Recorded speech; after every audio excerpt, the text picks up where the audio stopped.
Welcome everybody. Who's excited here to learn how to make money, how to create passive residual income so that you can go out and live life to your fullest. Who's ready to learn how to change your mindset? Yeah. All right, let's hear it. Everybody ready? Are you guys ready? We got an incredible day for you. Is this too loud? Yeah. Yes? Yeah. Is it? Then you're getting too old. Is this better? Hello? Better? Okay. Is this better? All right. Woo. What's going on here? Oh, more. Let's see. Welcome to the Traveling Investor Success Workshop, where today you're going to learn how to master your mind, body, and wallet. Right? Are you guys ready for that? Yeah. You guys ready? Say yes. Yes. All right. So today we're going to talk about. Maybe I should stand on that side of the room. So we're going to talk today about negative limiting beliefs, how we create them in our mind, where they come from, how to exchange them with positive expanding beliefs.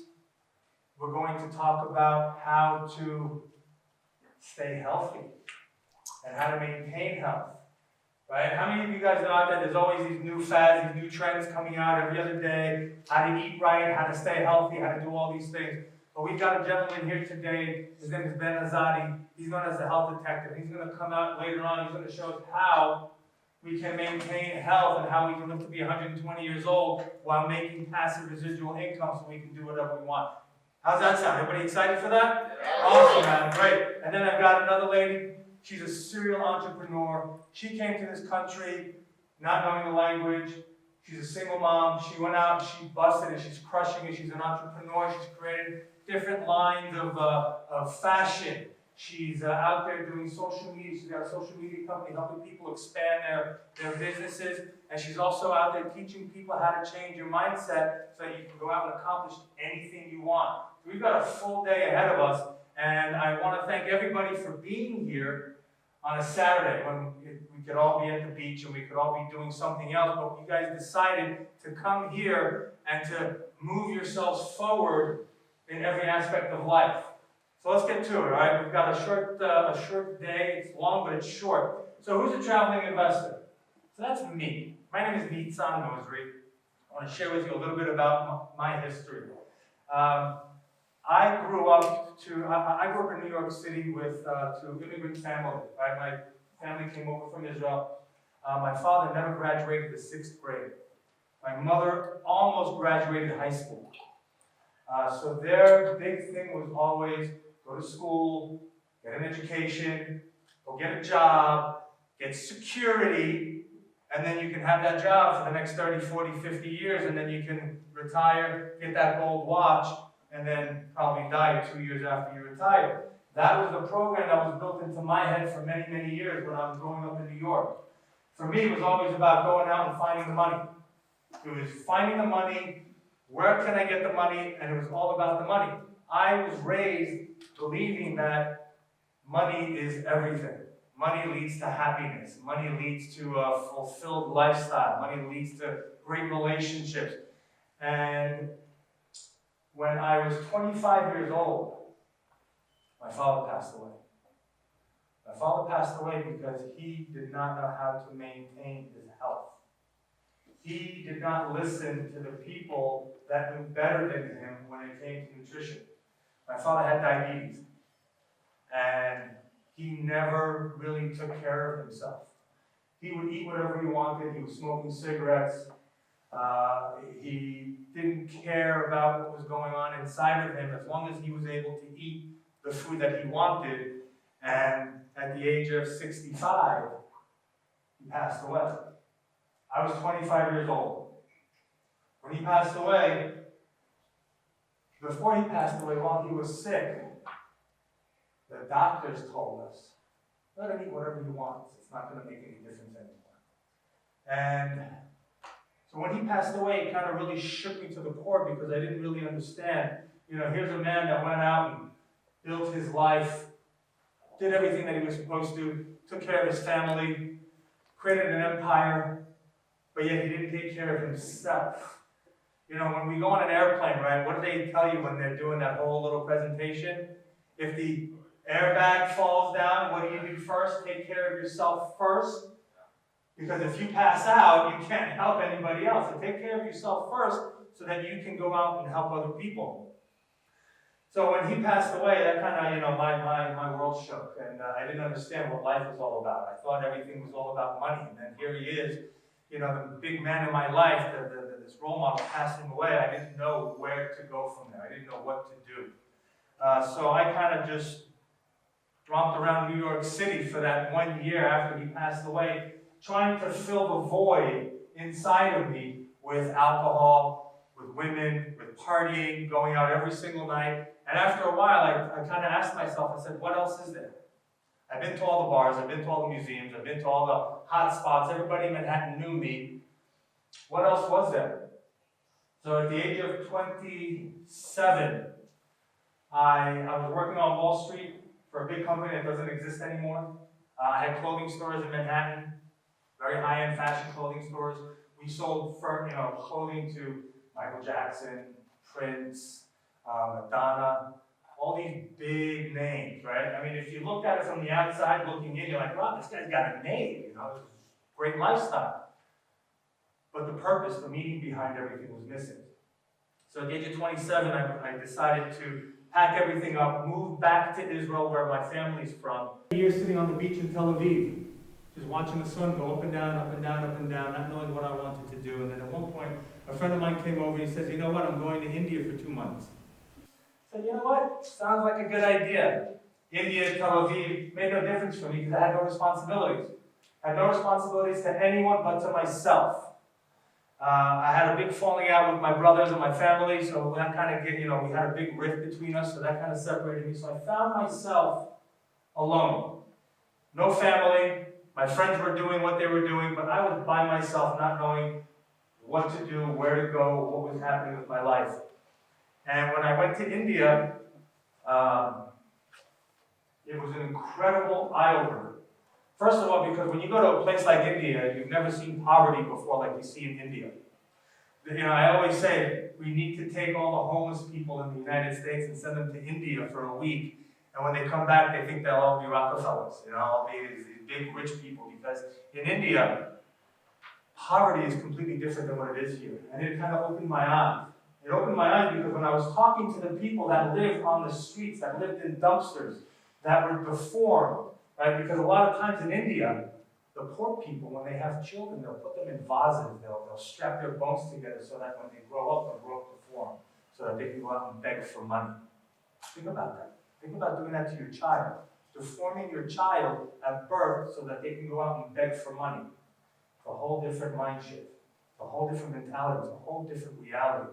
So I traveled the world for about 6-7 years, backpacking all around, not knowing where I was going, not knowing what I wanted to do, and then after many, many years, I realized that the answers were not out there. The answers were in here, inside myself.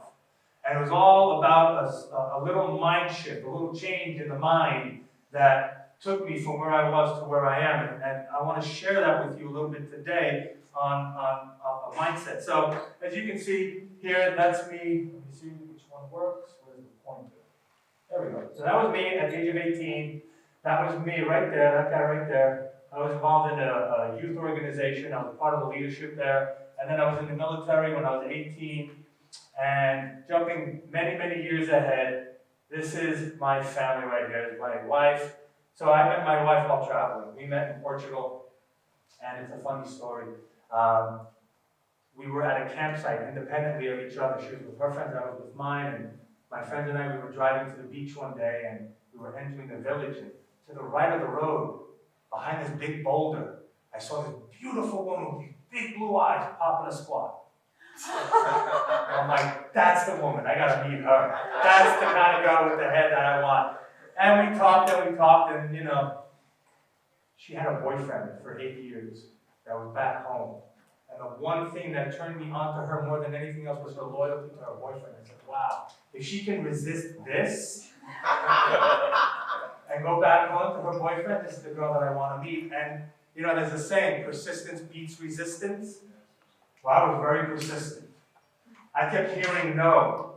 Well, she kept saying no. I didn't hear no. But she kept saying, I have a boyfriend, I have a boyfriend. Don't worry about him. We'll take care of him. I know some guys. It'll be all good. Persistence beats resistance. And after a few months of me persisting and her resisting, I finally one day I said, you know what, enough of this. I booked a plane ticket to Germany. I called her up and said, hey, I'm coming. She said, no, you're not. I said, too late, I already bought the ticket. She goes, well, where are you going to stay? I said, I'm staying with you. She goes, oh, but I really like the areas. So she got me a hotel room, and when I flew there, she took me in her car and we drove to somebody. She says, wait here, I have to take care of something. 45 minutes later, she comes back to the car. She's like, okay, I'm free. I said, what did you do? She goes, I had to break up with my boyfriend. So she broke up with her boyfriend, and now we have 2 daughters, 10 and 12, and this right now, these 3 people are the reasons why I do anything, why I get up in the morning, right? Before I had a family, my why, my passions, my reasons for doing things were a bit different. You know, back then, before I had a family, the reason for me getting up and becoming successful was so that I could shove up my brother's ass. Really high, really deep. Because I had to prove something to them. But as we know, when we get older, the only people that we have to prove something to is to ourselves, right? So I grew up, I went to Pace University in New York City, didn't graduate. Okay, I have a few classes that I need to graduate. Never bothered with it because I'm not doing anything that I studied. I studied business law and speech therapy. What a combination. Business law and speech therapy, right? It was very strange because I didn't really know what I wanted to do. Not many people at the age of 21, 22, even 25 years old, 27 years old, we don't know what we want to do. So I just went bouncing around, and then while I was traveling, I understood that, you know what, nutrition, right? My father passed away, so I went to study naturopathic medicine. I opened up the first raw vegan restaurant in Israel. I was way ahead of my time, way ahead of my time. Now I find that Israel has the most vegans per capita in the world. Where were they 15 years ago when I had my restaurant, right? But I've been an entrepreneur all my life. I tried working for other people and it didn't work. So I had to go out and I had to do things on my own. And like I said, I don't have a college degree. So I had to go out and I had to find people that did what I wanted to do so that I could get what they got. And I found mentors and I found coaches and I found people in the different areas of life that I wanted to excel in, and I just copied them. I copied the way they woke up in the morning. I copied the way they spoke. I copied their attitude. I copied everything. Because it's all about the mindset. So today, what we're going to learn, what we're going to talk about, we're going to talk about how to develop a success mindset. We're going to understand how to set goals that you can achieve within 90 days. How many of us have, we hear people talking about goal setting, right? Oh, you got to set a 5-year goal. You got to set a 10-year goal. You got to set a 3-year goal. I don't know about you, but 10 years ago, when I was a big hippie with dreadlocks down my ass, I didn't think about being here, standing in front of you doing this. 15 years ago, I didn't think about being in Boca, or even 20 years ago. So how can we go out, especially today with the way technology is moving, how can we go out and set goals 5, 10, 15 years from now when we don't even know what's going to happen in a week from now?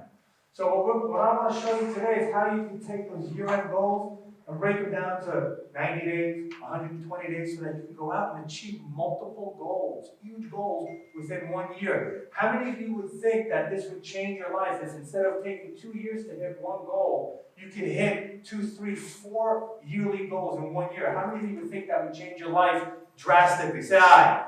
Aye, right. We're going to talk about how to keep your body in peak performance, right? When we're doing this, when we're learning how to invest, when we're going out there building our empire, we got to maintain nutrition. We're traveling a lot. What's the best practices when we're traveling? So we got people talking about that today. How to begin investing in multifamily real estate, where to find good opportunities, and how to put in offers that and approach investors so that you can go out there and create wealth. So let's get into it. So the mind is everything. What you think, you become, right? That's what Buddha said. We all heard of Buddha, right? The big guy. Do we know his story? His story was very similar to mine. Now, I don't want to make that correlation. I don't want to say I'm Buddha. I'm not even close to him. But he went out. He was successful. He had a wife. He had kids. He had all this wealth. but he was empty inside. And then he went out and he sat by a river, sat by a tree, and just watched and learned. What he understood was that our thoughts are everything. Whatever we think we're right. How many think investing in real estate is difficult? Raise your hand. Okay, whatever you think you're right. If you think it's difficult, you're right. How many of us think talking to people or we're shy or whatever? Whatever you think, you're right. It's all about the mindset. It's all about how we think about things. It's all about where we start, right? Thoughts are incredibly powerful. They vibrate. They have a frequency, okay? Negative thoughts vibrate at a slower frequency, at a lower frequency, while positive thoughts vibrate at a higher frequency. Okay? So whenever we're in a negative state of mind, whenever we're kind of down on each other, on ourselves, whenever we have these thoughts, the best way to go about it, I like to, there's many ways of moving into a positive state of mind from a negative state of mind. We'll get into that in a little bit. But there's two thoughts that we have. We have negative limiting beliefs and we have positive expanding beliefs, right? We understand what negative limiting beliefs are? Negative limiting beliefs are things that we talk to ourselves every day. I'm not good enough. I don't have the right tools. I didn't get educated, right? I'm not a college degree. I'm not a college graduate. So a lot of things for me was like, I don't have the education. I don't have the know-how. I don't have the knowledge. I don't have all that kind of stuff. These are negative limiting beliefs, right? What I want to do is I want to show you how to go from here to here, right? How many of us would love to sit there and, is this working now? Yeah. Okay, great. How many of us wake up in the morning and we can kill ourselves before we get out of bed, right? We start thinking, oh shit, another day. I got all the bills I gotta pay.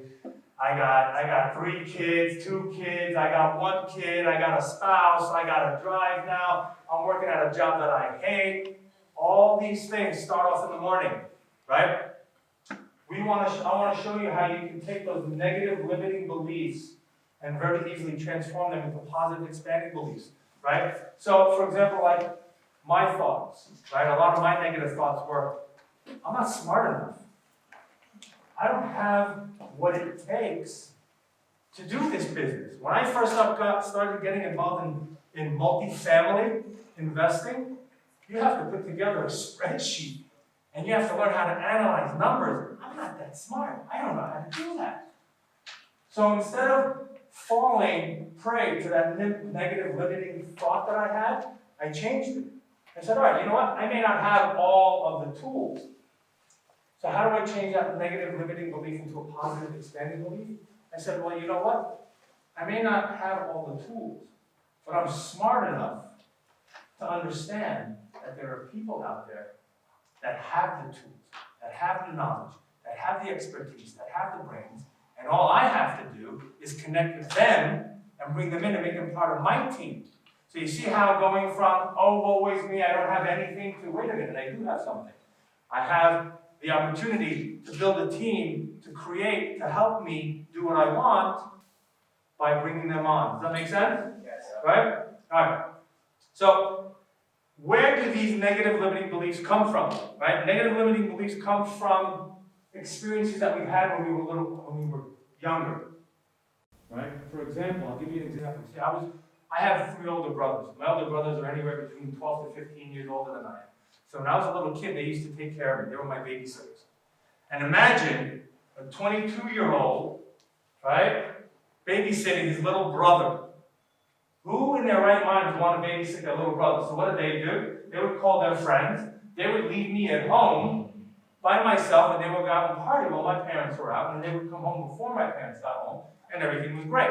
But here I am sitting at home freaking out, going, oh my God, they abandoned me. I'm all alone. Nobody cares for me. Nobody loves me. Why do they do this to me?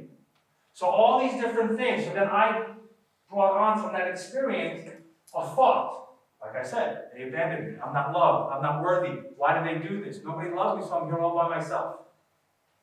I grew up with that. Then I realized that these thoughts didn't help me anymore. They didn't help. They don't help with what I'm looking to do in my life. back then when I was a little kid, they kind of protected me, right? They helped me build a wall around myself, protect me so that I wouldn't get hurt. But they don't serve me anymore. These thoughts don't serve me anymore. So what do I have to do? Right? I have to go out and I have to say, what new thoughts do serve me? How do I translate these new experiences so that I can benefit from them? Right? These are all limiting beliefs. They're all just belief systems. Right? It's all belief. If I can believe in one thing, I can believe in something else. All I have to do is transfer that belief into something else. But we have to start thinking in that right way. So, what I want you guys to do, you guys have these worksheets in front of you, right? Yes.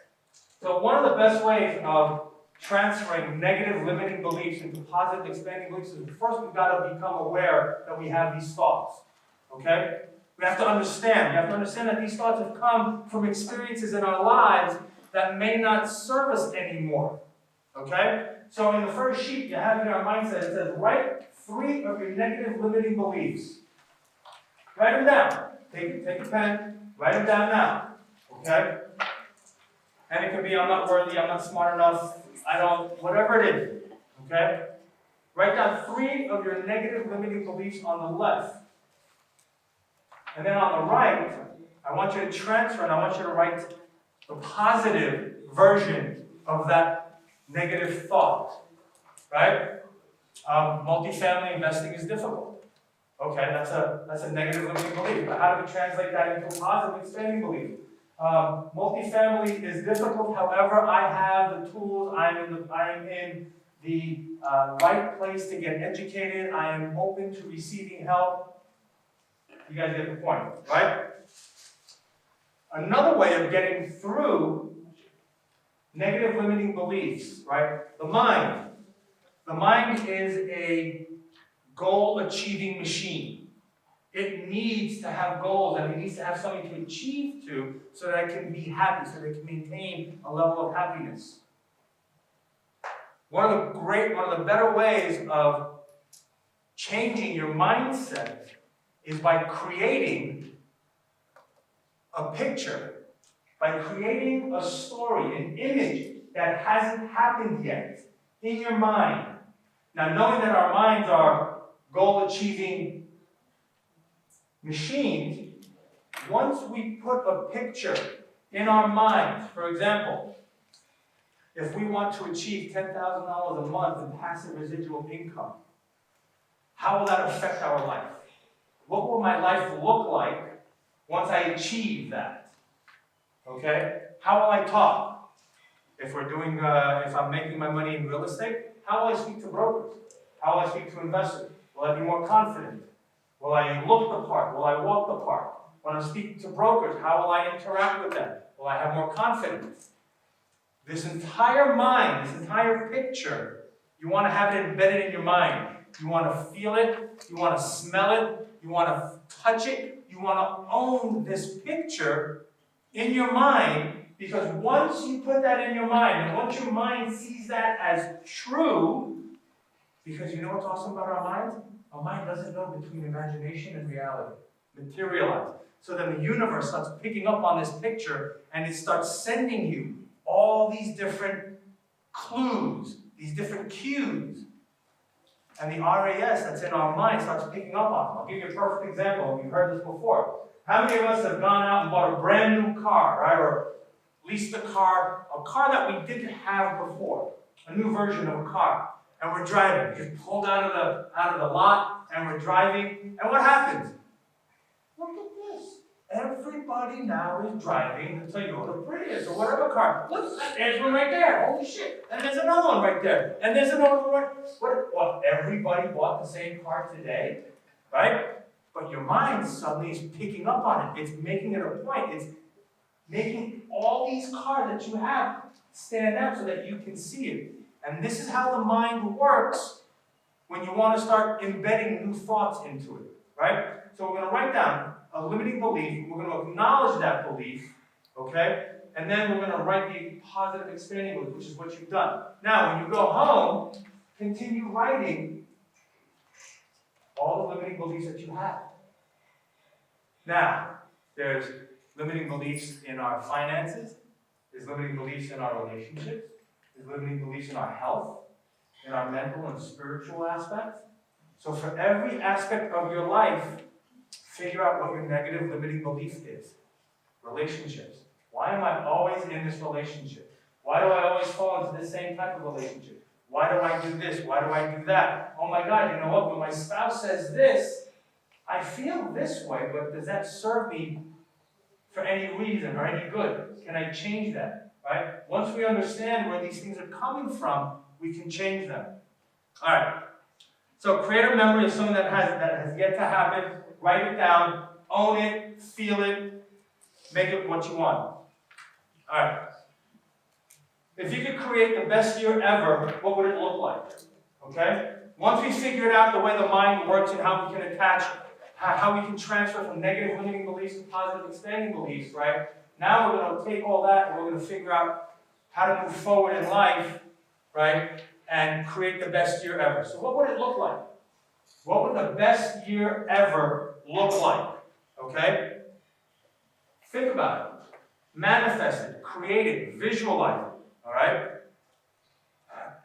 And when you start thinking about the best year that you could ever have, remember, it is in all those different aspects. Family, relationship, finances, mental, spiritual side, all that kind of stuff, right? And I want you to create a vision statement for all those different aspects of your life. How many people here are married? Awesome. Do you guys have a vision statement for your family and for your marriage? Have you guys sat down with your spouse and said, this is how we want our family to look. This is why we're here. This is what we're doing. My wife and I, we sat down and we created a vision statement for our family, for our kids, how we want to raise our kids, what our goal is, what we want to do. And every time there's a little misunderstanding, we go back to that vision statement and we ask ourselves, is that where we want to go? Are we in line with our vision statement? Okay? And if your statement and your vision isn't big enough, it's not scaring you, you need to change it. Right? You need to wake up going, holy shit, what did I do? Oh my God, I got to go out and do this. Right? It's got to be something that's going to motivate you to get up and to take action every single day. So it says here, create a vision for each area of your life. Health, relationship, finances, mental, spiritual. Because if you don't know where you're going, how are you going to get there? You have no idea. Right? I'll go on to my story in a minute. So I want you to create a vision statement, right? Your vision must be aligned between your personal goals, your business goals, your relationship goals, your finance goals, all that stuff. When you're writing your vision, you want it to be specific, okay? What you want. What is it that you want? Write it down. Because I bet you what you want, what your spouse wants, there's probably a lot of differences, right? We don't always see eye to eye, right? People come from different worlds. My wife was brought up in Europe. My wife was brought up in socialism, in communism.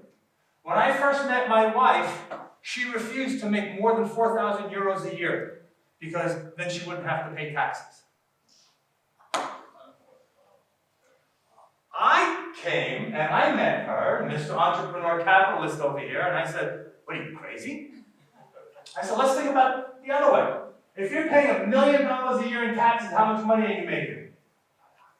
Whoa, that's a different way of looking at it, right? So let's go see how much money we pay in taxes. I want to make a lot of money so that I can go. Now, what happens with the rich people, with the wealthy people? Don't they pay these awesome attorneys and CPAs and they have loopholes? So they don't have to pay taxes? Think about that. The more money you make, the less taxes you pay. So it's all about the way you want, what you want, what you look for, right? So define what you want. Look at what you have. Take inventory. Okay? Take inventory of what you have. Now, what does that mean, inventory? Okay? In any goal, in any vision, in any aspect of your life, business, relationship, whatever it is, write down what you bring to the table. I bring free time. I bring energy. I bring love. I bring money. I bring a network of people. I bring a college education. I bring whatever it is I bring to the table. I bring. Right? Then you look and you say, what do I need? What do I need to make this happen? And you write that on the other side. It's an inventory list. Okay? Then, when you have it all together, Okay? Figure out what it is you want to do. Imagine what you want to do with your time, with your money, if it was not a factor. If you didn't have to wake up tomorrow to make money, what would you do? Right? What would be your passion? Now, another little mind trick I want to share with you guys. Okay? A lot of times when we get started in stuff, right? Relationships. You want to start meditating more. You want to build a house. You want to invest in real estate. You want to, whatever it is. Right? How many of us, the first question we ask is how? How do I do this? And we get stopped at that first obstacle of the how. Let's try something different. Instead of asking, how do I do this? Let's now ask, what and why? What is it that I want to do? What is it that I want to accomplish? Why? Why do I want to do this? What is my why for getting up in the morning and doing this? When the whole world is telling me I'm going to fall flat on my ass, flat on my face, this is the worst time to invest in real estate, why am I doing it? Why am I up here now talking to you on a Saturday when I could be in Key West hanging out with my kids on the beach? Why am I doing this? Right? What is your what and what is your why? Because once you have your what and your why is behind it, pushing it, remember the RAS, the reticular activating system? The universe will pick up on that and it will show you how. It will figure out how. Okay? This is where and I created this simple process. How many of us have heard of GPA? Right? Who grew up in school, GPA, grade point average? Yes? Yes? Are we asleep? Do we need to stand up and like shake our booties a little bit? GPA, right? Grade point average. This is what we worked for all our 18 years, 21 years in school, right? To get the GPA. I've changed it a little bit because you know what? That GPA in school didn't do shit for me. Okay? Now I'm from New York, that's how I talk. If I offend people, I'm sorry.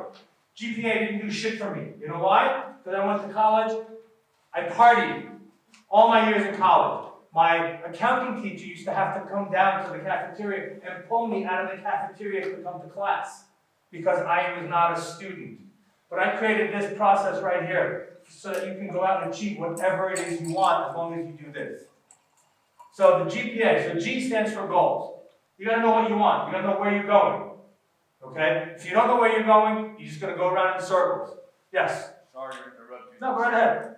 That PowerPoint presentation, do you have a printout of it or a PDF or anything? We'll email it to you. Okay, thank you, sir. Yeah, we'll email it to you. So the GPA, goal, know what you want. What kind of relationship do you want? What kind of family do you want? What kind of finances do you want? Right? Your health, what do you want to look like? You gotta know what you want. Once you know what you want, once you know your goal, then your P comes into place. Then you got to have a big enough why. What is the purpose behind what I'm doing? Okay? Just to go out there and to say, well, you know what, I want to buy multifamily, that's great. But if you have a bigger why, if your cause is behind it, like for example, my workshops, my consulting company now, 10% of everything that I'm making, I'm going to give back to an organization called Underground Railroad. Underground Railroad is a bunch of Navy SEALs that got together after they got out of the Army, and they go out and they save children from human trafficking, from sex trafficking, and all that stuff. So 10% of my income is going to go to this organization to help free children from sex trafficking and from whatnot. So this is, thank you. This is the purpose, this is the why that I'm doing, right? My other purpose, and you saw before, was my family. I want to teach my girls that there is nothing out there that they cannot do, as long as they put their mind to it. Right? I'm the guy that is in their life. I need to show them what it looks like to be a successful man, so that they know what kind of man to go out and look for in life. I need to treat them properly. I need to show them how to do all this so they can go out. Right? Because, you know, how many of us have kids? You have kids? Kids don't listen to us, right? They don't listen to a word you say, but they hear everything. They see everything. They're a sponge, right? So don't tell them what to do. You have to become the example. So, purpose, right? What is the purpose behind it? Then the A, action. Once you've got your goal, once you know why, you got to go out and you got to take massive action. I'm going to give you an example of this, right? Today's May 18th. Two things happened on this day. 50 some odd years ago, my parents got married. There's their wedding anniversary today. Today, my niece is getting married in Key West, and that's why my wife is in Key West. And I said, oh, how do I do that? How do we go have the workshop and then go down? So I came up and I said, all right, how do we do this? My wife went down yesterday, she drove with the kids. How do I get to Key West in under 4 hours today so I can hit that wedding? What's my goal? Get to Key West before 7 p.m. That's my goal, right? What's my purpose? What's my why? Family. I want to be at my niece's wedding, right? That's a big enough why. What action did I take? Well, I sat there. I didn't ask, how am I going to do it? Remember the other slide? I didn't ask how. I said, holy shit, I got to do this. Okay, well, I got my goal. I got my purpose. Now what do I do? Well, I got to go out and I got to find someone who can fly me down there, right? Well, what do? I got to talk to everybody. All right, who do I talk to? Well, I got a friend back there. He does aircraft financing. He does mortgages for airplanes. Maybe he knows a couple of pilots. Maybe he knows somebody. Hey, dude, you know anybody? Yeah, check these guys out. Boom, boom, boom, boom, boom. They said no. They said no. He said no. Try this guy. Try that guy. I called up another person. Boom, boom, boom, boom, boom. I went. I did not stop just because I heard 4 people tell me no, I couldn't do it. Only yesterday did I find someone that could take me. Well, no, 2 days ago. 2 days ago, I'm sitting there going, holy shit, I don't have a way to get down to Key West. What am I going to do? Oh, wow. And then I got a call, and then I got another call, and I finally ended up getting a private plane at 4:30 to leave from the Fort Lauderdale Executive Airport to take me down. It's going to be an hour and 10 minutes. I arrived at 6 o'clock. My wife is picking me up at the airport, going straight to the beach to the ceremony. Do you see how if you are consistent in what you do and you never give up, you can achieve anything you want by using the GPA process? Does that make sense? Yes? Are we all going to use this? Yes. Yes? Okay, great. All right. So now that we talked about the simple process, the GPA system, a lot of people ask, okay, how do we set goals? How do we go out there and write goals that we can achieve anything we want? So the goals are very easy. They're SMART goals. How much time we have? We're done, right? Okay, we're way over. All right. I will finish up here real quick. Okay, so goals. Goals need to be SMART. I don't mean smart like intelligent smart, right? But they got to be specific, okay? They have to be very, very clear. Your intention with your goal has to be clear. For example, what was my specific intention? I got to get to Key West. I got to get to Key West. That was my specific point, right? Measurable. Your goals have to be measurable, right? What does that mean, measurable? I got to get to Key West by when? I have a deadline. Before 7 o'clock, I have a time, right? It has to be measurable. You have to be able to quantify it, right? Then they have to be attainable. A, attainable. What does that mean, attainable? How many of us want to make $1 million a year? Everybody's like, no, only 3 people want to make $1 million? How many of us have made $1 million in a year? Right? If you don't know how to make $1 million, and you've never made $1 million, how are you going to make $1 million? First, you got to make $1,000. Then you got to make $5,000. Then you got to make $10,000. Then you got to make $100,000. Then you got to make $500,000. Then you can hit that $1 million. It's good to say I want to make $1 million, but you got to be able to go out and first understand that you got to make $5,000 before you can make $1 million. So it's good. It's great to shoot for the stars, right? You want to have that vision out there. But you want to be able to set little tiny goals that you can attain and you can achieve, because little tiny successes build up to the big successes.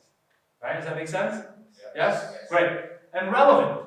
Your goals have to be relevant. Right? So for example, if I'm a vegetarian, if I'm a vegan, and I'm going out and I'm setting goals and I'm setting up a business, Am I going to open up a butcher shop and start slapping beef all over the place? No, I'm a vegan. How does that coincide with my belief system, with who I am, with my values? So your goals have to be relevant to you, your lifestyle, the way you live, right? They have to match your morals, your values, and all that kind of stuff. And then time sensitive. Time sensitive are deadlines.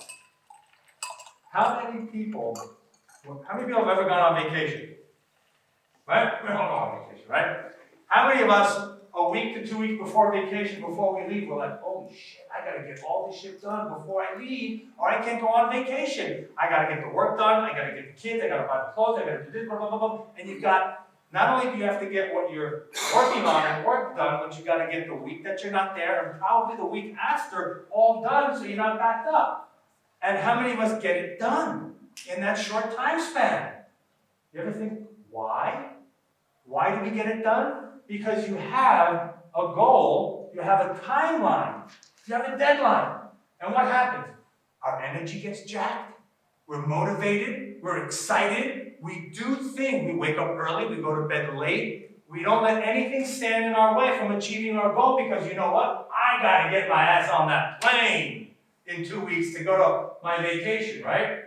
So time sensitive, when you're setting your goals, this is how we can take a year goal and bring it down into 90 days. By the passion, by the energy, by the excitement that you go out and you attack it. So your goals have to be smart, okay? And we all know when we start a goal, we start with the end in mind. Yes? You understand that? Yeah. Right? So, for example, if I want, let's say a goal of mine is to own 500 units by the end of the year. Okay, that's a great goal. So I have that set. Then I work backwards. How many brokers do I need to talk to? How many letters of intent do I need to put out? How many offers do I need to put out? How many properties do I need to go look at? What markets do I have to go? And you work it way back and you get down to the nitty-gritty so that you can know by the day and even by the hour what you need to do. And there are some great softwares out there that can help you with time management. One of them is called Pomodoro, the Pomodoro clock. It's very cool because you set up your tasks, what you need to do, and you set up time limits. I'm going to spend 45 minutes calling brokers today. I'm going to spend 2 hours underwriting after that, and then I'm going to spend an hour and a half submitting LOIs. And you set your clock. Now, when that 45-minute bell rings, you stop what you're doing. But I didn't complete what I had to do. You stop what you're doing, and you move on to the next task. That's how you move forward. That's how you move everything forward. And that little clock, that little timer really helps to keep you on track. And I think it even gives you like a little reward at the end whenever you finish a task and you move on. All right, any questions so far on what we blew by right now? I can spend days talking about this. And just so you know, within the next 9 months, I'm going to put on a 3-day workshop, 3-day boot camp. And we're going to go way, way deeper into this, into the whole mindset, into the negative limiting beliefs and how to change all this, because we can spend days and days talking about this, right? So we're going to have a 3-day workshop later on in the year that's going to expand on everything that we're talking about here. Does anybody have any questions right now? Yes? Yeah, awesome presentation. Thank you. Out of all the books you've read or listened to, what's the one that stands out right now is actually the question that's maybe the biggest. Think and Grow Rich. Think and Grow Rich. Think and Grow Rich, and How to Win Friends and Influence People. Awesome. Yes. Yes. Class. Those 2 books. It's funny, I gave my wife the book, How to Win Friends and Influence People. And after she read it, after she listened to it in her car, she came to me and she started crying. She goes, I understand now. I understand that getting into an argument with you is futile. Not because I always win. No, right? But because no one wins when you get into an argument. It's a different mindset. It's a different way of looking at things, right? It's a great question. Yeah, thank you. So, any other questions before we move on? Yes, no, maybe? Maybe? Yes, no? Okay, great. So, going through life, you meet a bunch of people. You meet people that you meet once, you never see again. right? You bump into people and, your paths cross and then you split apart and you come back together again. And you just meet people and you just bounce and you just keep connecting and they add value to you and you add value to them and you build a relationship with these people and your life gets better and their life gets better and that's building a community, right? So I met this woman, I think through social media we met, right? We met through social media. Actually, the two guests that I have here, we met through social media. That's how we met. That's the power of social community, right? And I've seen what she's done. She's a single mom. She didn't know the language when she came to this country. On her own, she's created a social media marketing company. She's created fashion lines. She's teaching people out there also about mindset. Okay? So I want to bring her up right now. Her name is Limor. You give her a big round of applause, guys. And I'm going to transfer. Here, you have this one. I had 12 years, and 7 years ago, I started launching my own companies. The first one was a marketing company, social media, because that's what I always loved to do. And then I built a fashion line, inspirational fashion line, Be Human. I launched a few media sites and news sites. And really, I guess any idea that came to my mind, I brought to life in the last 7 years. And I think the underneath all of that is really the power of our mind, because we have the ability and capacity to do anything in life and create everything in life. It's all up here in our machine. And I learned that when I was 10 years old. My brother gave me the book, The Power of the Subconscious Mind. And as a little girl, getting that book was extracurricular, because they don't teach you that in school. They teach you math, geography, history, science, but they don't teach you how your mind actually works. I learned all these techniques, and it was very clear to me, like, okay, this is how our mind works, and that's how the mind power works. And later on, when The Secret came out, it was almost missing information, because the law of attraction is a very powerful law, but it's only one of the laws that our minds actually have. I feel like this thing is like falling, right? Okay. Okay. Yeah, it wouldn't be Madonna. I worked on that one. So the power of our mind was always known to me. I read the book, Think and Grow Rich, and How to Win Friends and Influence People. I started neuromarketing, the science of the mind and how it works in decision making. So I basically spent my entire life learning our mind and how it works at the same time as building all these businesses and ventures. I manifested a lot of things in my life without even knowing that it was manifestation, because as a kid I just did mind power techniques every single day and everything just came to life. So my best example is when I was 9 years old and I visited New York City. I fell in love with it, and I lived in Israel at the time. I was a daughter of a single mom, and she had 2 jobs. I was sleeping at my uncle's patio, not even like a room, but my uncle's patio was my room. So I didn't come for money, and I visited New York, and I fell in love, and I came back home with a map of the city from a tourist shop. I hung it over my wall, and I daydreamed and night dreamed about Manhattan my entire life. But I'm going to teach you techniques. Your mind is going to play tricks on you because your mind doesn't want you to have control. Right now, we're all living in a reactive state of mind. We're constantly reacting to our reality, our life, what's happening in the media and the world. We have total lack of control over our mind and our thoughts. So I'm going to teach you techniques of how to gain control over your thoughts and your mind and know how to navigate through your thinking in a cultivating way and not a self-destructive way. But at the end of the day, I cannot change your life. Nobody here can change your life. You are the only one that's responsible for doing the exercises and the training and training your mind. And just like you go to the gym or you make choices with your food every day, you need to dedicate time every single day to train and work on your mind to gain control over it. So I'm just going to get into it. It's funny that we use the same quote, me and Nitzan, because we haven't seen each other's presentations. But the mind is everything, what you think you become. When you believe in a thing, believe in it all the way. Focused mind power is one of the strongest forces on earth. Mark Victor Hansen, for the last 18 years, I worked with a lot of entrepreneurs, business owners, CEOs, Fortune 500 companies. I saw successful people and I saw people that are failing. One of the people I worked with was in prison for 13 years for armed robbery, actually. But he read Mark Victor Hansen's book as well as other ones, and he changed his entire life, made $20 million after getting out of jail, and now coaching people about mindset. And so he was one of my mentors. But all these quotes about mind power we've been exposed to over the last century. We always hear it, but we don't know what it is. So mind power is using strategic techniques and ways of every single day to train your mind and your thoughts. That's what mind power is.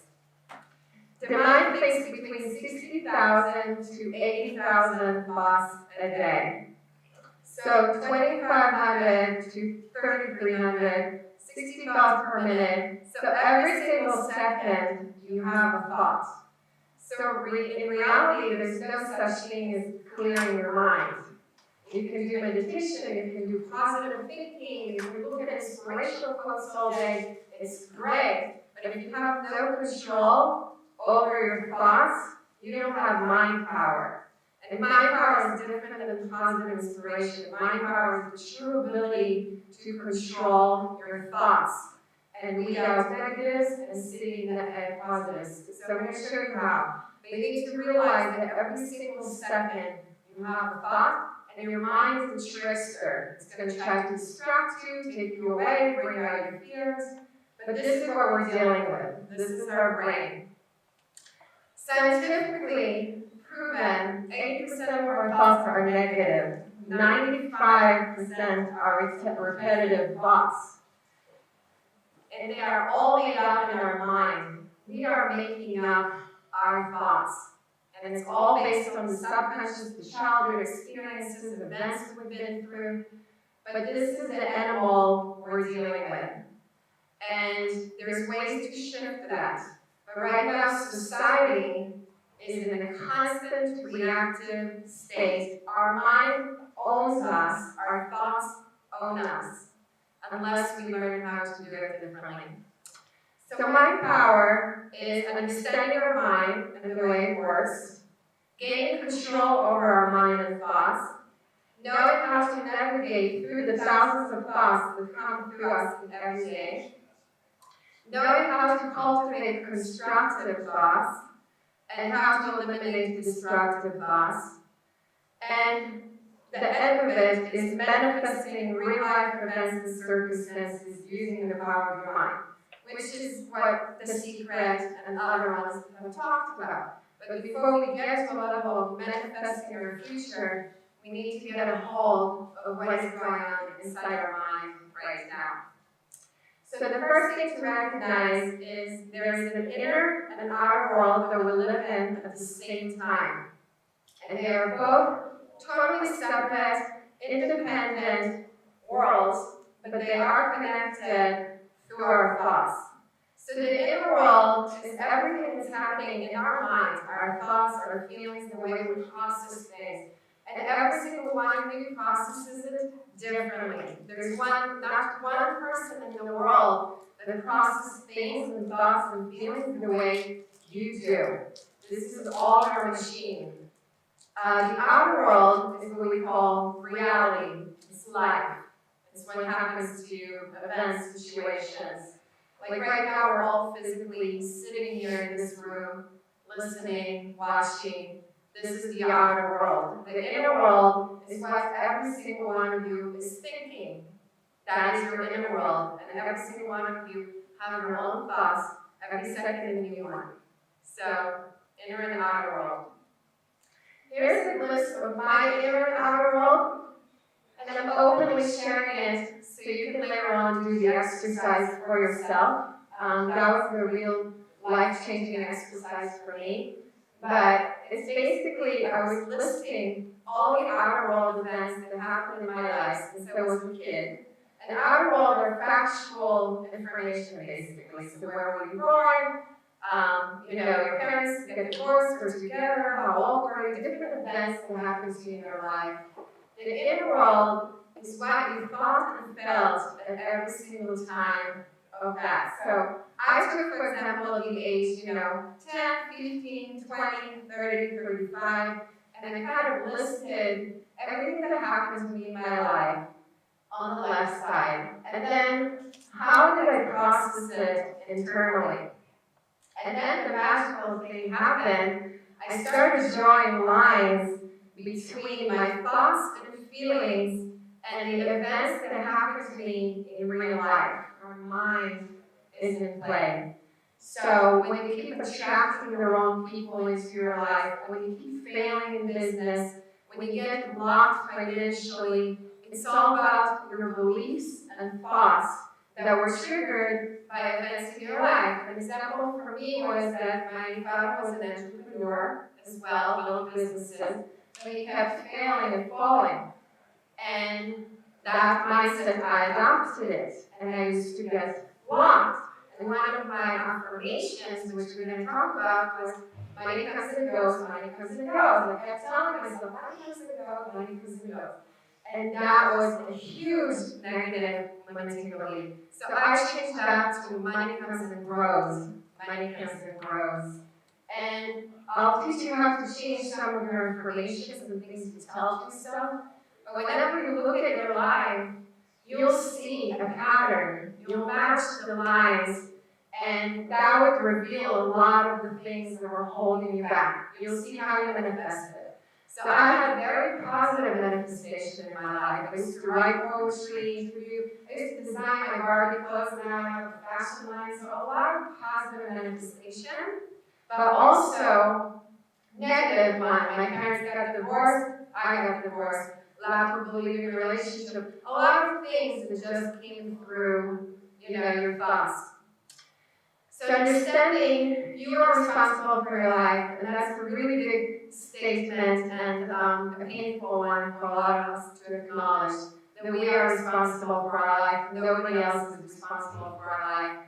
There's actually a copy and paste mechanism that happens to you whenever there's an event happening to you, a situation. It triggers thoughts and feelings that leads to your action. And then it becomes a memory in your subconscious mind. And then your mind, which is a machine, copies and pastes that situation to happen again. Because your mind has the power to create, and it keeps creating all it knows. So then you have a pattern in your life that's very familiar, and you think you know yourself, but you're actually creating yourself. So that's the difference. So our mind is an executing machine that knows us very well, and it doesn't know the difference between positive and negative. So it's going to keep creating in your life what you feed it. So the brain right now collects data and information through our eyes, ears, vision, all these sensories. It sends it to the mind, holds on to it, and then duplicates it.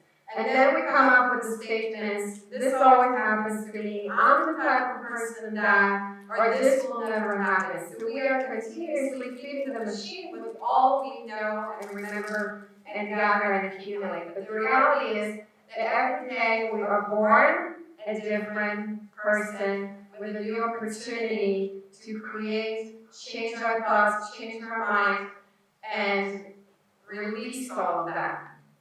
So breakthrough exercise, you don't need to do it right now. And I actually suggest that you just take notes and pictures right now, and then later on you go into the exercises, because your mind is going to play tricks and remove a lot of the information you're getting today. So just gather whatever you can, later on come back to it. So I want you to basically do what I did with my chart of outer world and inner world, and then I want you to find the patterns and match the lines. So go through all the events that happened to you in your life. How did you feel, think, process it internally, and then match the lines and find how it reappeared in your future.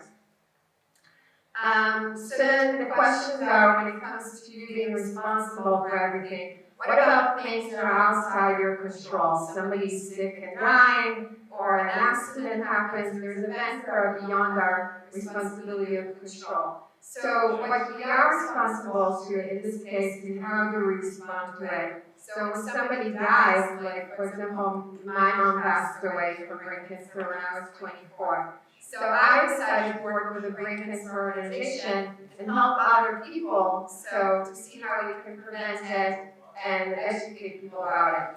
But the other way is to develop fear. When you start developing fears about losing people or about the disease or getting cancer, that's the negative side of it. So the positive side would be manifesting positive reality post-traumatic events. And then what about God?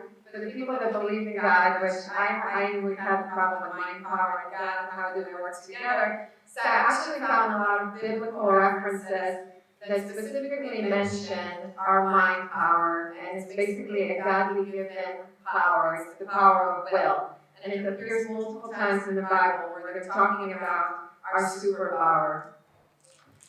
So coming out of the understanding that all is law in the universe, we have the space and earth and the birds and trees, and everything is science. Everything is connected to neurons, electromagnetic vibrations, transmitting information. All is law, including our mind.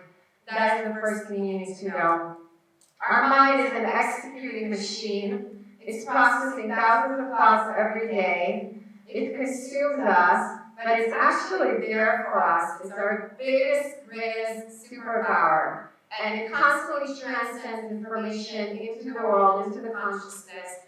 And it's almost like Siri. What you tell it, what you command it to do, that's what it would do. If you think about Siri or Google, when you put in keywords, that's what it's going to pull up. So when you tell it, I'm mad at this, or I hate this, I don't want this, it doesn't get the negative word, it gets the keyword of what is that you're searching for, and it brings it up to you.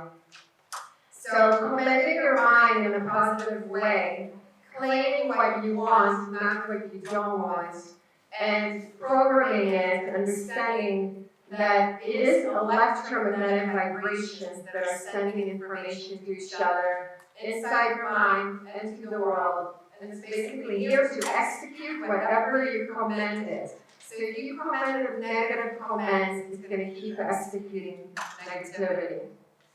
And nothing is real. Everything is in your mind. All your thoughts. If you're good or not good at something, if you can or can't do something, it's all what you tell it. So a mind without power basically comes in, filters all your thoughts, pre-existing beliefs, and it's creating the impulses through these beliefs and basically creates your thoughts. So a mind with power is basically you observing your thoughts, being aware of the process, and knowing how to switch your thoughts. The 6 laws of mind power, which I kind of talked about, the law of attraction, which is the most popular one, because you can make cool things happen in your life. We all love that one. But there's other laws to be aware of.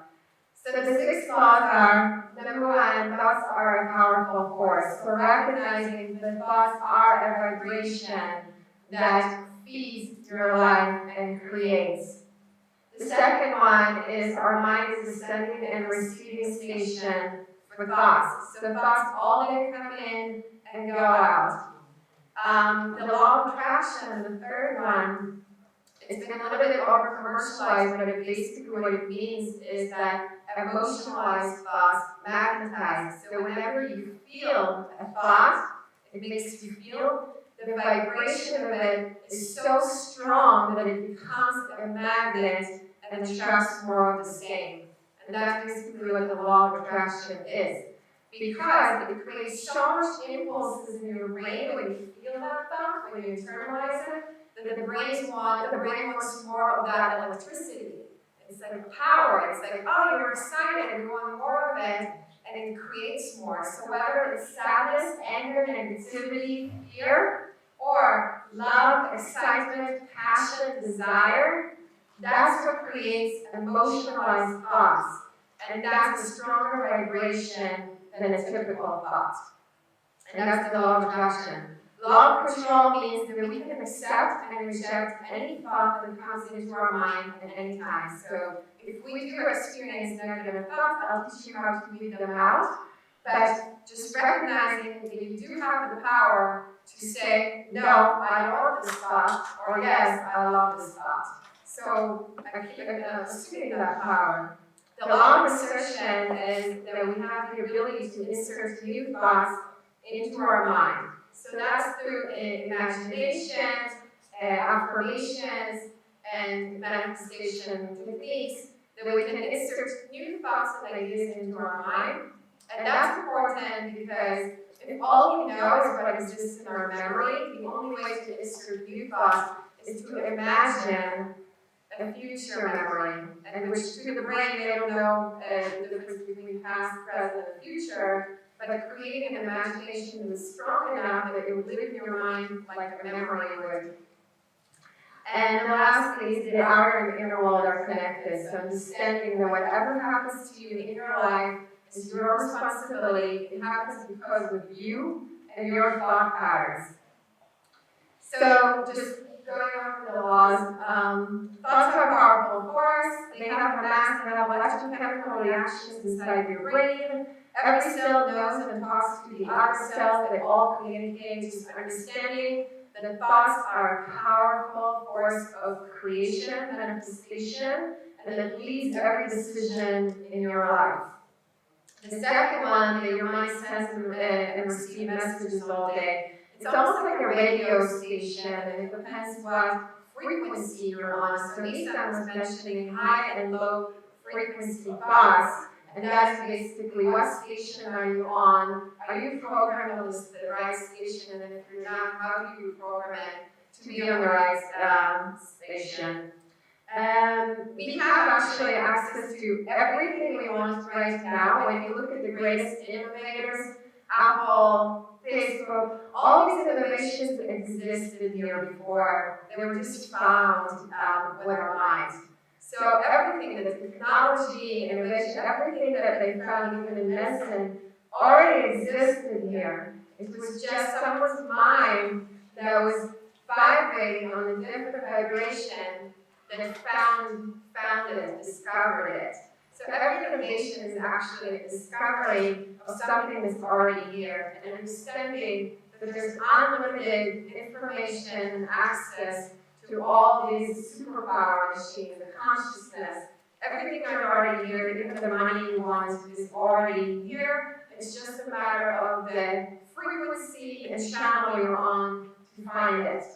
Because going back to the sending and receiving stations, what you think about other people also impacts you. If you send negative thoughts to other people, jealousy or anger or resentment, that all goes back to you. Because in your mind, they don't know if it's reflecting on someone else or if it's reflecting on yourself. It's still the same kind of frequency of thoughts. It's negative.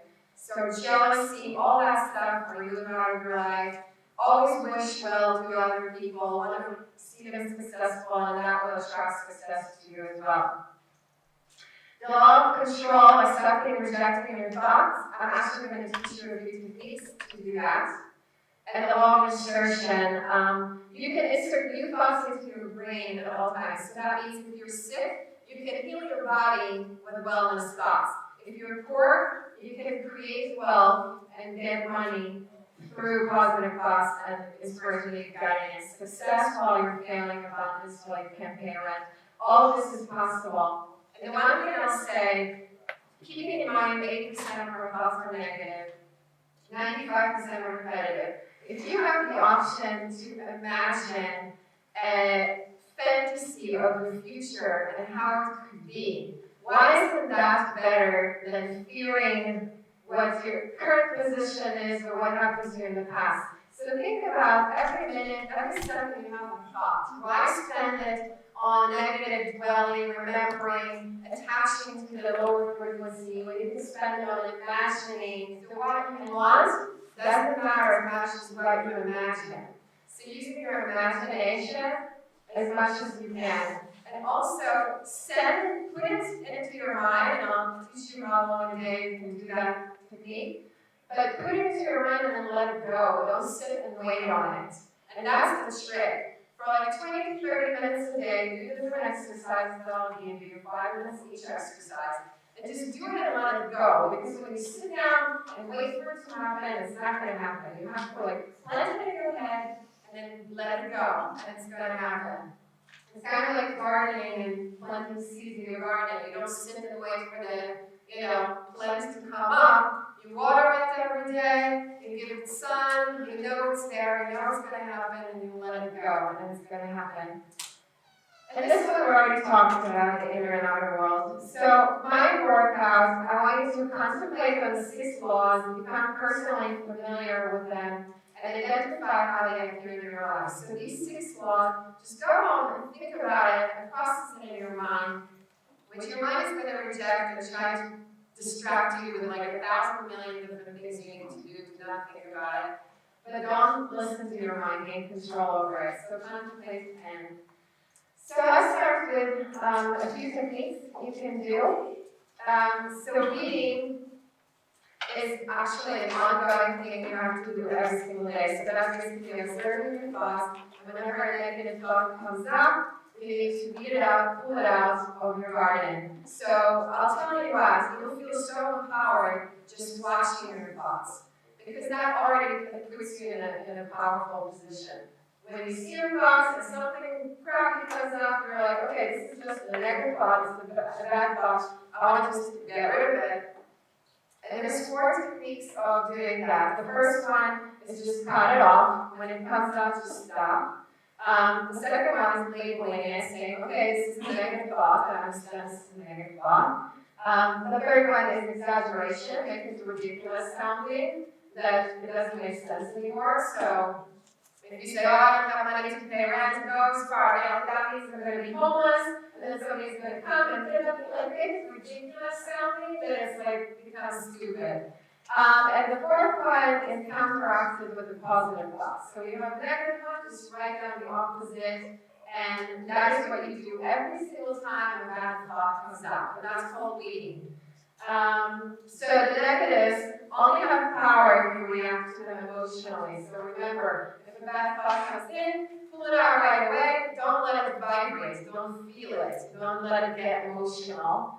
And then the mind can only think one thought a second. So if you just switch the thought, it's going to go away. So just don't stretch it out. Don't like sit and give it 4 seconds. That's reading. What did I do? Okay. So how do you identify a negative thought? Because a lot of us think negative thoughts and we don't even know that it's negative. Like some of these memes we see on Facebook are horrible. They're like, God gives you what you can handle, and like you're tough enough to like, no, I'm not. I don't want to be tough. I don't want to handle shit. Just like focus on the positive. Like stop doing negative stuff. I don't need to go through hell to experience heaven.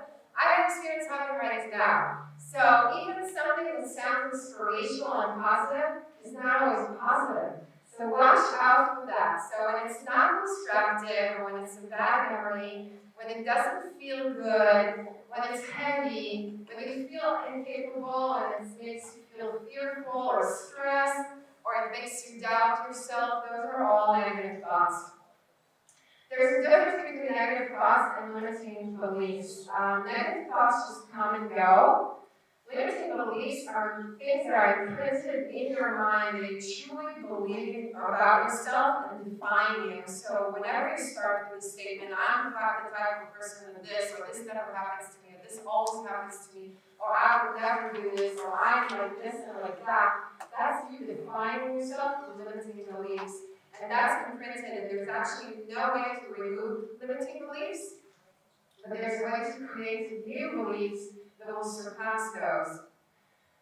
Seeding is vibrating with the energy that you already have something that you want right now. So you're basically writing down something that you want, and you're claiming it, and you're feeling it, and you're watching it almost like a movie of yourself. So whatever it is that you want in your life, first of all, become very detailed and specific about what it is that you want.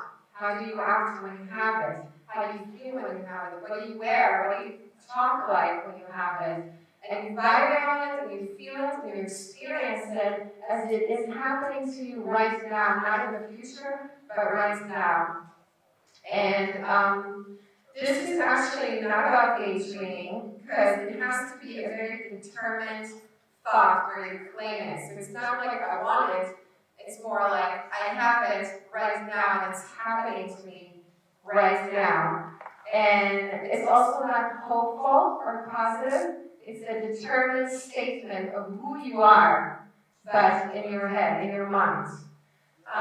The conditions preceding is you have to have the feeling of having it right now without a future, and you need to feel it. You need to vibrate on it, and you have to do it every day for at least 3 to 5 minutes of seating. So 3 to 5 minutes of sitting down and writing down what it is that you are right now in your mind, but in a positive way, like what you want to be. And be as specific and detailed as you can.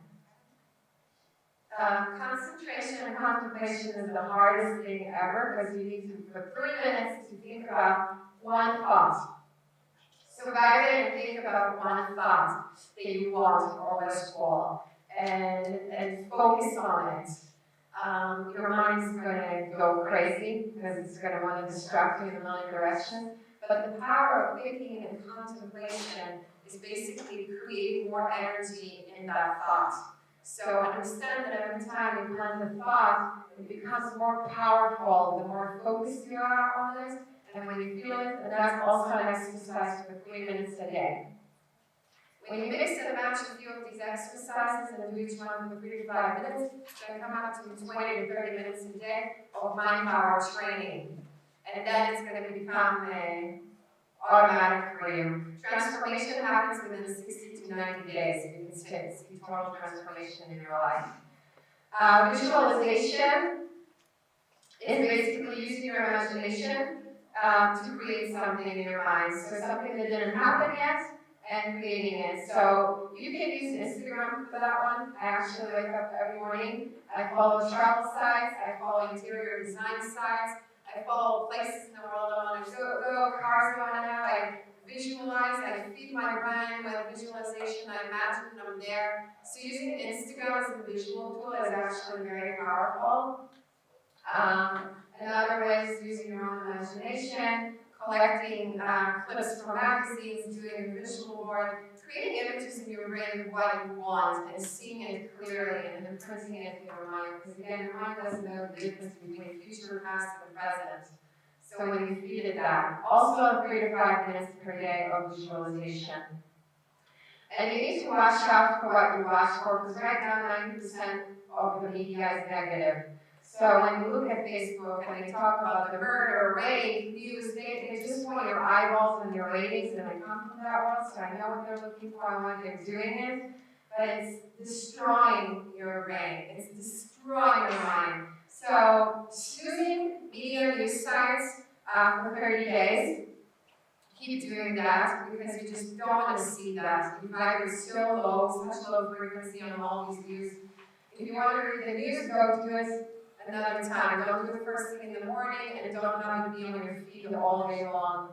Unfollow friends on social with negative content. I'm sorry, you can have good friends in real life. They don't need to see their depressive, posts all day. Screen through what people are telling you and label it as negative or positive, just like you're labeling your thoughts. When people talk to you, notice what they say. Notice if it's in a negative or a positive, if it has patterns, limiting beliefs, especially the people that are close to you, family members, friends. You'll detect and identify a lot of the brainwash you've been going through just by watching for the words they use when they describe you, how they make you feel. Watch out and make sure you read and see whatever they're telling you, so you don't let that in. Catch your own thoughts and do that. And forgive people, release their resentment, and don't judge, criticize, or judge others. Affirmations are my favorite because you can do them on the go. You can do them like while you're in the car ride on the way to work, or in your mind to the bank, or when you're, just doing something random. It's 3 to 4 minutes that you just need to verbalize what you want in one sentence. So you can say, if you're tired, you can say, I have immense amount of energy, I have immense amount of energy, I have immense amount of energy, I have immense amount of energy. I do my money comes and grows affirmations every day. Money comes and grows, money comes and grows, money comes and grows, money comes and grows. And when you keep doing that, when you keep the affirmations going, you're stamping your mind, because again, your mind is a machine, and that's what it's going to produce and attract and do. I also, good affirmations are, I attract opportunities into my life, or I attract the right people into my life, or I have love in my life, I'm successful. The word wealth and success is very powerful. I would use it as many times a day as you can. And please make sure to remove any limiting beliefs you have about wealth and money. Rich people are not assholes. Money is not a negative thing. It's not dirty. You don't have to be dirty to make money. Money is a good tool to give you freedom. If you're not successful, you can't help anybody. If you're successful, you can help everybody. So money is just a symbol and a tool to help you help others. So remove all of the negativity if you have any attached to money and invite it into your life. And don't focus on the lack of it, focus on abundance and what you want. So these are affirmations for 3 to 4 minutes a day. Wherever you are, make sure you use the positive, don't use the words no or don't. Acknowledgement I would do once a week is listing 20 things that you are good at, successful at, accomplishments that you have, things that you're grateful and thankful for. And acknowledgement is important because you vibrate on success. Success goes to successful people. When you vibrate on success, when you acknowledge and recognize all the good things that you have and that you are good at, that attracts more of it as well. Being confident, I don't know, I work with so many entrepreneurs and business owners, and I can tell you the main difference between successful people and non-successful people is their confidence. Successful people can sell you anything and you'll believe it just because of their confidence. So work on your confidence and self-esteem. Know your worth, value yourself. Reflect on your attributes and environment on that.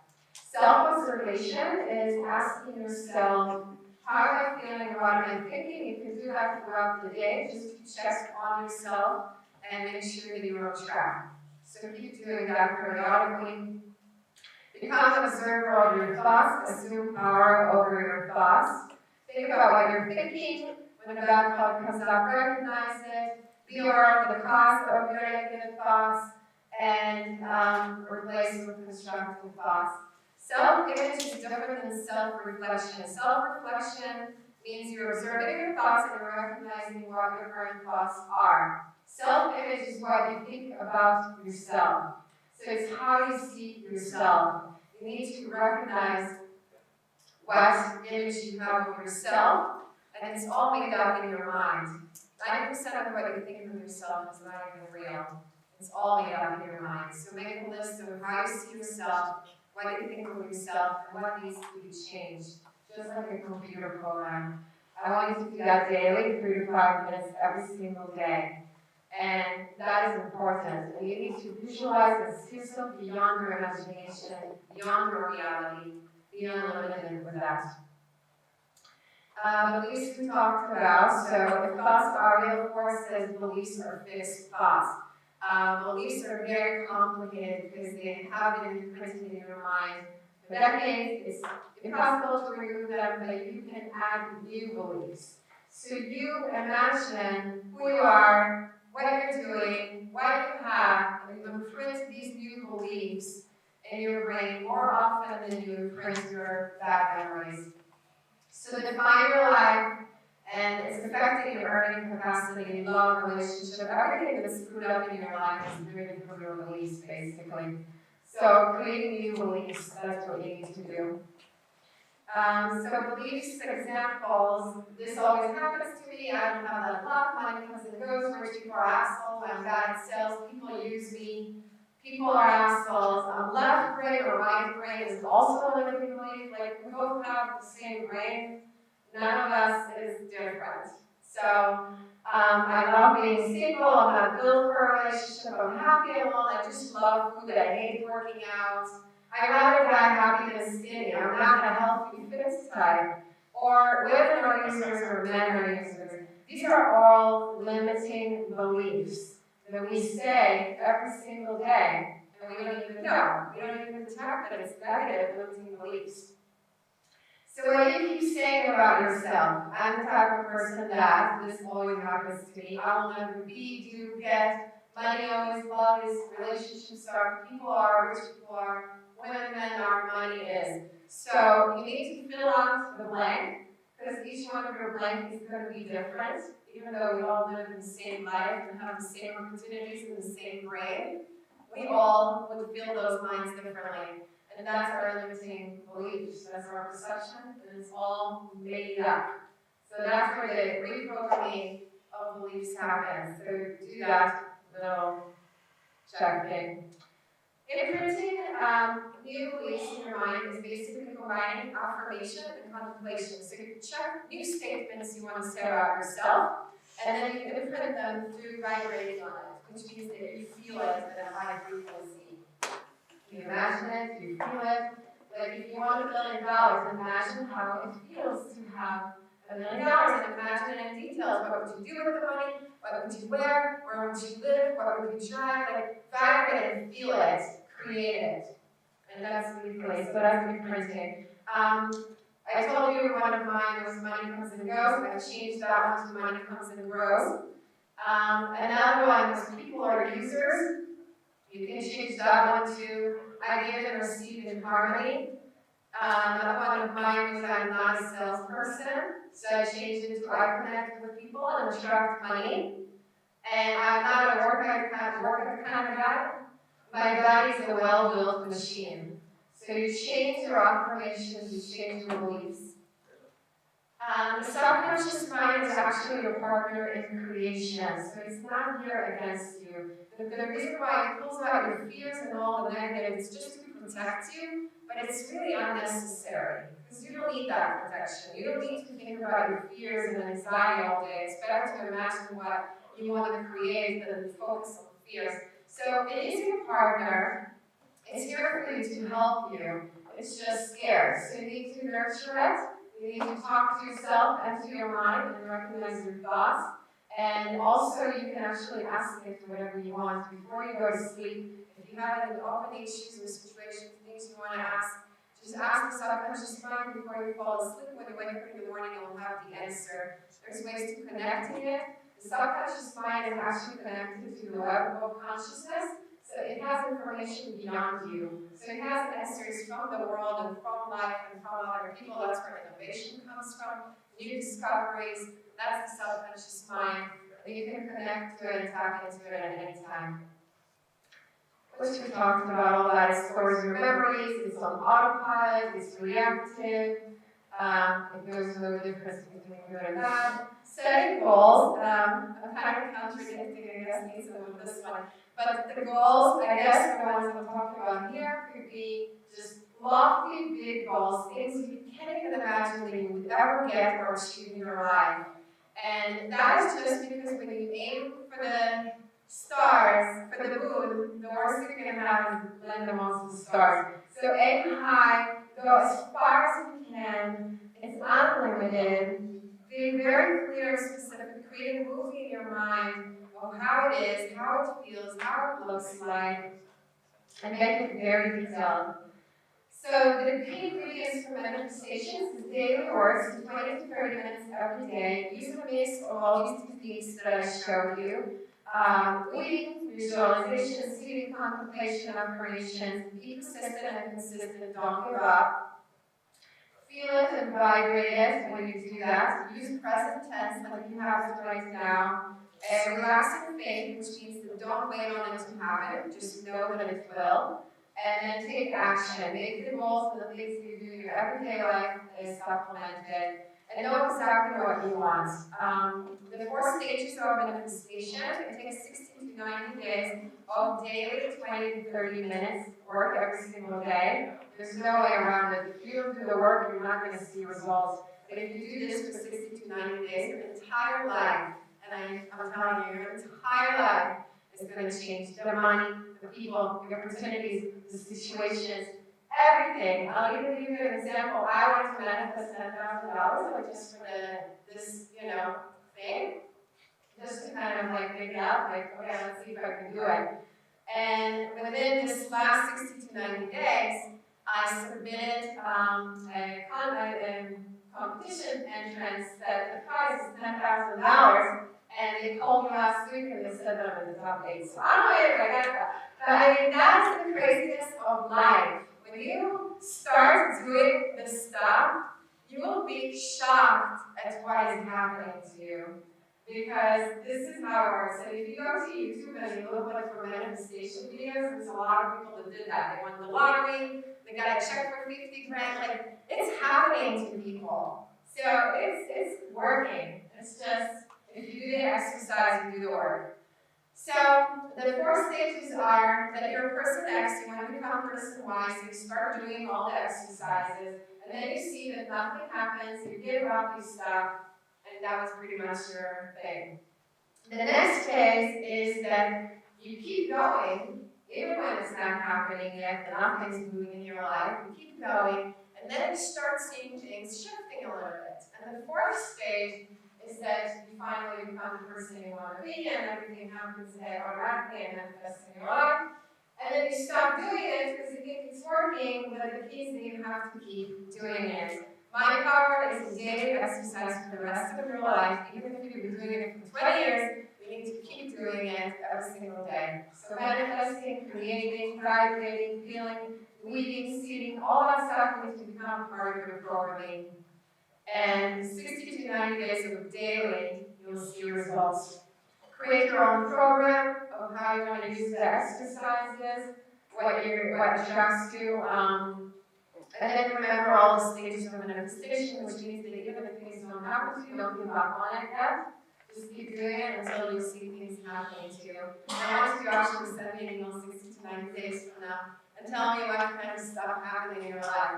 But if you do the daily work, because a lot of people just give up. So just my final slide, takeaways for everyday life. Make sure that you evaluate your thoughts throughout the day, weed and seed. Screen through what people tell you, what media tells you, what you're watching, what you're listening to. Make sure what enters your mind. And then use your affirmations wherever you're going. Adjust your vibration. Feel what you're thinking about. And focus with determination on your new self and your new life and the life you want. It's better to imagine the life you want than dwell on everything that you don't have, everything that you love, everything that goes wrong. Just focus on the future and do your exercises 20 to 30 minutes a day. That's it.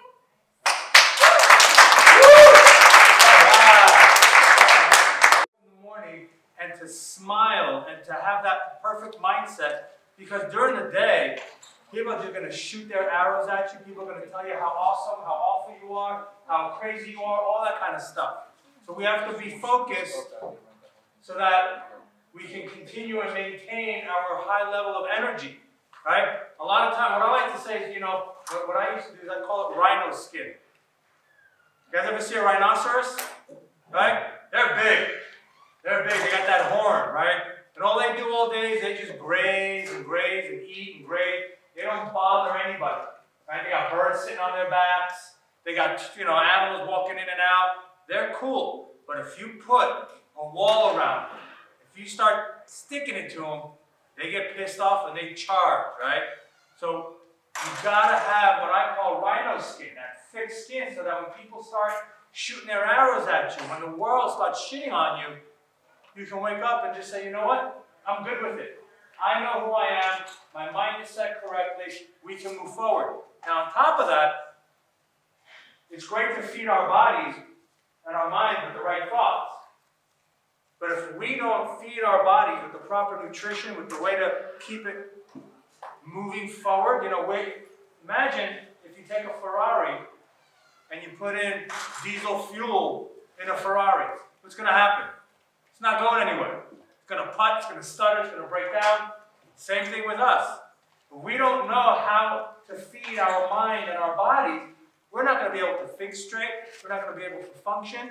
We're not going to be able to be successful in relationships, in finances, in our mental or spiritual attitude. It's just not going to happen. So we need to learn how to input positive, healthy nutrition into our bodies as well, right? Nutrition is mental nutrition, it's physical fitness, but it's also the food that we eat, right? 80% of our health and our nutrition is food. Everything else is secondary. So knowing that, understanding that, I went out and I searched and I was looking and I found a gentleman by the name of Ben Azadi. He's known as the Health Detective. He's written 3 best-selling books on how to maintain and how to reach optimal health. And I asked him, I said, listen, Ben, I said, do me a favor. Can you please take time out of your busy schedule and come and share with us your knowledge? Share with us, lay on us some information that we can go out and help us transform our life. And, he was like, absolutely. So without further ado, I want to introduce the Health Detective, 3 times best-selling author on how to treat your body nicely and correctly with love and nutrition, Mr. Ben Azadi. Ben, come on out. I have a great presentation for you today. Let's see where the best place to stand so there's no echo. Better, good, okay. 5 health hacks every entrepreneur needs to know about. I'm going to break down those 5 hacks with you, and I'm excited to be here with all of you today. Like Nitzan said, we could be anywhere right now. We could be in Key West, we could be at the beach, but we're here today. And let's go right into this. I want to acknowledge Nitzan, Julie, Limor gave a great presentation, everybody who had a helping hand in putting this event on, and every single one of you today who showed up. So let's give everybody here a round of applause. You can tell that Limor and Nitzan have a lot of knowledge, a lot of information. Those were great presentations. 150,000 people. That's how many people die every single day. The next time you have a negative thought, a self-limiting belief, the next time you're complaining about something and you're feeling ungrateful, I want you to repeat this number, 150,000. That's how many people are dying every single day. As I've been on this stage right now for the last, 60 seconds, hundreds of people have died all across the world. Just knowing that fact, knowing that you're here with me right now, you're all looking at me, you're breathing, we're able to walk and talk, that's something to be grateful for. There's always something to be grateful for. So I want you to remember that number the next time you feel frustrated with whatever it is that's going on in your life, 150,000. I want anybody in this room right now, in your life, if you've ever been affected by cancer or heart disease, a family member, a friend of a friend, if you know somebody, to please stand up right now if you've ever been affected by cancer or heart disease in your family with your friends. And I want everybody to look around.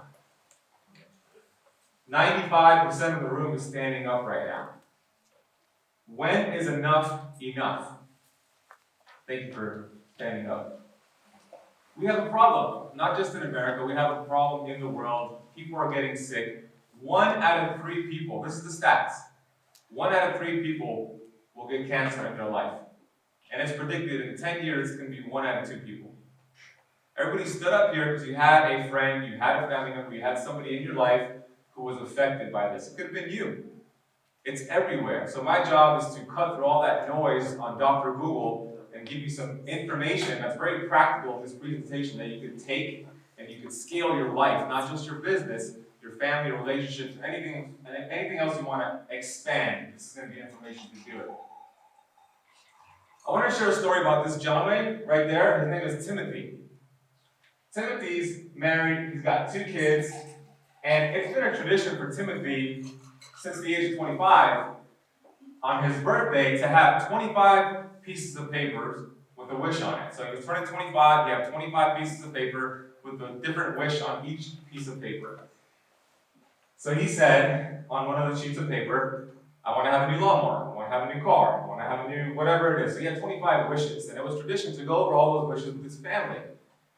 Fast forward 10 years later, now Timothy is 35 years old, and he recently got diagnosed with cancer.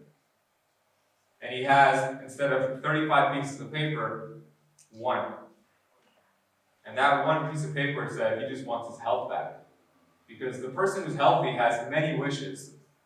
The person who's sick has one wish. They just want their life back. So hey, I'm all for being an entrepreneur. I'm all for scaling your business, earning a lot of money, creating freedom. Well, what good is all that if you don't have the energy for your family when you go on a month vacation with them?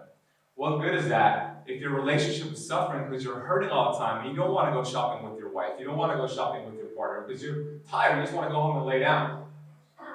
We want to take care of the health because health is wealth. It pays the best dividends. And when we focus on our health, the great thing about that, everything else improves. Your business, you have more energy, you have more focus, you have more clarity, not just for your family and your friends, but for everybody and everything you're doing in your life. So here's today's agenda. I'm going to go over this. I'm going to teach you how to burn fat for fuel. I'm going to teach you how to teach yourselves to choose fat for fuel. I'm going to teach you all how to be a creative genius, meaning any problem that comes your way, you don't see it as a stressor, you see it as an opportunity to expand. I'm going to teach you the best time to have coffee. I'm going to give you some cool hacks here, some science behind it, how to nap like a ninja, a healthy morning routine, how to get double the results in half the time, which as entrepreneurs, we want to kind of time hack things. And that's why you're here today, because you're getting thousands of hours of knowledge between me, Limor, and Nitzan, and you're getting that within a day. So I'm all about time hacking. How to master sleep, why it's so important to do so, and then I'll answer some questions. We might leave the question and answers for the breakout session, because we're running behind you. Yeah, so we'll do that during the breakout session. Who am I? So a lot of you are new to my information. I'm a 3-time best-selling author, I'm a national speaker, and I'm on a mission to educate the world, not medicate the world. I'm a certified functional health practitioner. I teach people, I don't treat them. And I live it to lead it. I'm going to share with you my quick story so you really understand where I'm coming from and why I'm with you today and why I'm so grateful to be with you today. This was me. Most of my life I was obese. 10 years ago, actually, those were photos when I was 24 years old. And I don't know if I'm going to stand next to this photo. Do I look older here or younger here? Older. Much older, right? It's 24 years old there. I'm 34 right now. 24. So I was obese, both mentally and physically. Suicidal. I was actually going through a really bad breakup. My ex-girlfriend broke up with me. I was working at a packaging and shipping store as a manager, and rock bottom. I was actually going on Google looking for ways to kill myself because I was so scared of being alone in a room, because anytime I was alone, I wanted to just do bad things to myself. I had to surround myself with my friends, and I wanted to end my life. And every time I went on Google to look for ways to end my life, I thought about my mother, I thought about what I would leave for her, and it just stopped me in my tracks. So I had a decision to make, because I wasn't ending my life. I was rock bottom, tiptoeing my way through life, just hoping to make it safely to death. And if my heart would have stopped beating at the age of 24, it would have just been a mere formality. I was not alive, I was not inspired, I was addicted to drugs, I was addicted to video games, I was addicted to pizza and a lot of the standard American diet. And I was rock bottom, and I don't know if any of you have ever hit rock bottom before. There's two things going on when you hit rock bottom. Number one, it's a very dark place, it's scary, you don't know why you're there, how you're going to get out of that space. Number two, you know there's nowhere to go but up, as long as you can dig out of there. And what happened with me was books. We talked about books. Books saved my life. And I came across a quote by the late and great Wayne Dyer. I don't know if any of you have studied Wayne Dyer before. Yeah, he's a legend. He's gone now, at least physically, but his work remains forever. And he said in one of his books, as I was looking to get out of this hole that I dug myself into, he said, if other people were the cause of your problems, right, you would have to hire a psychiatrist and send that psychiatrist to the world in order for you to get better. And I thought about that, I thought, that is so true. I was blaming everyone and everything in my genetics and traffic and my neighboring family members, but I was not taking personal responsibility. And that's the truth. The only person responsible, and more talked about that, is you. You are responsible. I am responsible for where I was in my life. So books made me realize that. And that's the quote right there. It's a little blended. I started reading books, and the books changed my life. They literally saved my life because they opened me up to a brand new world I never knew existed. So if other people are the cause of your problems, you're going to have to hire a psychiatrist for the world in order for you to get better. So remember that quote next time you're blaming other people. And then 9 months later, after taking responsibility, I went from 250 pounds to 170 pounds. 9 months later, I went from 34% body fat, obese, 6% body fat. I finally got a six-pack abs. You know, for me, it was important. Growing up, bullied, picked on, wore t-shirts inside of swimming pools. I was just that kid who was low self-confidence, low self-esteem. So I got a physical six-pack. I went from size 38 waist in my pants to size 30. But you know what? What's more important than all that physical transformation I had? I carved out a mental six-pack. That's far beyond more important than the physical six-pack. But my life changed the moment I took responsibility. And those are some of my stats. So, that's not why I'm here with you today. This is why I'm here with you today. Everybody stood up earlier because you had somebody who was affected by cancer or heart disease, or it might have been you. Same thing for me. This is my father with me. This is about 8 years ago. My father had type 2 diabetes for most of my life. And Nitzan shared about what happened with his father, so we have a lot in common here.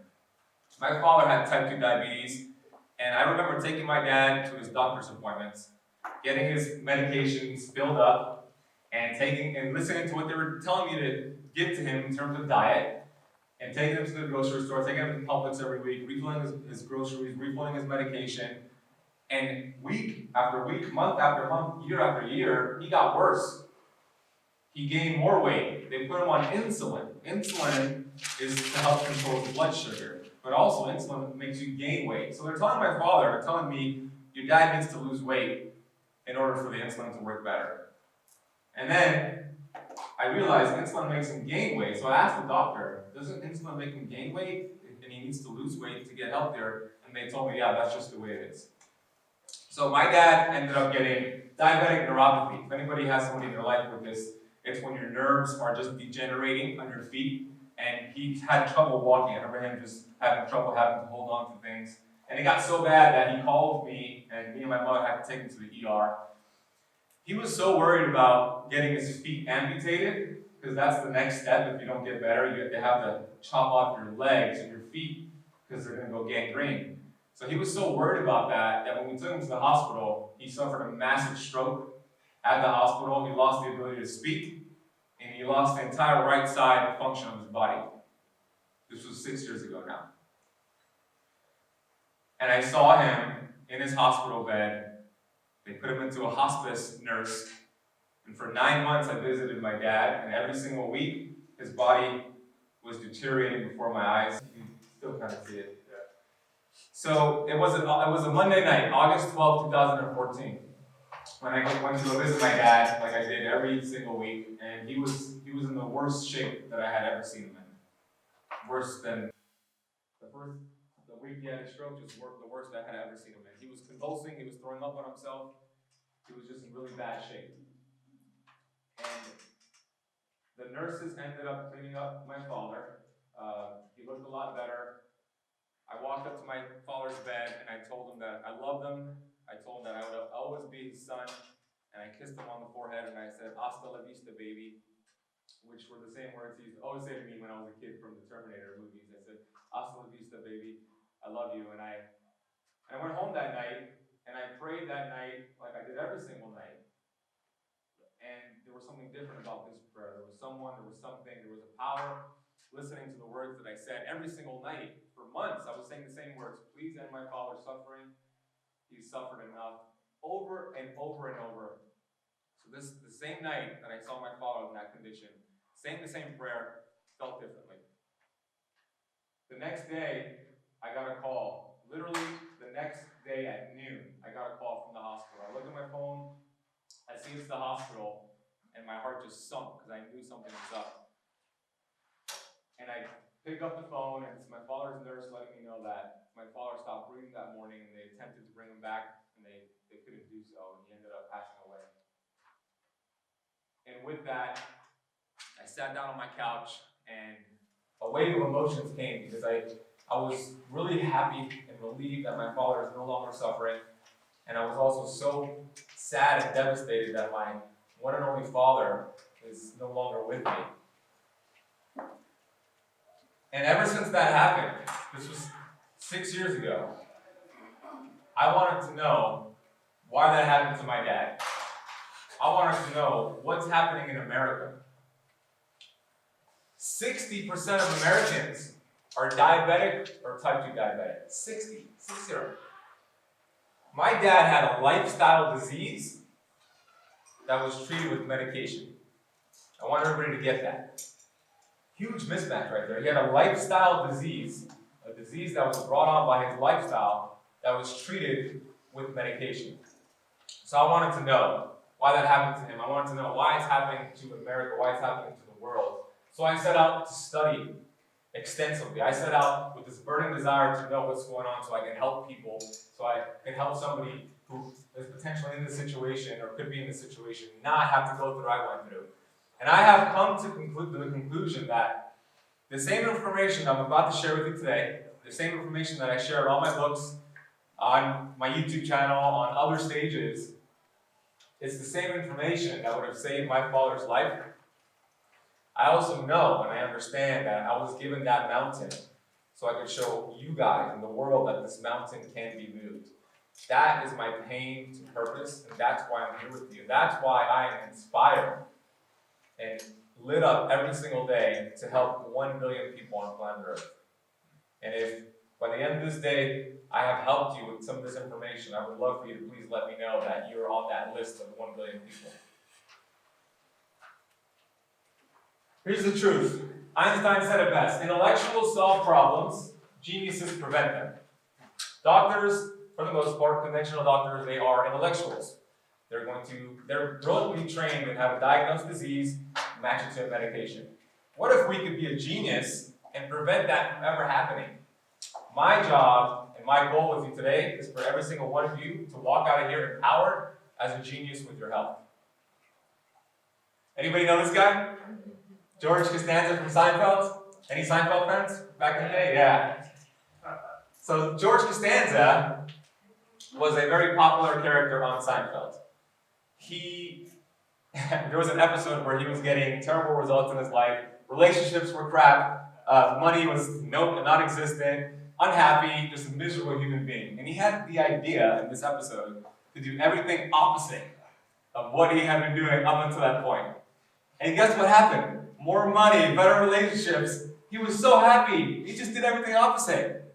So what I'm about to teach you, it's not the same old, eat more fruits and vegetables. It's the exact opposite of what you've ever heard before, the Costanza effect, and you're going to get better results because of it. It's going to challenge your way of thinking. It's going to open you up to a whole new world, and it's going to be unlike anything you've come across before. Because I've been in this space for 10 years now, studying on average 3 hours every single day. So let's do that math. We follow the Malcolm Gladwell 10,000 hour rule. It's past that. So that he says if you reach 10,000 hours of study in a specific field, you become a master in it. So I'm past that. And I'm not saying that to impress you. I'm saying it to impress upon you. Seen a lot, done a lot of research, I've experimented, so I'm about to give you some golden nuggets from all of that. And if you take action with any of these steps that I'm about to give you, you're going to get results. If you take action with all of it, well, you're just going to Grant Cardone 10x your results. All right, I'm going to hit the like button here real quick. I just wanted to pass through those slides. Bear with me. I'm going to teach you some cellular health going back to college or high school. Okay. Cool, let's get this here. All right, so we're made up of trillions of cells. Cells, we have 50 to 70 trillion cells that we're made up of. In fact, every single day, up to 70 billion cells need to be recycled, need to be regenerated. As I'm up here right now, I have cells that are being destroyed in a good way and being built up. Our cells can only choose two sources of fuel. Either we're burning sugar in the form of glucose, or we're burning fat and producing ketones. Who's heard of the keto diet in here? Yes, look at that, it's mainstream now. Yeah, the keto diet, so you're producing ketones. The preferred fuel source for our cells is fat. I'm going to compare burning glucose, sugar, which 90% of Americans are burning sugar. That is like a diesel truck driving through the highway. What's going to happen? It creates a lot of smoke coming out of its exhaust pipe. It's not going to be healthy for the environment. That's what it's like when you're burning sugar as your primary fuel source. Now, let's say you make the switch and you take action with these steps and you make the conversion to fat. That is that Tesla, Elon Musk, that Tesla riding through the highway, minimal smoke, clean energy. So if we could teach our body to shift to burn fat, is that going to equate to a longer, healthy life? Absolutely. Absolutely. So I'm going to teach you how to do that. Here are 3 ways to teach your cells to burn fat instead of sugar. Number 1, you want to increase your daily intake of healthy fats and decrease your carbohydrates. So what are our healthy fats? I'll just give you a little rundown off the top of my head here. Avocados, pastured eggs, wild-caught fish. If you eat beef, 100% grass-fed beef, nuts and seeds, olive oil. I'll tell you what, if you throw in 2 tablespoons of extra virgin olive oil every single day, studies show you to extend life by 9 years. Okay, so olive oil should be your best friend. Real olive oil, because most of the stuff in the supermarket, it's not good. It's blended with canola. So increase fat, healthy fat, decrease carbohydrates. And I'm going to give you some free resources and meal plans at the end of this, so don't worry about the whole list here. As you do so, you're going to stop snacking, okay? For the love of God, stop snacking, because here's the deal. Every time we raise glucose from snacking, even if it's healthy, we are aging ourselves faster. So I always tell people, if you want to age faster than anybody you know, eat every 2 to 3 hours. That'll get you there. The average American eats 17 to 21 times a day. 17 to 21 times a day, okay? I'm not saying they're sitting down at a table and eating 17 to 21 times a day. I'm saying this. They're drinking some kombucha. They're eating a handful of almonds. They're taking a bite of their yogurt. They're raising glucose and insulin, which is a meal to the body, 17 to 21 times per day. As a former snackaholic, I can relate to you. Once you make the conversion to burning fat, your body is burning its fat stores and your hunger goes away. So that's why you want to first increase healthy fat, decrease carbs. Then you just stop snacking. You have breakfast, lunch, and dinner, nothing in between. Next is, it should say intermittent fasting. It's cut off. Intermittent fasting, I'm going to teach you how to do that. Does anybody in here practice intermittent fasting right now? Okay, I love that. Nice. I know Nitzan does.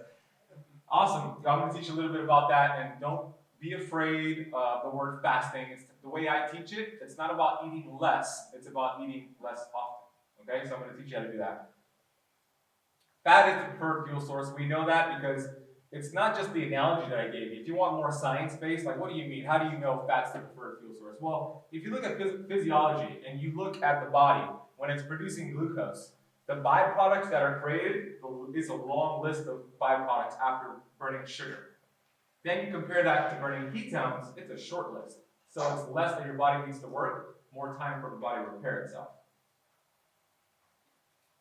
Here are 5 hacks every entrepreneur should know about. Out of the 10 years of research I've been doing this, I put together these 5 specific hacks because I know all of you are entrepreneurs and you want to scale your business.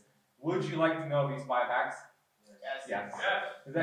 Would you like to know it for real? Yes. Okay. Cool, I want to show it to you. Number 1, coffee. Who's a coffee drinker in here? Yes, me too. I love my coffee. It can relate to tea. It can relate to anything that has caffeine in it. Here is a very powerful hack. You wait 90 minutes. I know it might sound crazy to some people. How the heck are you going to wait 90 minutes? You're going to punch your husband in the face. If you could wait 90 minutes, you're going to get more energy, more bang for your buck. Because what happens? When we wake up in the morning, we have our cortisol hormone, which is our energy fight or flight hormone that's already activated. It's naturally activated in the morning. Cortisol is much more powerful than caffeine. So when you have your coffee or your tea or your caffeine first thing in the morning, what happens is that caffeine pretty much rendered useless because cortisol overpowers it. But here's the hack. If you wait 90 minutes after you wake up, cortisol begins to drop down naturally. Then you have your coffee or your tea. You're going to get much more energy. You're going to feel better, and you're not going to have to run for another third or fourth cup in the afternoon. So just waiting, developing that discipline equals freedom, to have your coffee 90 minutes after will give you longer, sustainable, all-day energy. How many of you in here want to have more energy throughout the day? I do. Heck yeah. This will do it. So let's say you're having your coffee right now first thing in the morning, and you're thinking that I'm nuts. How are you going to wait 90 minutes? Well, you start off slow.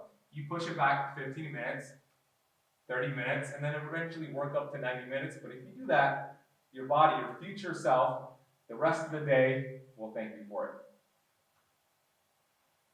Number two energy hacks for the afternoon. Number one, you can take a 20-minute nap. 20-minute nap should be the maximum, 25 minutes, maybe maximum, no longer than that. But here's the deal. Between the hours of 1 and 3 p.m. in the afternoon, a lot of people start to feel groggy. They get that afternoon slump. Very, very common. It's not necessarily because they ate a bad lunch. That could contribute to it. The reason is because our core body temperature drops around 1 to 3 p.m. It's human physiology. When that happens, melatonin, we get a slight increase in melatonin, which is our sleep hormone. So it makes us feel a little tired. It's just a natural thing that happens. We could follow that trend by taking a 20-minute nap. You wake up from that nap, you feel super powered. You can do it like George Costanza did underneath his desk on that episode of Seinfeld. Or let's say you don't want to nap, you want to crush your day, you want to get caught napping underneath your desk. The second option is to go outside and get 20 minutes of sunlight. You could be on a sales call, you can still be working, but you're getting sun. The sun's going to activate cortisol and then deactivate melatonin. They have an inverted relationship. So if you go outside between 1 and 3 p.m. or whenever you're starting to feel tired, get 20 minutes of sun, it's going to give you enough energy for the rest of your day. So that's your second hack right there. Number 3, I got this from a great book from Dvashh called Headstrong. And I'm going to explain how to perform it and which days to perform it on. So if you have I'm just so happy I see my girlfriend sitting there. I make myself so happy when I see her watching me speak. When you have a busy day, let's say you are giving a presentation like I am, like Nitzan or Limor, or you want to be on top of your game because you have to make the biggest sale of your life. Any kind of day you want to crush that day, you want to perform these headstrong sprints the morning of. I'm going to explain why and how it works. This is how to do it. You're going to sprint as fast as possible, running like a lion or tiger is chasing you for 400 yards. Now, what's 400 yards? If you can't calculate it, it's about 1 minute and 45 seconds. All-out effort. It could be on a bike, it could be cycling. The goal is to go all out and activate your sympathetic nervous system. Then, immediately as you're done with that, you lie down physically on the floor, on your back, and take deep breaths for 90 seconds. That activates your parasympathetic nervous system. And you know what happens when you go sympathetic dominant to parasympathetic dominant? You get this flood in your brain of something called brain-derived neurotrophic factor. Fancy word, what it means is miracle growth for your brain. It's brain fertilizer. Studies show the more you produce of this BDNF, the more creative you are, the more focused you are, the more you feel like a rock star. So you want to do 2 rounds of this. 400-yard sprint, or 1 minute and 45 seconds, 90 seconds lying down on your back, 2 rounds. The morning of a powerful event or an important day for you. I want anybody to try this out and they did it to let me know how it goes, because I know you're going to feel a lot better doing this. And it's taken from this book from Dvashh. If you want to read it, it's called Headstrong. All right, number 4, a cold shower or polar plunge. Not only for mental energy and focus, but also for testosterone and for fat loss. So if anybody wants to lose some weight here, just taking a cold shower every day does it. Because when you take a cold shower, 2 amazing things happen. Number 1, something called hunter's reflex. Hunter's reflex is super cool because when your body is shivering like that, whether you're taking a cold shower or these crazy people out here, I don't know where they are, but they are freezing. When your body's cold like that, what it's going to do, it's going to actually take all of your blood flow, take it away from your extremities, that's not as important, and direct all of your blood flow to your vital organs. So you get this vascular massage, which improves immunity. It gets your lymphatic system moving, which clears toxins, and it boosts your testosterone as well, and it burns fat because it activates something called brown adipose tissue. So just not even changing anything with what you're doing and adding in a 3-minute cold shower every day, you're gonna lose a little bit more weight, a little bit more body fat, because you're gonna activate something called brown adipose tissue, which is the good fat. We love brown fat because it turns the white fat, which is the fat around our stomach, our love handles, our organs, the bad fat, it burns that, or converts it to brown fat. It burns 3 times more calories. Okay, so this is great, and also when you're done with that shower, it exhilarates you. Like, you do this before one of these talks, you're gonna be lit up and ready to go. You don't even need coffee, you're gonna be jacked up. So that's your 4th hack. Number 5, money time sleep window. Sleep is very important if you want to live a long, healthy life. I believe sleep is more important than diet and exercise combined. And I'm an entrepreneur, so I'm not going to tell you to sleep more, and then you want to be awake to crush your business, so I'm going to give you a hack here. You can actually sleep less and get more sleep with this hack. Does that sound cool? Yeah, nice. Sleep less and get more, right? There is a phenomenon, science has backed it up, called money time sleep window. It's between the hours of 10 p.m. and 2 a.m. And it's based off of our circadian rhythm. So our hormones is in sync with Mother Nature. It's been this way since the dawn of humankind, for hundreds of thousands of years.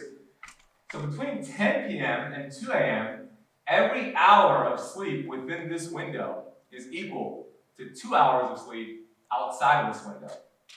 And it tells us what stages of sleep we're in, how long we're in for, how long we woke up for, heart rate variability, body temperature, a lot of cool things. But it shows every single night, like if you check your sleep stats, between 10 and 2, you're getting most of that deep 4 sleep. Deep 4 sleep is where your 5 fat-burning hormones are activated. So 98% of fat burning takes place during stage 4 sleep. Not at the gym, not during the workout. It's all these fat-burning hormones are activated during sleep, stage 4 sleep. And here's a very important fact for entrepreneurs. When you're getting this stage 4 sleep, your brain actually shrinks up to 20%. Okay, this is what happens. This fluid goes over your brain like dishwasher, and it takes and removes all the toxins that have built up throughout the day. Takes your short-term memories from that day, processes it as long-term memory, and it cleans you out so you wake up the next morning refreshed without brain fog. Okay?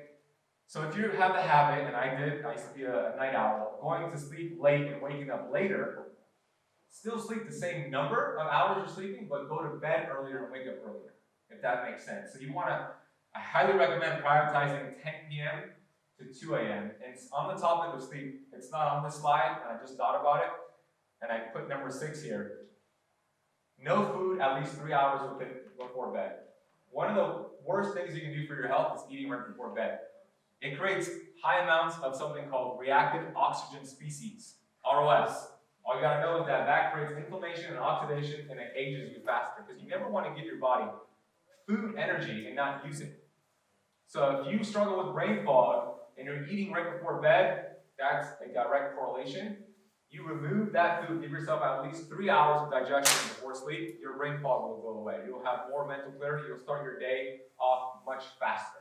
So no food at least 3 hours before bed. If you eat enough healthy fat and protein with dinner and you eat until full, it should hold you over. If you're burning fat, you're producing ketones, you don't have an appetite. You actually control your hunger. So that's the goal, to get fat adapted, which I showed you in the beginning, and then all this is going to be that much easier. Bonus hack. I actually got 7 bonus hacks for you. Great anti-aging hack, great hack for events and holidays. So let's say, what happens after a Thanksgiving feast? We are in a food coma, right? We're done for the day. What if you could actually do something before and after that prevents you from being in a food coma and controls your blood sugar from spiking so high so you don't age yourself faster and you don't take that blood sugar and store it as fat? Would you like to learn 2 ways to do it? Well, this is number 1. Perform 50 squats, it could actually be 40 to 50, before a meal. Because when you do that, so you're ready to feast on a lot of carbohydrates, whatever it is, and you tell your family about this tip, you all do 40 to 50 squats, and you activate something called GLUT4 transporter. We like GLUT4 transporter because what it does, it takes the blood sugar from spiking up and being stored as fat, and it takes a lot of it and puts it in our muscle cells and uses it for energy. So you actually burn more fat instead of storing it, and your energy levels are more stable. And then after you finish the meal, go for a 20-minute walk. So you can do both, you can do either one. Both of these are going to be powerful for regulating blood sugar. The better you can get at controlling your blood sugar, the longer you will live. I believe we were designed to live 120 years old. These are the ways to teach you how to do so. And I say 120, quality life, feeling good, living a high energetic life. All right, a couple more things here. The best way to live 120 years old with incredible energy and vitality, which I think everybody in here would like that. 2 ways. Number one, get keto adapted. A lot of you raised your hand when you said you were doing the keto diet. What is keto? How is it produced? Keto is popular, and I want you to understand that although a lot of people call it a health fad, it's actually a health fact. Keto has been around since the dawn of humankind. Just because it's popular in Dr. Google does not mean it's a trend, does not mean it's new. In fact, back in the 1800s, do you know how keto was discovered? Nobody knows this, it's really cool. The Romans, they had people having seizures. And back then they didn't know what a seizure was. They thought they were possessed by the devil. They thought they were demons possessing the body of the people having seizures. So what did? They would put them in a room and lock them in the room. They would not give them food. They only gave them water. And what happened? They started producing ketones because they were fasting. And their seizures went away. And it cured the demon out of these people. So it was accidentally discovered back then. In the 1920s, they started using it for children with seizures. So it's been around for a long time. It is not Atkins, and there's many different ways to do keto. And I teach it as a tool to get your body keto adapted and not stay in a state of ketosis. I call it keto flexing. And I'm going to show you a little bit more on how to do that and why it's beneficial. Number 2, fasting. Fasting is super powerful. When the body's in a fasted state, it has all this energy that starts to heal itself. And I'm going to explain briefly what I mean by 2 of these things. So I have some slides here. 4 reasons why everybody, every human being, should get keto adapted.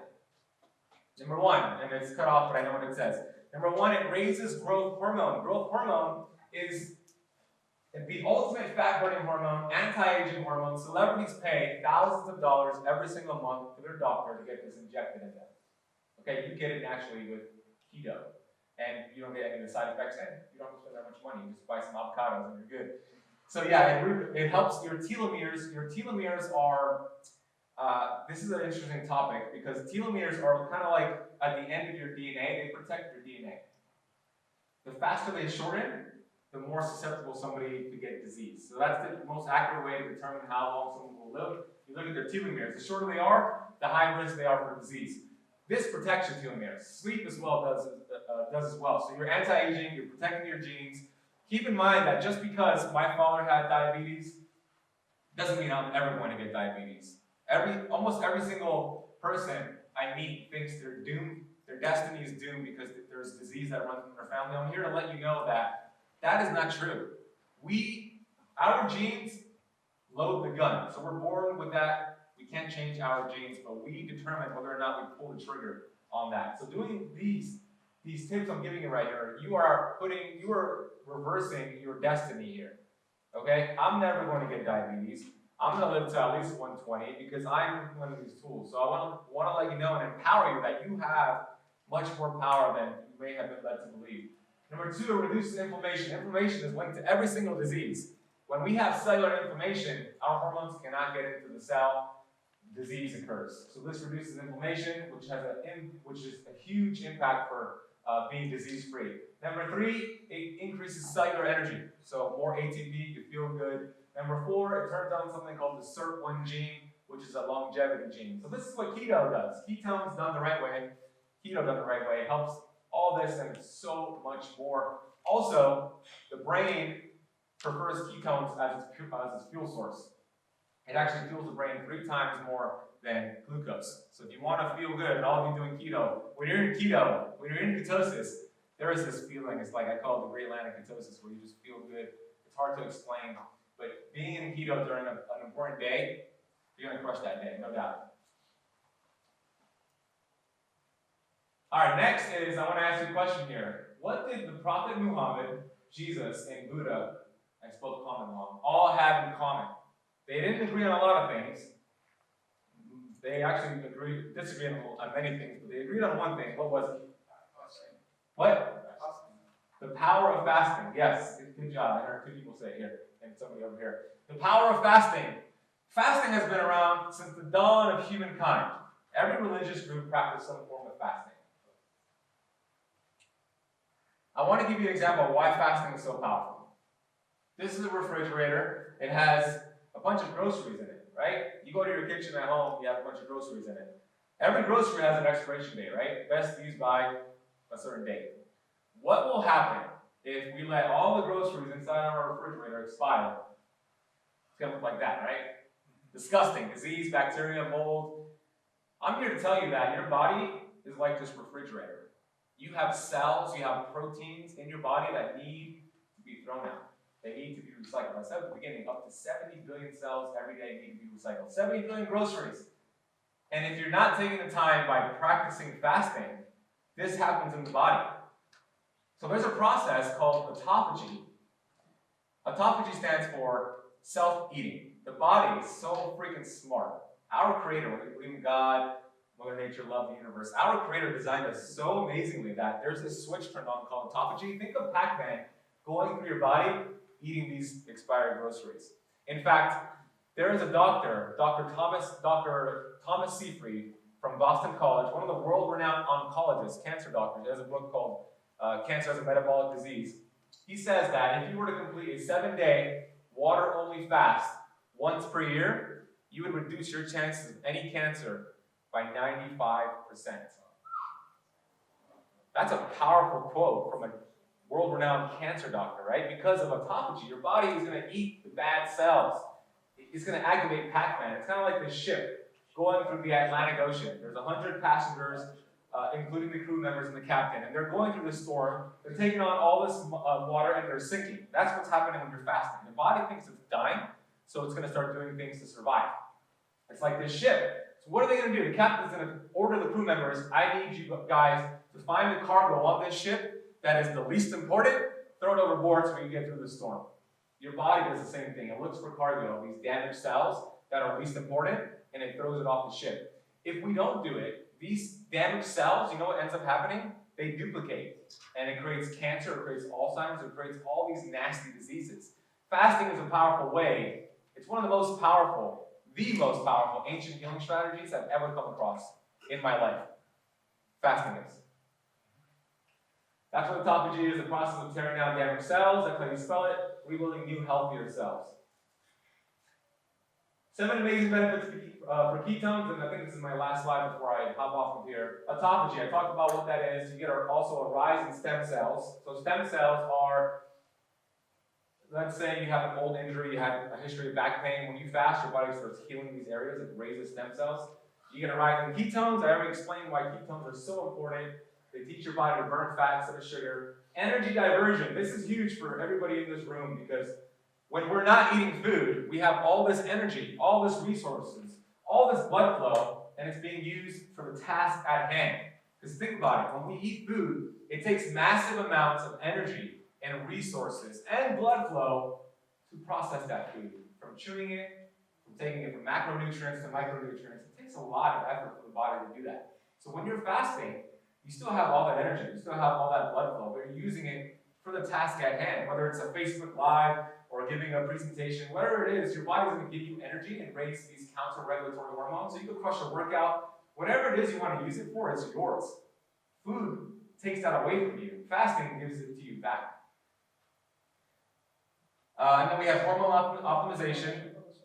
Your cells become more sensitive to the hormones, so your hormones can do its job, which is to burn fat, feel good. Resets your microbiome, because when you're not eating, your gut finally heals itself.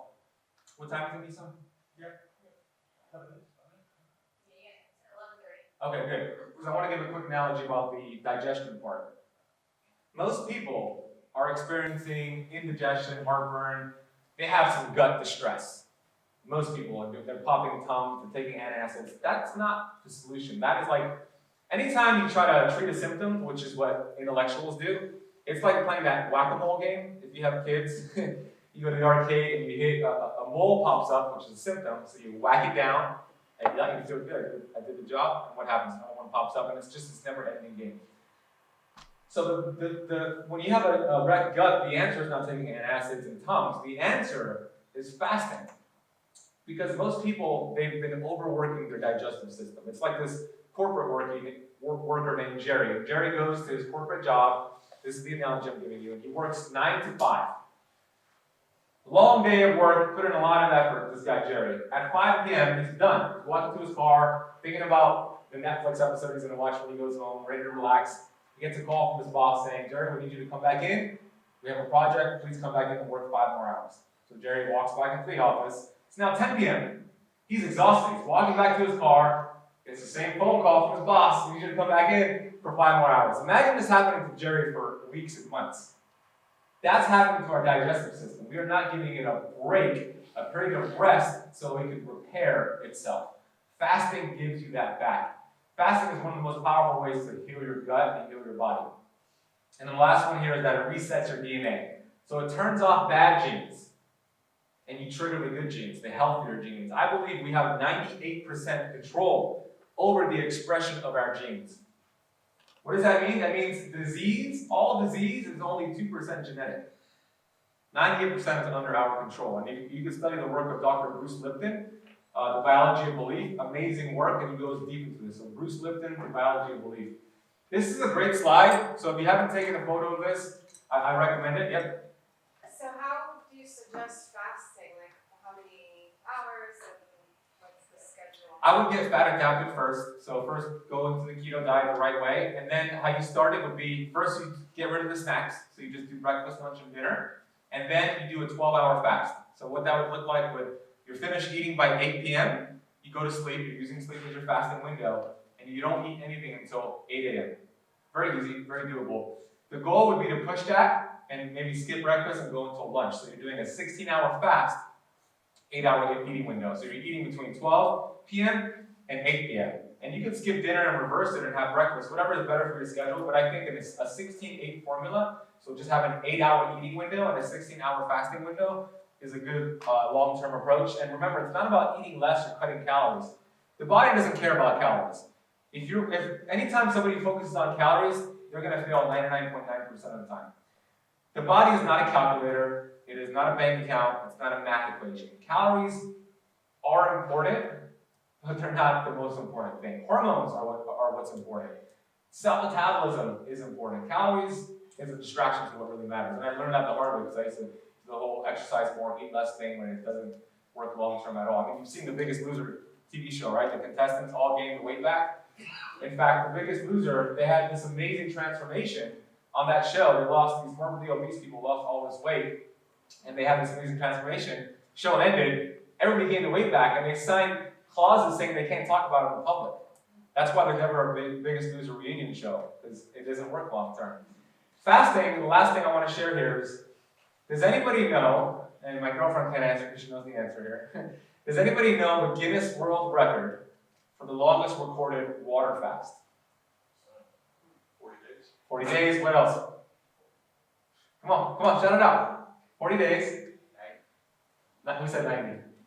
90, what else? It's more than that. 120, 200, more than that. Okay, so he said 365. That's close. 382 days. Water? With water. Just water. Just water. No food. Just a multivitamin. And what I wrote about him in my book. His name was Angus Burberry. He was a morbidly obese guy from Scotland, and he weighed 450 pounds. He decided to go on a medically supervised, that's an important word, medically supervised water-only fast where he just had a multivitamin and water for 382 days. He went from 450 pounds to 180 pounds. Wow. He didn't have loose skin, blood work looked amazing, electrolytes looked amazing, he felt amazing. Wow. This is an extreme example to show you that the body knows what to do. We eat food, we store it as body fat. We don't eat food, we're supposed to burn that body fat. So once you get keto adapted, it gives you the metabolic flexibility to do that, then you fast and you get all the benefits. That's the prerequisite. You gotta get keto adapted before you fast, because if you just go out and fast tomorrow, you're gonna curse my name tomorrow for sure. So get keto fast and then do some fasting. All right, these tools I gave you, they're very powerful tools. Just like a chainsaw is a powerful tool, it can get the job done or it can hurt you. fasting and keto, it can get the job done, or it could hurt you. Same thing. I want to teach you how to use these tools. So we're gonna do some breakout sessions today. We're gonna have a table set up, and if you have any questions, because I know I just unloaded a whole bunch of information on you, so make sure you write it all down, and we're gonna have a period of time today where we can do that. And last, I want to just give you a couple of free resources. I have a keto book. It's kind of blurred out there. It's ketokickstartsguide.com. It's a free ebook on how to get fat adapted. And then for sure, go to my YouTube channel, youtube.com/ketocamp. That's camp with the K. And I have a ton of free videos on there. That channel is really taking off. And I also am on Instagram at Azadi. And I want to thank you for your time and your energy. Thank you so much.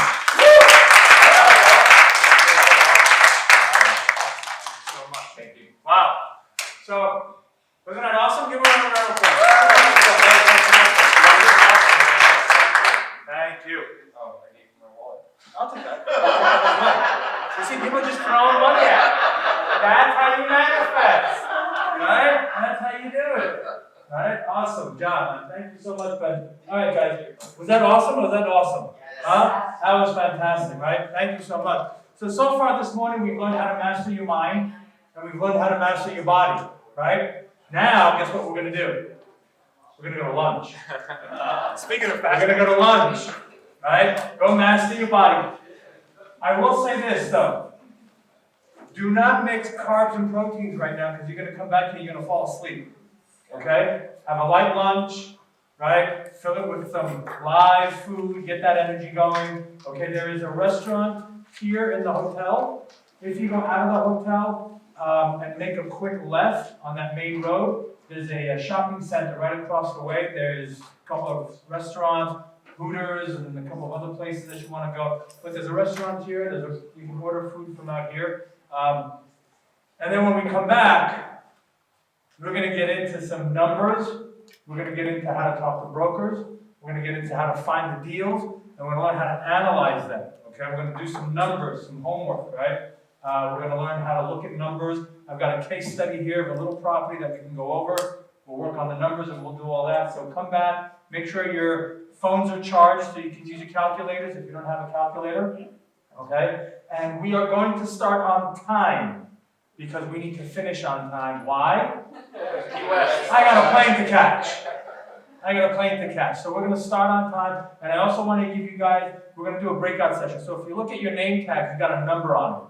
Right? 1, 2, and 3. So at the end, we're going to do a little breakout session. We're going to have Ben on one side, Limor on another side, and me on the other. And whatever group you're in, whatever number, you're going to go to that group, and we're going to have questions and answers so we can really get into more detail and a little kind of private time with us. So that'll be the breakout session. It'll be 3 groups. So go eat light, eat well. Okay. What time is it now?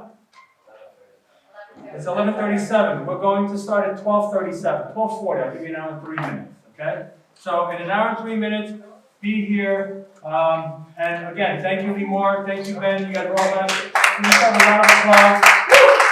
All right, we'll be back soon. We'll have fun. We'll eat. We leveraged it, right? Or if we're going out and, we have brokers that are working for us, right? That are going out there and looking for properties for us. We're leveraging their time and their knowledge and their expertise in that industry to help us achieve success. So my business partner, who's light years ahead of me in her knowledge, she says that multifamily investing is like running 12 marathons at the same time. And to be successful, you have to cross the finish line with all 12 marathons at the same time. How many people here have ever run a marathon? I haven't. Right? You run a marathon? It takes a lot of effort, right? You need to train, you need to eat right, you need to sleep right, you got to have that right mental capacity, right, to be able to do that. So imagine running 12 of those at the same time. Would you be able to do that by yourself? Hell no. Absolutely not. That's why we need to understand how to build our power team so that we can go out and be wildly successful. So, let's get into it. Where are we? Where are we with the slideshow here? Okay. Are you looking to build generational wealth? Create the life of your dreams. This is just a little video. Destiny. If you answered yes, then look no further than investing in real estate. In fact, 85% of American millionaires made their money in real estate. The reasons are simple. You avoid the stock market roulette wheel. You hedge against inflation. You receive significant tax benefits. You create and leave behind a legacy. I'm Nitzan. I've spent my life traveling the world, meeting and learning from people from all walks of life. I've discovered the magic behind how the universe works. I'm going to teach you how to master the art of manifestation and achieve anything you want. And you can have it all by investing in real estate. But there's another secret. Investing in real estate alone will take you to the top of the mountain, but investing in multifamily real estate will take you to the moon and beyond. The first advantage is cash flow. Cash flow on a multifamily is always greater than single family because you have more rents coming in. The second advantage is economies of scale. If you have 6 single-family houses, as opposed to 1 6-family complex, you have 6 roofs to be repaired and 6 lawns to maintain. In your 6-family apartment complex, you only have 1 roof and 1 lawn. Economies of scale are in your favor. The third advantage is that the value of your investment is based on income and expenses, which tend to be more controllable and predictable than residential real estate investments. Interested in learning more about how to create wealth at a faster rate and achieving the life of your dreams? Let me show you how adding multifamilies to your portfolio is the way to do it. Fill out the contact form at investwithcip.com/investing and take the first step to the life of your dreams. All right. Good video? You like that? So we understand the difference between multifamily and single-family investing. We understand that single families, right? You have one tenant in the house, and if that tenant doesn't pay you that day, you don't have your mortgage payment. It's got to come out of your pocket. If a $20,000 roof goes bad on your house, your entire year's income just went down the tubes. So when you're investing in multifamily, we're investing in economies of scale. We're investing in a project where we have multiple people paying our expenses and our mortgage, and then once we're done with that, we have a nice profit that we can split with everyone. So Theodore Roosevelt said it best: every person who invests in well-selected real estate in a growing section of a prosperous community adopts the surest and safest method of becoming independent, for real estate is the basis of wealth. We understand that, right? Why is real estate the basis of wealth? Because real estate is something that appreciates. It goes up in value. How many of us buy depreciating items on a daily basis? Right? We buy cell phones, we buy computers, we buy cars, we buy all these products that as soon as we buy them, we just lost money on them. Real estate is one of the few things that is local in nature. And what do I mean by local in nature? If somebody farts in Japan, it doesn't affect my multifamily asset in Georgia. It doesn't affect my Texas property, right? However, if you're involved in cryptocurrency, if you're involved in stocks and bonds and mutual funds and all that stuff, Forex, all that is based on a global market. So if somebody somewhere in some other country that you have no idea who it is does something, it can affect the entire industry. Multifamily real estate is local in nature, right? Which is an incredible thing. And with multifamily, we're looking at 2 things. We're looking at the brick and mortar, the actual building itself, and then we're looking at the business that is being generated inside that multifamily. Does that make sense? Yes? Everybody say aye. All right, everybody stand up for a second. Stand up. Stand up, stand up, stand up. Stand up. Let's go. Shake, shake, shake, shake, shake, shake, shake. Come on. Come on, shake. Shake it. Shake it loose. Shake it loose. Let's go. Shake. Turn to the person next to you. Give them a high five. Say, I own you. I own you. I own you. Let's go. Mean it. Stand up and yell. I can't hear you. I want to hear you guys yell. I own you. I own you. Is this your day to achieve success? Is this your time? Absolutely. All right. We're all jacked up a little bit. Great. Have a seat. Have a seat. All right. Multifamily. We heard in the video, right? Why multifamily? All right. Multifamily real estate investing creates passive residual income. We all know what passive residual income means. It means you create something, you do it once, and it gives, and it gives, and it gives. It's the gift that never stops giving. It's incredible. It's awesome. which gives you the opportunity to live a lifestyle that allows you to choose when and where you work and what your work will actually be. I'm flying down to Key West. I can go now in the summertime and take 6, 7, 8, 9, 10 weeks, however long my kids have off of school, and go travel with them. Because I have this company that I've created with my partners that goes out and buys multifamily complexes all around the country, strong local markets, and while they're doing what they need to do, I can pull back a little bit and go enjoy my life. I've created a business that is lifestyle friendly. You understand that? A business that is lifestyle friendly rather than creating a lifestyle that goes around my business. How many of us have a lifestyle that revolves around your job or your business? Say aye. What? Aye. Guys, do you want to become successful? Yes. Do you think sitting here in the chair, is that going to be successful? No. Is that how you're going to talk to a broker or to a seller when you're on the phone with them and you got 4 other buyers behind you waiting to win that war, waiting to win that contract? Are you going to get that contract awarded to you by talking to the brother? Yeah, well, I've got both. Or you're going to get jacked and be like, listen, you want to sell your property? I'm the person you need to talk to. It's all about your mental attitude. It's all about the way you approach things. So why multifamily? We heard in the video. Cash flow, right? How many of us heard the term cash flow is king? Right? Yes. I want to change it a little bit. Passive cash flow is king. Because it doesn't make a difference if you've got $1 million in the bank.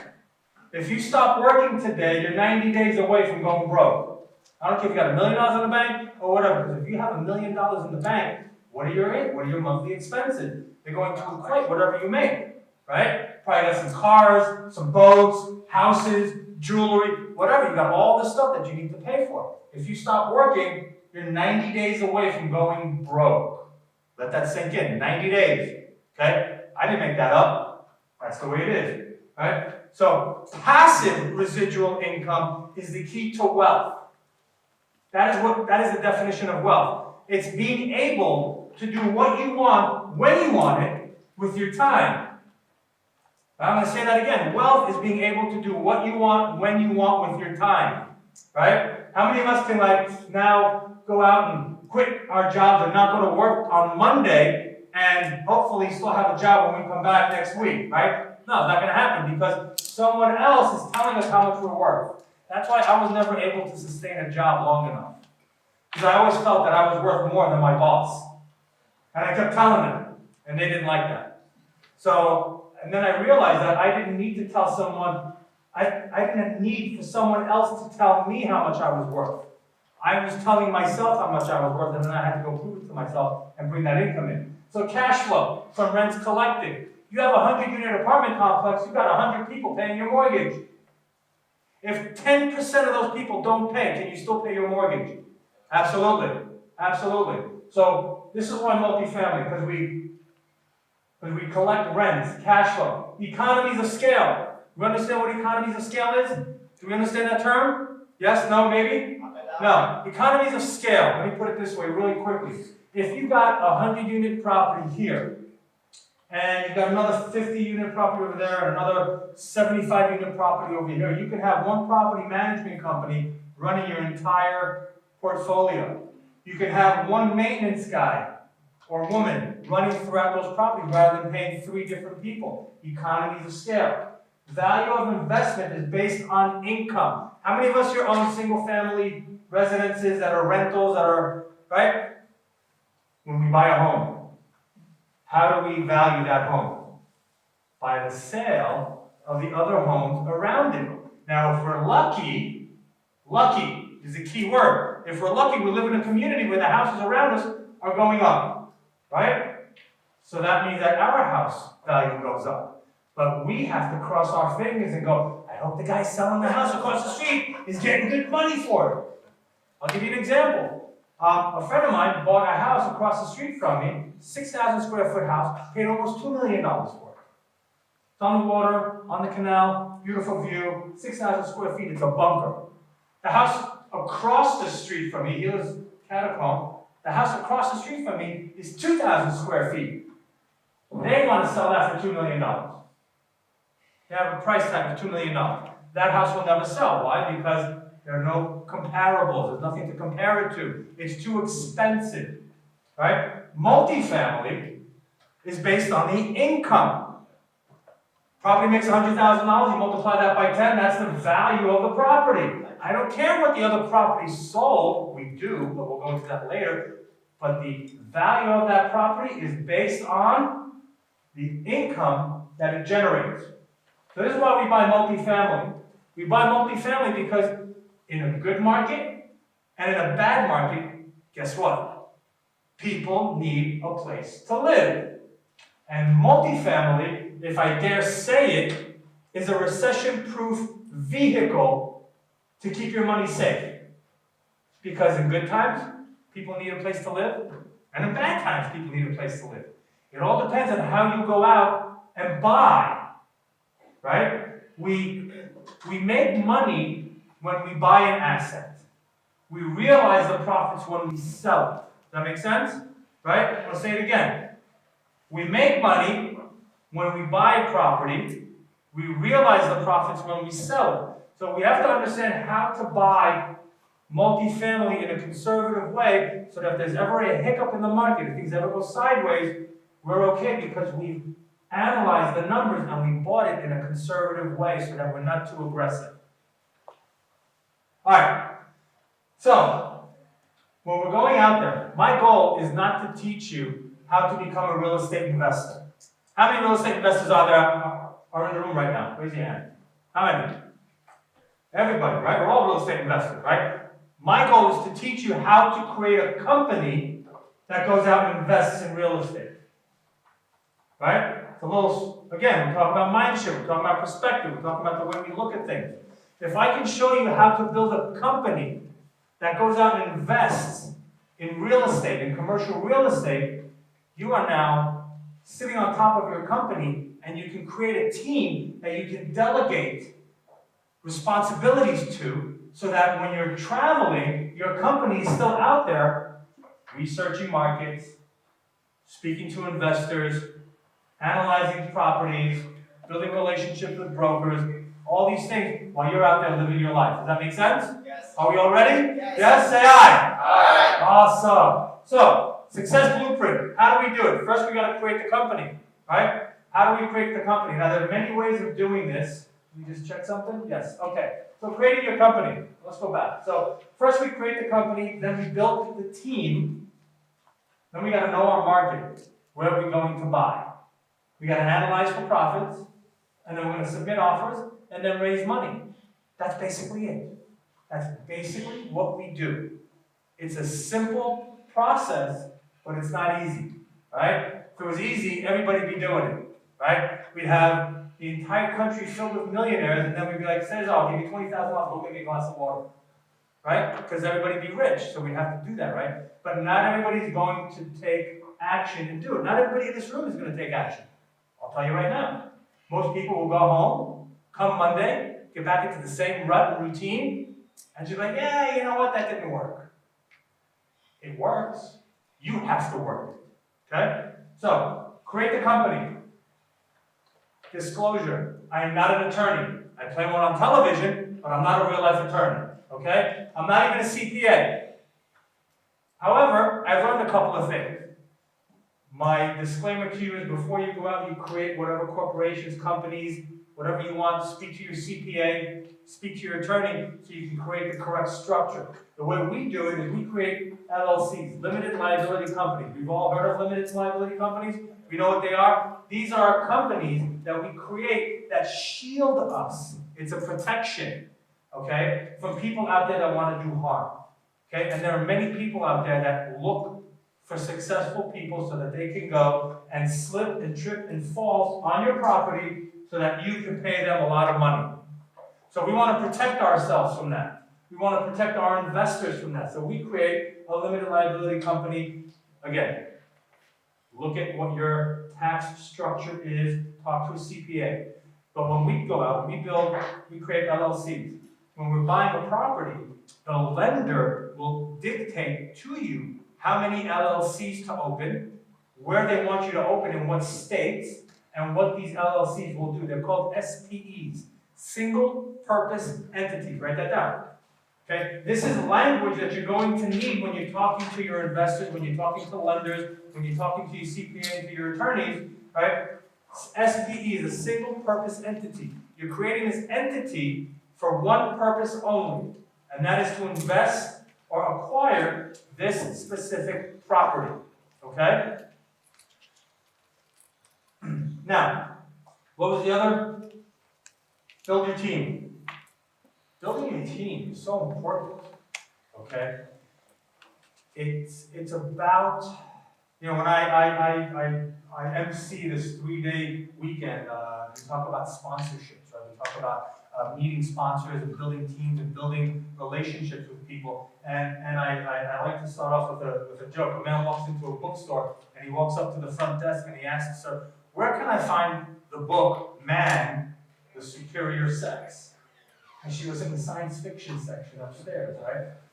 But that whole thought process is, if I think I'm better than you, if I think I'm better than you, or if I don't want to work with a certain type of person or whatnot, if I already put that in, I'm losing out. Most of the people in my life are women. I've got my wife, I've got 2 daughters, my business partner, my assistant. They're all over the place. They're everywhere.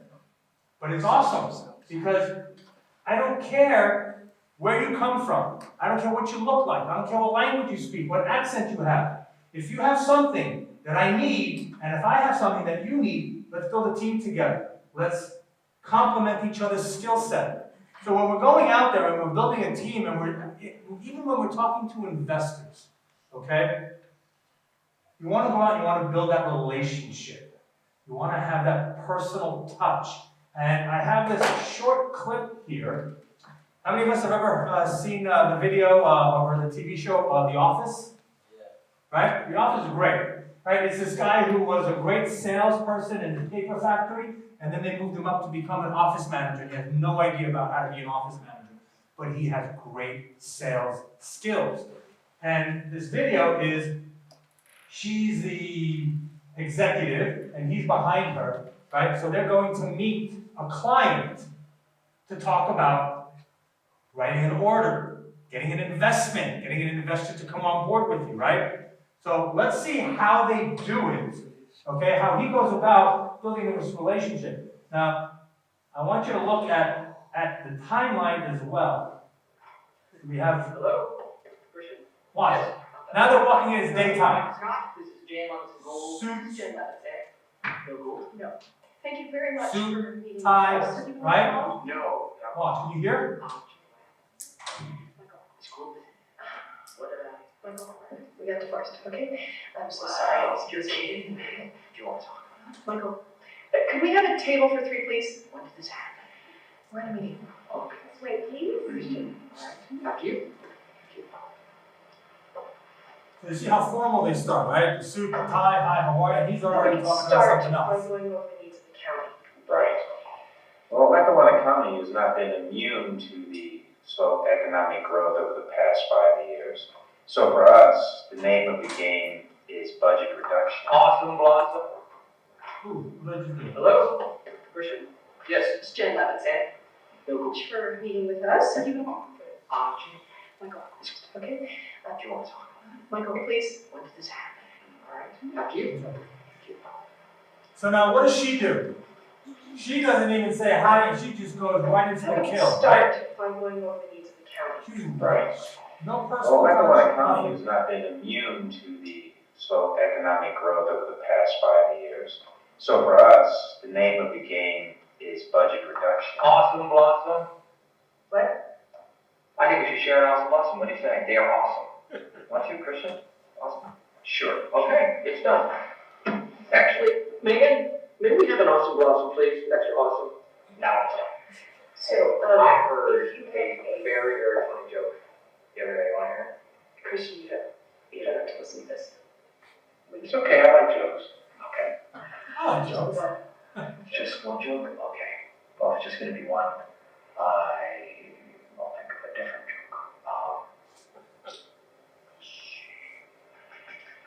says, well, I'm an astronaut, so I drive a Cessna. And the second guy says, well, I'm a pimp, so I drive a cheap escort. And the third guy says, I got you both beat. I'm a proctologist, so I drive a brown pro. Alright, what is he doing there? He's building rapport, he's taking everybody's defenses down, right? And she's just like, what are you doing? I need to close the deal.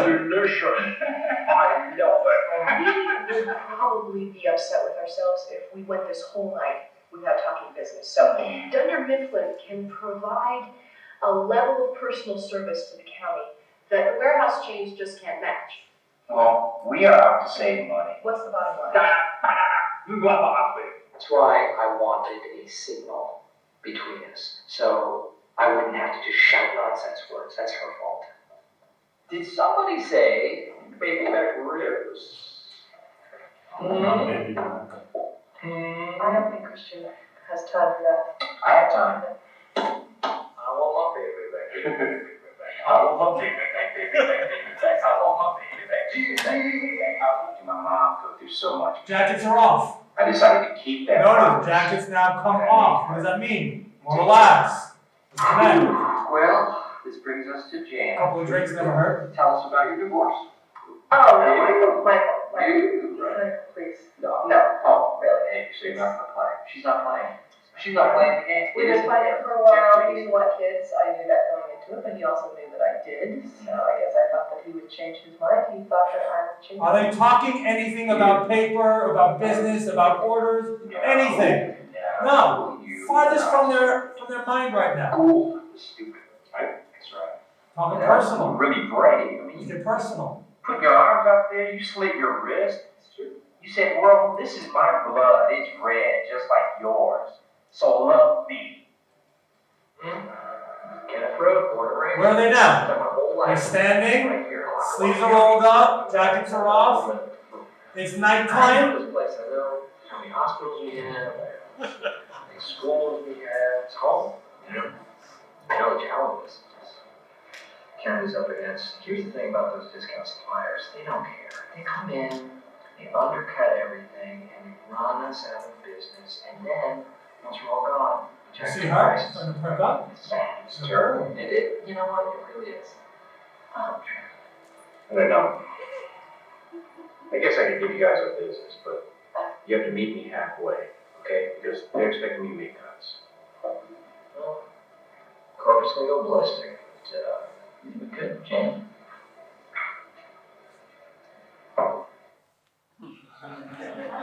What was some of the pointers that we took away from that?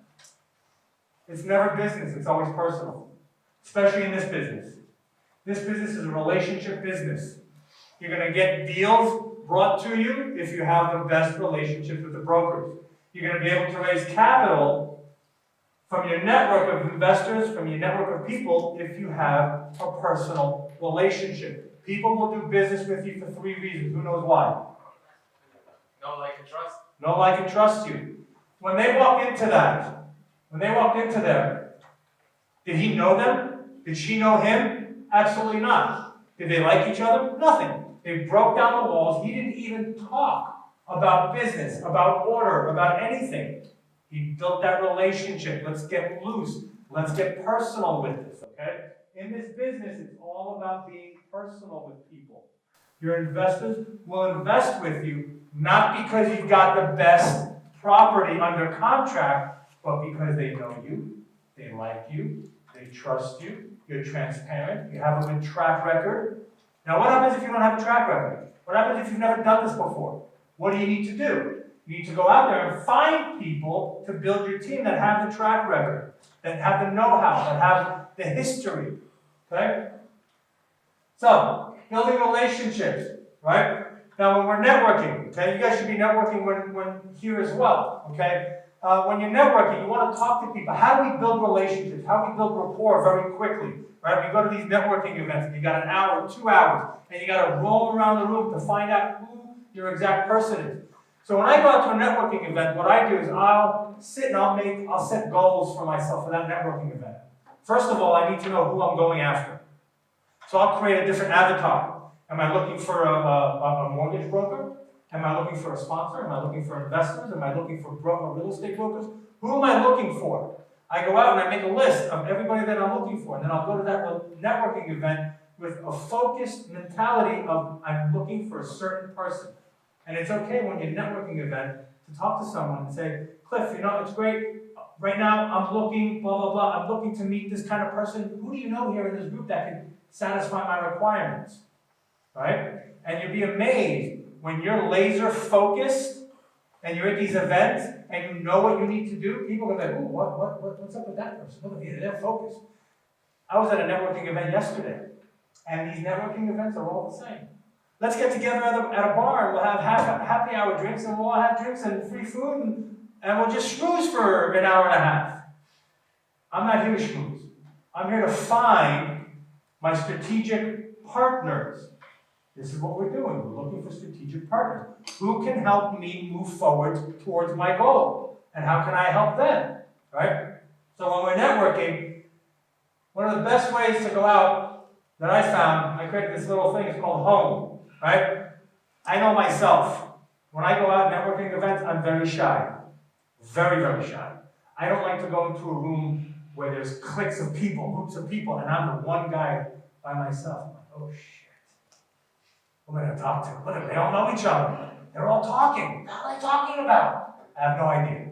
But I created this so that I can go and I can start a conversation with someone. And it's home. H-O-M-E. The H stands for when you meet someone and you don't know what to ask them, you don't know what to talk about, just think about home. The first H stands for home. So where are you from? Yossi, where are you from? Israel. Oh, fantastic. Blah, blah, blah, blah, blah, blah, blah, blah. Where are you from, Tom? Tim? From Boca. Oh, you know what? I love Boca. Boca's fine. How long have you been living in Boca? 2 years. 2 years. Where'd you live before? Boynton. What made you move? School. School. Do you teach or you have kids in school? Kids in school. How old are they? 17, 15, 13. Do you see how just from that age I got him talking? And what do people love to do? About themselves. So ask, where are you from? Okay? The O. What's your occupation? Cesar, what do you do? I work with people with mental problems. Oh, wow, that's fantastic. How'd you get involved in that? Because I always like to help others. That's great. And how long have you been doing that? For 12, 15 years. Wow. What are some of the things that you love about your job? That at the end of the day, I feel like I provide for somebody, serve somebody.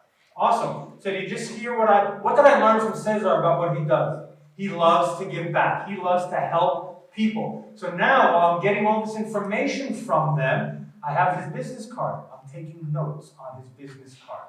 Because when you're going to a networking event, and I've been to networking events that have 4,000 or 5,000 people, I come home with a stack of cards like this, and guess what? Not everybody is as smart as us and have their picture on their cards.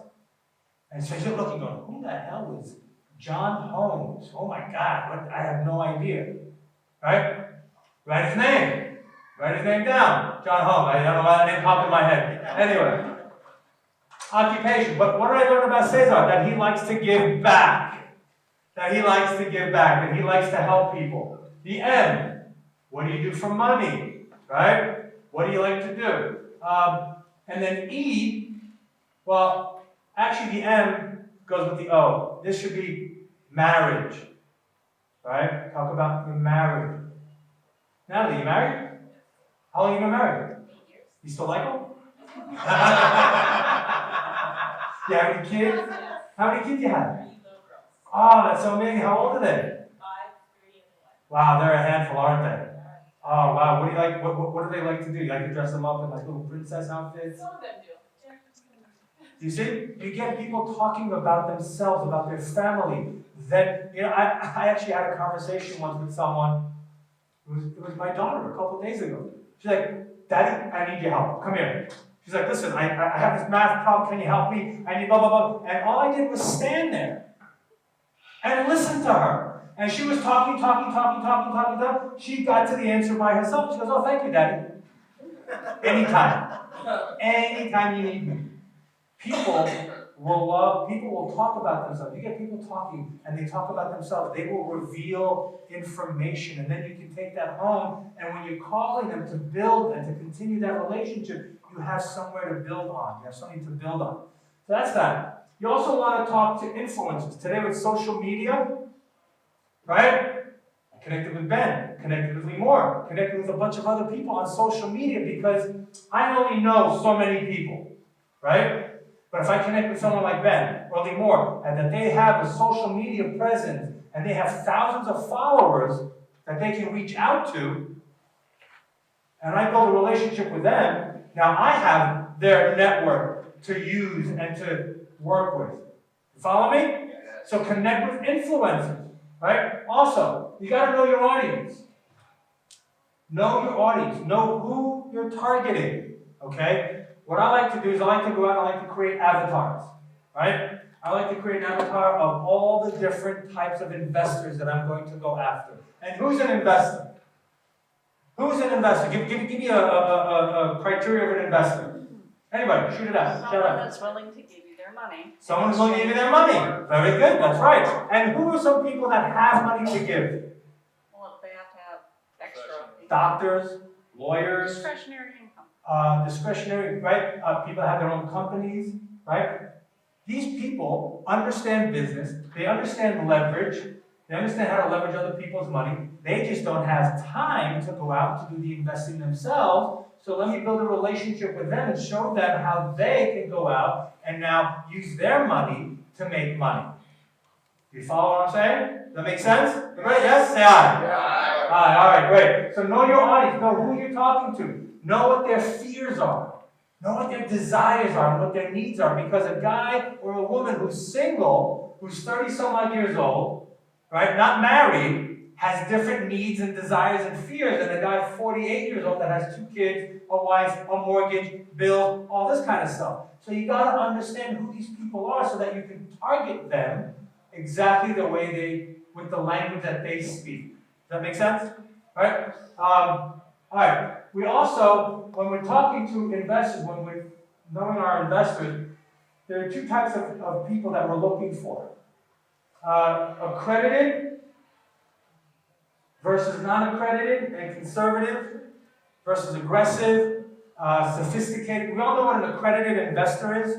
Everybody, yes?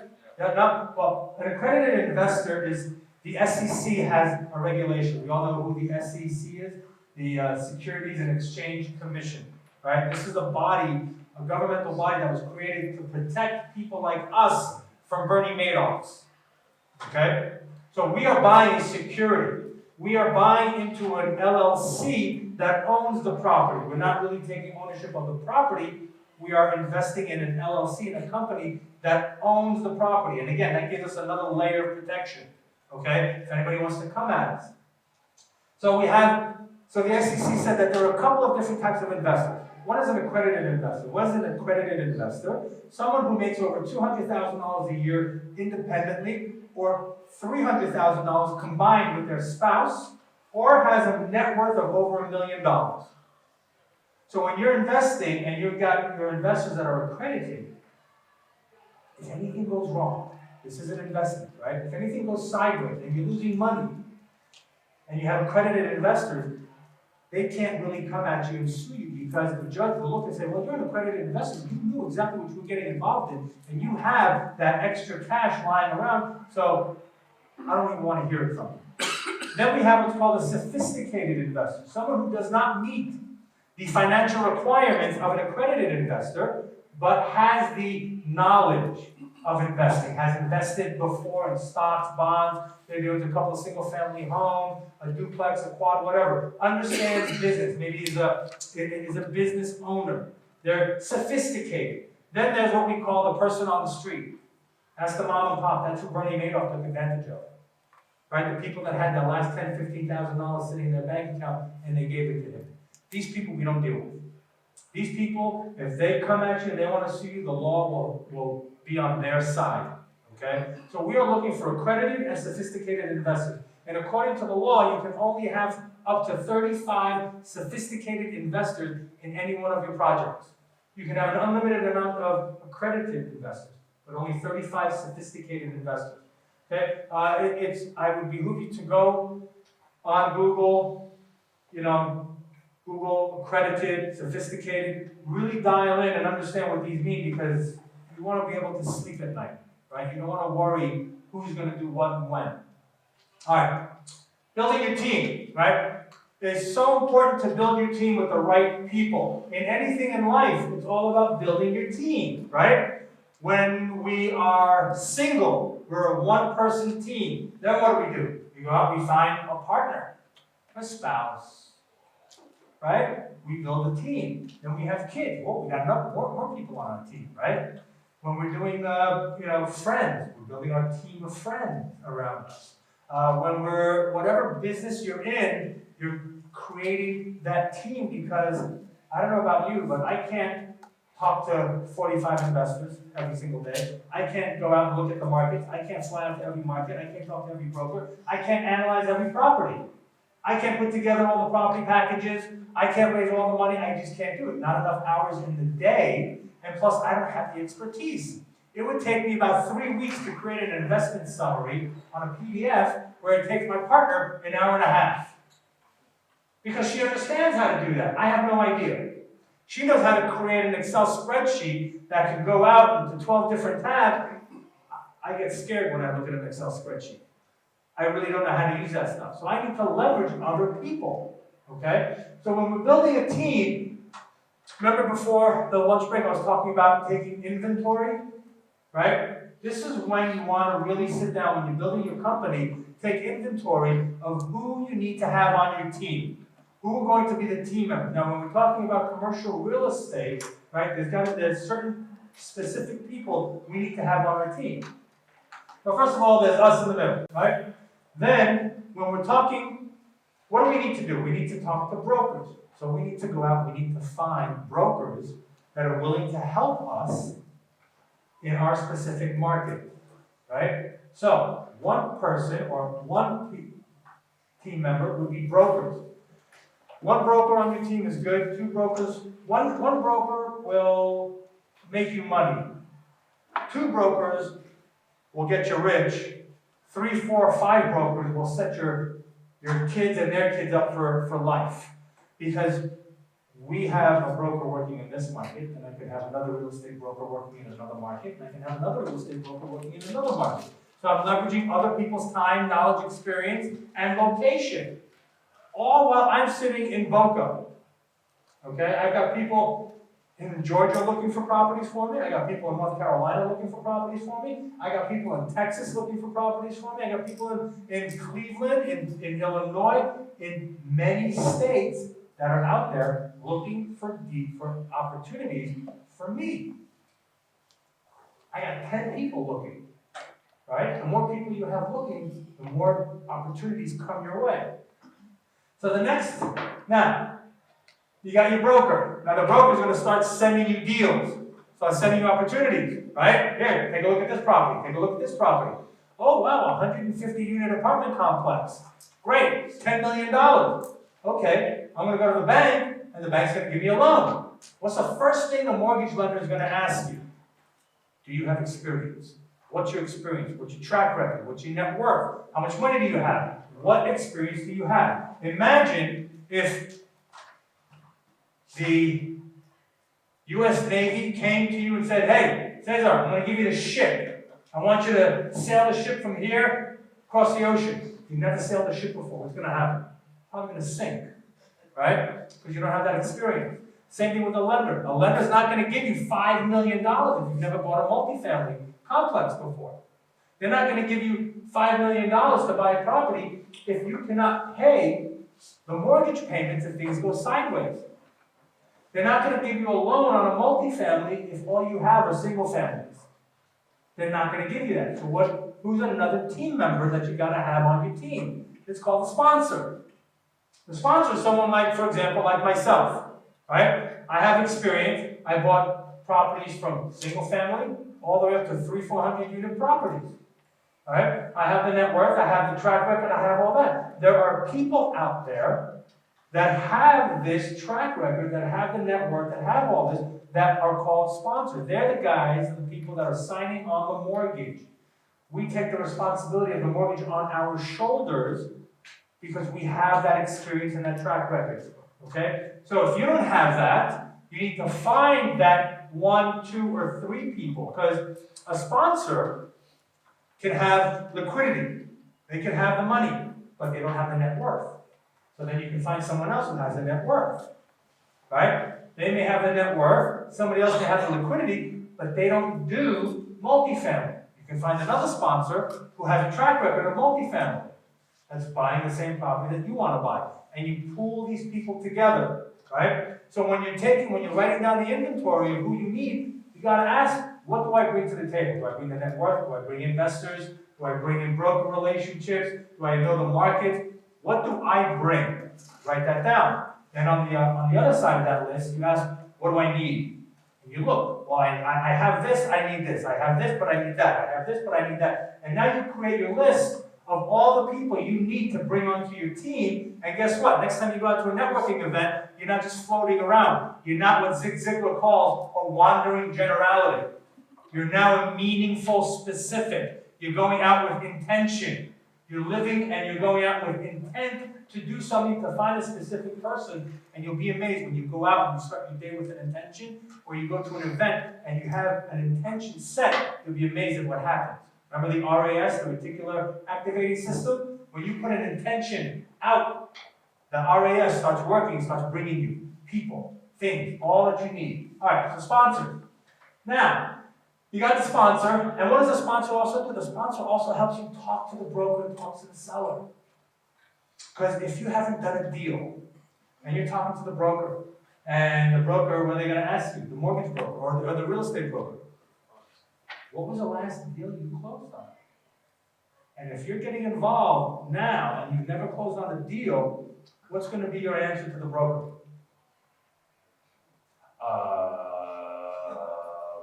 That's a good question. What have I closed on lately? I bought a house. Okay, how much is the house? $150,000. Yeah, but you're buying a $10 million apartment complex. How does that work? The sponsor is the person that can talk to the broker, is the person that can talk to the seller. I got us awarded a contract for $27 million because I spoke to the seller. I was able to speak to the seller in a way that the guy who brought us the deal couldn't. And because of the only way I spoke to them, basically I said, listen, you want to close this deal? You need to come with us. You don't need to go to anybody else.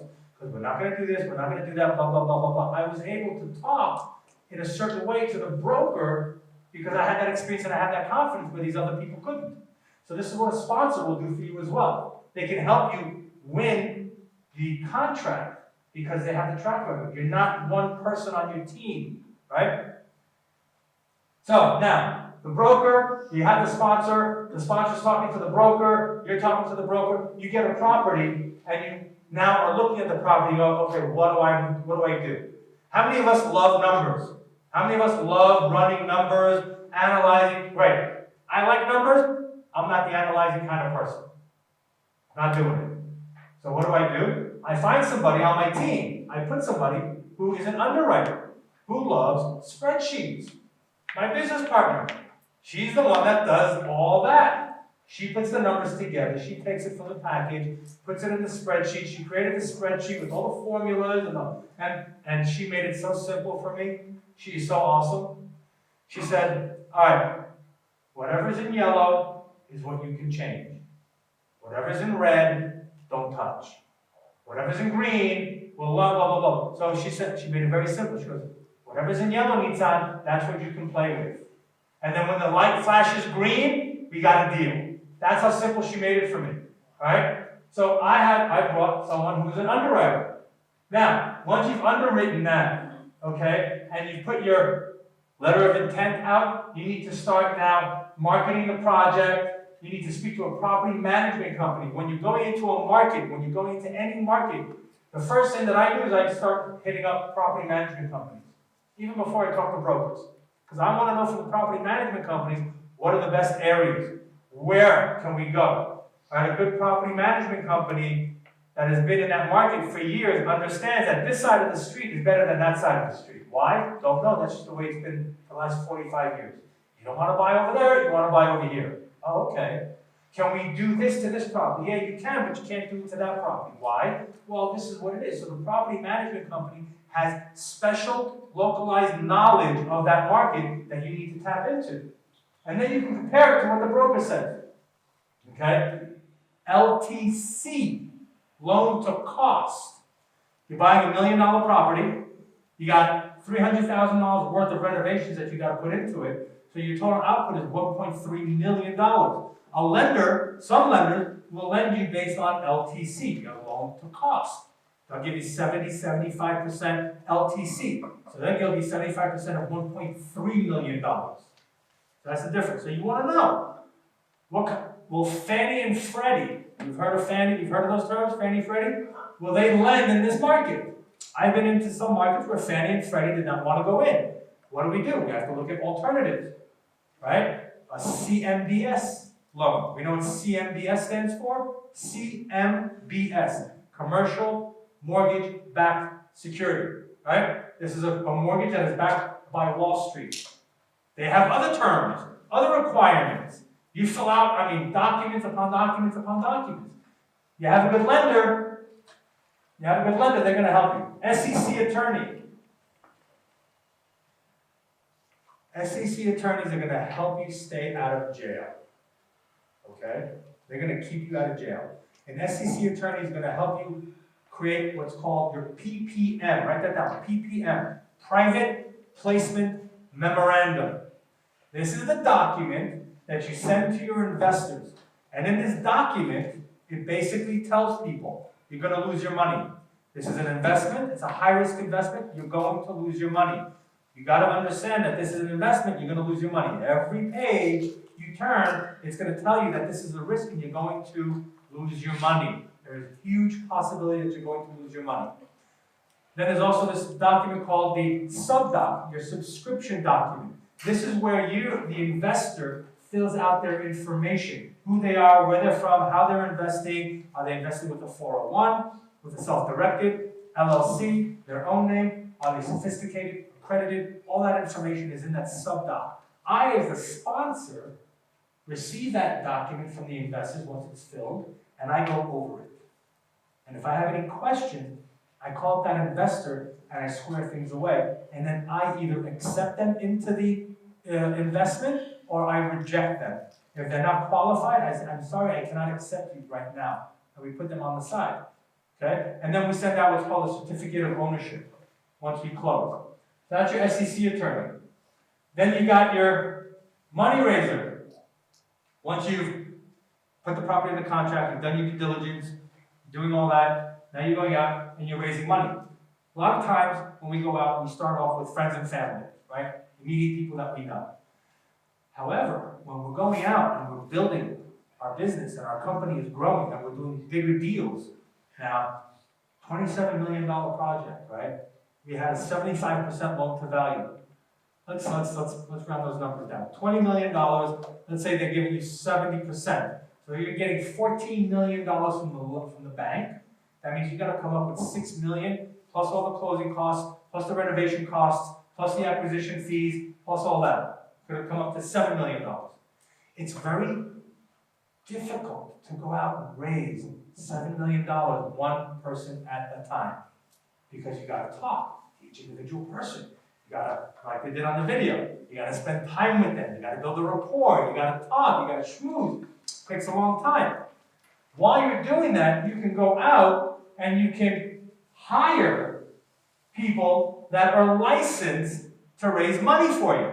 They're called broker-dealers. Okay? Broker-dealers usually take anywhere between 2 to 5% of the money raised. That's their fee. So when you're underwriting, make sure that you put in that fee for a broker-dealer in your underwriting. And guess what? If you don't hire a broker-dealer to raise money, you raise all that money, guess who gets that 2 to 5% fee? We do. We do, because we raise all that money. So you want to build your team, and you want to build it strong. You want to, in each market we go into, we build our team in different teams in different markets. Because the real estate attorney in Georgia is not gonna know the laws in Texas. We gotta do that. The property management company in Georgia is not gonna be the same management company in Texas. So whatever market you're in, dig deep into that market, build your team really, really strong, okay, so that they can help you move forward. Now remember, you're in the middle, right? My goal, remember, is to what? Is to help you create a company that invests in real estate, right? And this is how you do it, by building your team, and with you in the middle, guiding, navigating, making sure that everybody's doing what they need to do, right? So that we can all move towards that goal. Now, when you have your company, remember that vision statement this morning when we talked about it? You have your vision statement for your company. When you're getting all these people, your team, together, what do? You hand them your vision statement. Here, this is what we're all about. This is why we're doing what we're doing. This is how we want to do it. And if you disagree with my vision statement, you cannot be on my team. That's it. Everybody's going to have that same vision so we can move forward together. Make sense? Say aye. Say yes. All right. So, once we put the team together, we got to figure out what market we're going to, right? How do we find out what market we want to invest in, right? When I got started out, I used to look in U-Haul. You guys ever heard U-Haul? Yes. The company? Yes. Right? U-Haul.com, I think they still do it. You go on U-Haul.com, one-way destination. What is the number one-way destination that people are going to? What does that tell you? That market's got job growth. People are moving to that market. So now you say, oh look, people are going over there. Why are they going over there? Once you see that where the migration is happening, then you can go and you can dig deep into that market. How do you find out what's going on in that market? There's a great report. It comes out in January, I think, or end of December or January. It's called the Milken Report, M-I-L-K-E-N. Okay? He goes out and they list the top 100 cities in the country that are booming, job growth, economics, headquarters moving into the area. I was at the economic development meeting for Boca Raton.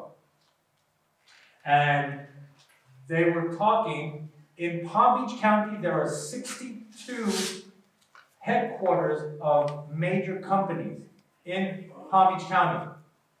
31 of them are in Boca. Boca has its own airport that is now getting international customs.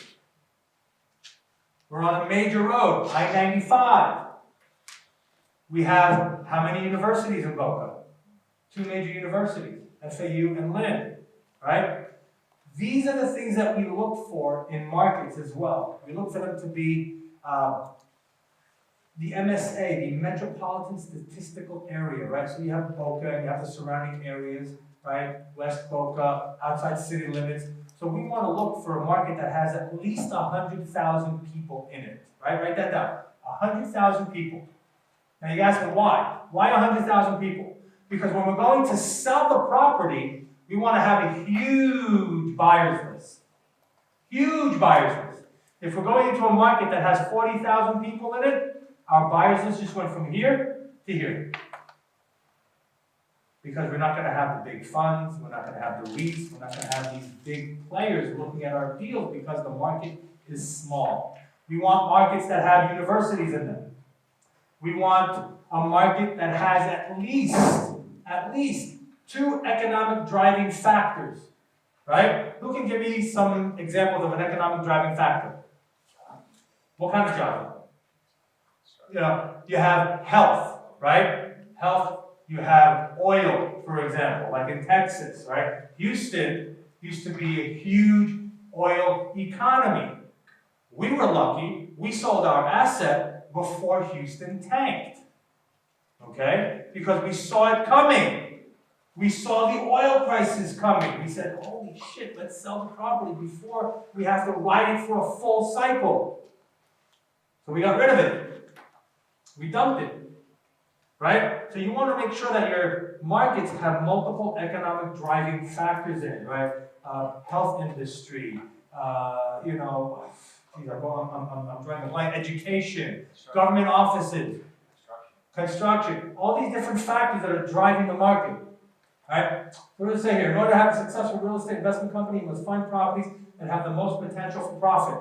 So when we're going into these markets, we want to also ask, what is the local government doing to create jobs? The number one thing that we are looking for in a market is job growth. Job growth, job growth, job growth. What is the number one thing that we look for in a market? Job growth. Only this side of you four, you guys are going to be successful. Because you're on it. These guys are sleeping over here. What's the number one thing we're looking for in the market? Job growth. Job growth. All right, a little bit better. They may make some money. A little bit better. All right, so you need to learn how to analyze the different markets. All right, what's going on in this market?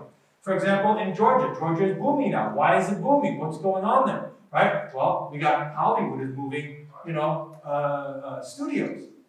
Their film studios are moving to Georgia. There's a lot of things going on. A lot of companies are moving to the Atlanta market. Now, what's happening in the Atlanta market? So many people are moving in that the people that have lived there are getting pushed out. Now, you need to know your market so well that you know that the people from East Atlanta are going to move to the northeast part of Atlanta. Oh, is that where they're going?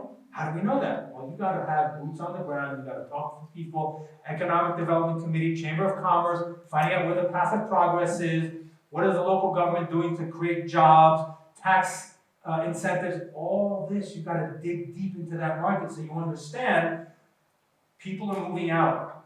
They're moving into the suburbs. Well, let's buy in those suburbs so that we can bring these people in. So you gotta know that market, right? Who you need to speak to, again, property management companies. You want, create Google alerts. You guys know how to create a Google alert? Okay, I have Google alerts for every market that I'm in and every market that I want to go into. Why? Because I can't read newspapers from every market every single day, but if something happens in that market, I get an email. Hey, did you know that the property, that there's this huge strip mall by a property that we're looking to buy, that the government, the local government, just decided to spend a couple of $1 million revitalizing that whole market, that whole strip area, and that's 2 miles away from our property. Oh, that was a Google alert. I got another Google alert that by one of our other properties that we bought last year in the Atlanta market, about 2 miles away, a Korean battery company, a manufacturing company, a Korean battery manufacturing company is opening up a plant a few miles away from our property, creating 2,500 jobs. How awesome is that? Guess what I did? I got that Google alert. Guess what I did? I copied that. I put an email together. I sent it out to my investors and said, guess what's going on next to our property? Look how awesome that is. Everybody's like, oh, that's great. That's great. This is why you want to create Google alerts, right? What's going on? Real estate, commercial real estate, anything like that. But I just put the market. I don't even create it. So I want to see what people are getting shot, right? Well, 2 people were shot on this side, on this road. In this town, this happened. The school board in this city just did this. So you want to learn about everything. And why do people move to a certain market? You have to understand why people migrate to certain areas more than others. Why do people like Palm Beach County? Why do people like Boca Raton? Why do people like Florida, for example? Because we have great amenities. You go to the parks, beautiful parks. I'm from New York City. You go to a basketball court in New York City, you're lucky to have a rim. You're lucky that there's a rim on the freaking thing, right? Here, you got fiberglass clear backboards. You got rims with nets. You got lights on the court. No potholes on the courts. No people trying to, sell you drugs while you're playing, right? These are amenities. Look at the amenities in the market, right? Schools. How good are the schools? What kind of playgrounds do they have? What kind of museums? What kind of industry do they have? All this stuff is you really need to understand the market. You see, I'm going deep into the market because you have 2 or 3 markets that you're invested in and you're invested in deep, you're done. You're done. You know these markets. The brokers know you. You're a player. You're gonna start getting deal after deal coming to you because you're embedded in this market. Not only that, but once you have a foothold in a market and you start buying properties and you're successful in it, guess what's gonna happen? Next time you have now, the broker's gonna be like, here's a 250 unit apartment complex. You gotta go and raise 10 million, 15 million dollars, whatever it is. Now you can go to those broker dealers, to the big guys. People will stroke you a check for $4 or $5 million. But you gotta be an expert in that market. So how to analyze different markets? Who you need to speak to, we talked about that, right? What information you need to know about the surrounding neighborhood? Crime report. How many of us ever checked crime reports in a market, right? You check crime report. I remember I was looking at a property once. The property itself was a B+ property. And I'm going to talk about asset classes and all that in a minute. It was a B+ property. The property itself was awesome. We got really excited when we looked at that property. And guess what we did then? And we did a zoom out. And then we saw, wow, that property is in the middle of gang-infested neighborhoods, all around it. So that means that the tenants living in that property have to drive through gang neighborhoods to get to that property. They've got gates and cameras and light. I don't want to deal with that. I don't want to be responsible for my employees, for the property management company that have to drive there. Maybe they'll get shot, maybe something will happen.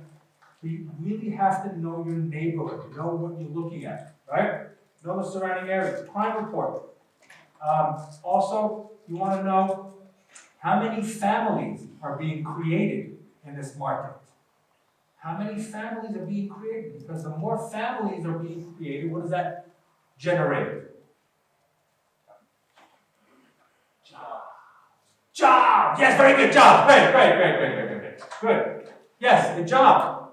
Families create jobs. Kids have to go to school. Kids need a place to eat. Kids need clothes to wear. They need playground. They need babysitters. They need all this. The more families that are being created, the more jobs that are being created. Right? What's the number one thing we're looking for in the market? Job growth. Very good. Okay.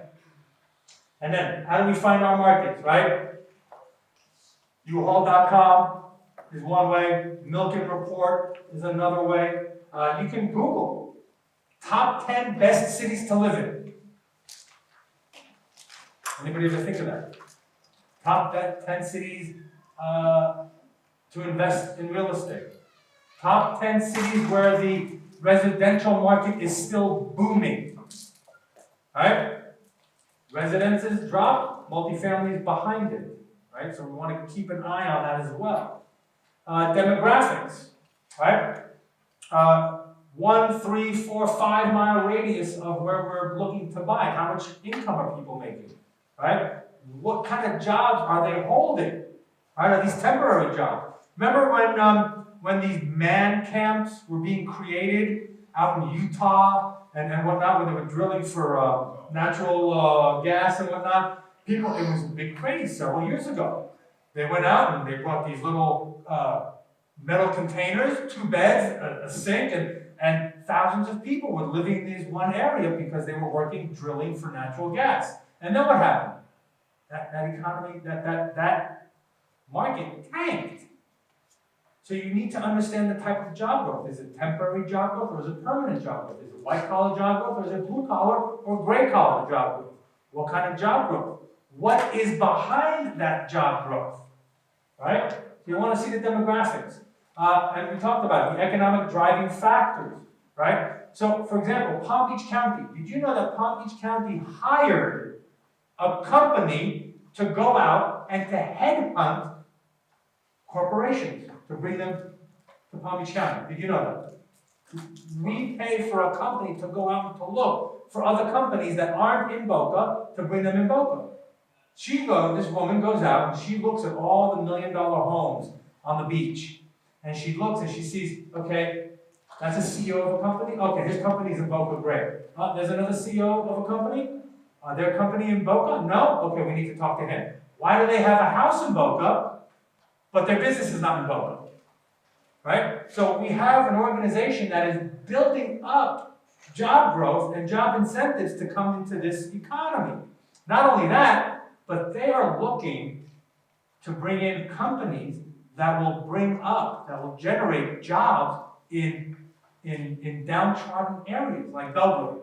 You all know about Belgrade? Yeah. Nothing's going on in Belgrade. Nothing. But this company is looking to bring in companies so that they will go into Belgrade so that they can generate jobs, so that they can build up this community better. That's something that you look at. Oh, look, right? Look at Detroit, for example. Detroit got hit. It's still bouncing at the bottom. But you got to keep your eye on it, because as soon as it starts to tick up a little bit, guess who's going to be there? Me. I already have my eye on it. I'm waiting. I don't want to be the first guy, right? We don't want to be the first people into that market. We want to be maybe the third or fourth people. We want to see that other people are leading the way and they're dealing with all that stuff. We can just come behind them, right? Economic driving factors. Where is the migration happening? What part of the area? What part of the city are people moving to? Where are they moving? Well, if they're moving out of the city, where are they moving to? Where is the migration happening, right? So you look, for example, in Atlanta, if you look at East Atlanta, a place called Stone Mountain, I'll give you an example. Many years ago, Stone Mountain was a hot area. Everybody was buying Stone Mountain. Then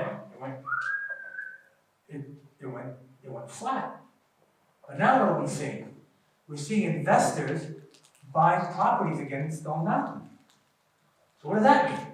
Well, if an investor is buying a property in a place that used to be on the downslope, what are they going to do with that property? They're going to renovate it. They're going to bring in a better management company, and they're going to increase the rents. That's why they're buying it, right? So now they're looking in that market and they're buying. So now we see that. That's a little note for us. Now we're looking in Stone Mountain as well. So where migration is happening, and of course the holy grail of everything that we do is job growth. Without job growth, you don't have anything. Don't go into a market that doesn't have job growth. I was at, it was an event, it's one of the Opal events, and they had a guy on the panel, and I don't know if he explained himself well, but what came out of his mouth was, I go into markets where people are leaving, and I buy a hotel, and I sit on that hotel for 10 years, hoping people come back. What? You're going into a market where people are leaving, you're buying, hoping that they're going to come back. That's not a great business model, right? You want to go into a market where the job growth is strong, where it's pounding, right? You go into a market, you see all those cranes going up, right? Yes? How many markets is the optimal size before diminishing returns on information, overload? You know what I'm saying? As far as if you go into Georgia, you go into Florida, you go into Texas, then you go to Utah, whatever. I know you're saying something about leveraging, but So when you go into a market and you're starting out, pick one market and then dig deep into it. Don't just scratch the surface. Dig deep. Dig deep, go in, know the brokers, know the markets, know the properties, and once you start knowing that market and you're buying in that market, and you've got a foothold in that market, and you've got a portfolio built in that market, then move to another market. Because it takes a long time to build to build the momentum in the market, to build your track record. And if you're here, and then you're here, and then you're here, what my experience is, when you're going out and you want to invest and you want to raise money from people, whether it be your network or through big funds and real estate funds and whatnot, they don't want to see you all over the place. They don't want to see a property here and a property there and a property there and a property there because you're not the expert in any one market. Right. People want to see that you know the market. You understand why you bought this property and not that property. Right? You want to understand that, 3 years ago on that property, there was 2 murders that happened, and that's why we're not buying that property. Right? You need to know these things. So dig deep into that market. Know your market really, really well before you move on to another market. But you can be in several markets at the same time. Just start with one, dial deep, build your relationships with the brokers, know the property management companies, know the areas, start buying in that market. Right? Did I answer? yeah, because it's been difficult to find multifamilies. It's hard. It's like a needle in a haystack, so you have to be jumping in somewhere. Well, so that goes back to the relationships that you're building with brokers, right?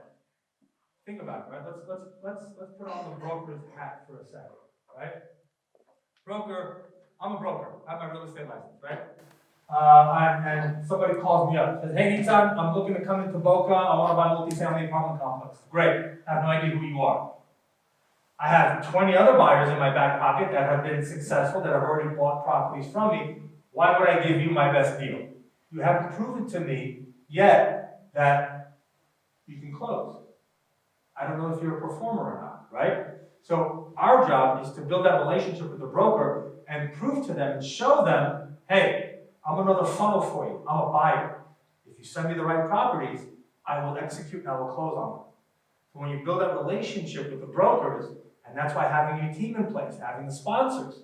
If you haven't done anything, how are you going to convince a broker to send you deals if you've never done one? But if you're teaming up with a sponsor, you go, hey, you know what?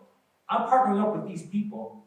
They have X, Y, and Z in their portfolio. They've done this, they do this, and they just closed on 3 properties, and they're looking to come into this market, and we're looking to buy. And you build that relationship with that broker, then eventually the broker's like, here, let me see what you can do. Now you got it. Now you have to perform. And then once you perform, they're going to start sending you more deals and more deals and more deals. And a lot of times when you buy a property from a mom and pop, they usually have another property that they want to sell. So you close on that deal, guess what? A couple months later, they're going to hey, Cesar, here's another one for you. Here, take this one, try this one out. And that's how you get momentum and you build your portfolio. So yeah, it's difficult. Especially now, good opportunities are very hard to come by, right? But they're out there. Do you adjust like a mixed use, for example, multifamily with commercial, for example, at the bottom? Or You can. Again, pick your poison. There are a million shiny pennies in real estate, right? You can do notes, you can do non-secured, secured, you can do non-performing, performing, you can do multifamily, mixed use, so whatever it is, right? Pick your niche and just dial deep into it, right? Forget everything else and just dig deep. That's how you become successful, by picking something and running with it, right? Being the expert. All right, market cycles. We understand that South Florida is in a different location on a market cycle than, let's say, Detroit, right? It's different than Utah.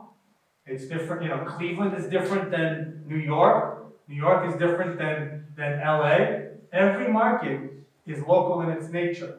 And we have to know where that market is on the cycle. So let's take a few minutes and try and understand what we're looking here. So this right here, this light blue is pricing of the property. Darker one is job growth. And this one is the available properties. So let's look at the market cycle, right? How the cycles go up and down. With prices, now this is not a fixed point in time. This is motion, right? Things move, right? They're fluid. So let's look at it in a fluid way. So when prices are down, let's think about it. Prices are down, right? Prices are low. Rents are low. Prices of properties are low. What does that mean in the market? What's happening in that market? The supply's high, right? It tanked a little bit. It's down, right? So price is down. Job growth. What's happening in that market? That market is fizzing out, right? Job growth is low. Prices of properties are low. Job growth is low. Available properties now, what happens? People want to sell. Oh, shit, I got to sell my property. Prices are going down. It's time to sell, time to sell, time to sell. The market gets flooded with property, right? That's here. Now, what happened? We bounce around the bottom, right? We bounce. Suddenly, jobs start coming into the market. Now, there's 3 different job phases, right? There's job, or 2, I think, 2 or 3. There's job announcements. But there's job creation, job announcement, job creation, and job fulfillment, right? We want to be in when the job, even before the jobs are being created and they're being announced. We want to understand, we want to be behind it so that we can invest in that market and then ride that wave up with the market. So, we're going down, we're here. Jobs start to come up, prices are starting to come back up, right? What happens with properties? The available properties of good assets starts to go down because people are moving in and they're buying up properties, right? So as we're going up, prices are still going up, jobs are moving in, right? We start seeing cranes. The cranes start moving again. Oh, look, things are happening, right? People are moving into that market. Things are starting to move, right? Now, we're at the highest point in pricing, jobs, available properties, available of good opportunities. Because there will always be properties on the market, right? But there will be available properties that are good opportunities and some that and a lot that just don't make sense, right?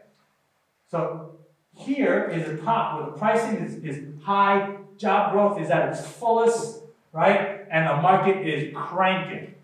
Who can think of a market like that right now? South Florida. So this is where we are right now in South Florida, right? I'm getting deals on a daily basis from Miami, right? 10, 20, 40, 50 units, built in 1940, and they're selling it at $140,000, $150,000 a door. That's the price of a Class A property in a different market. So we are here.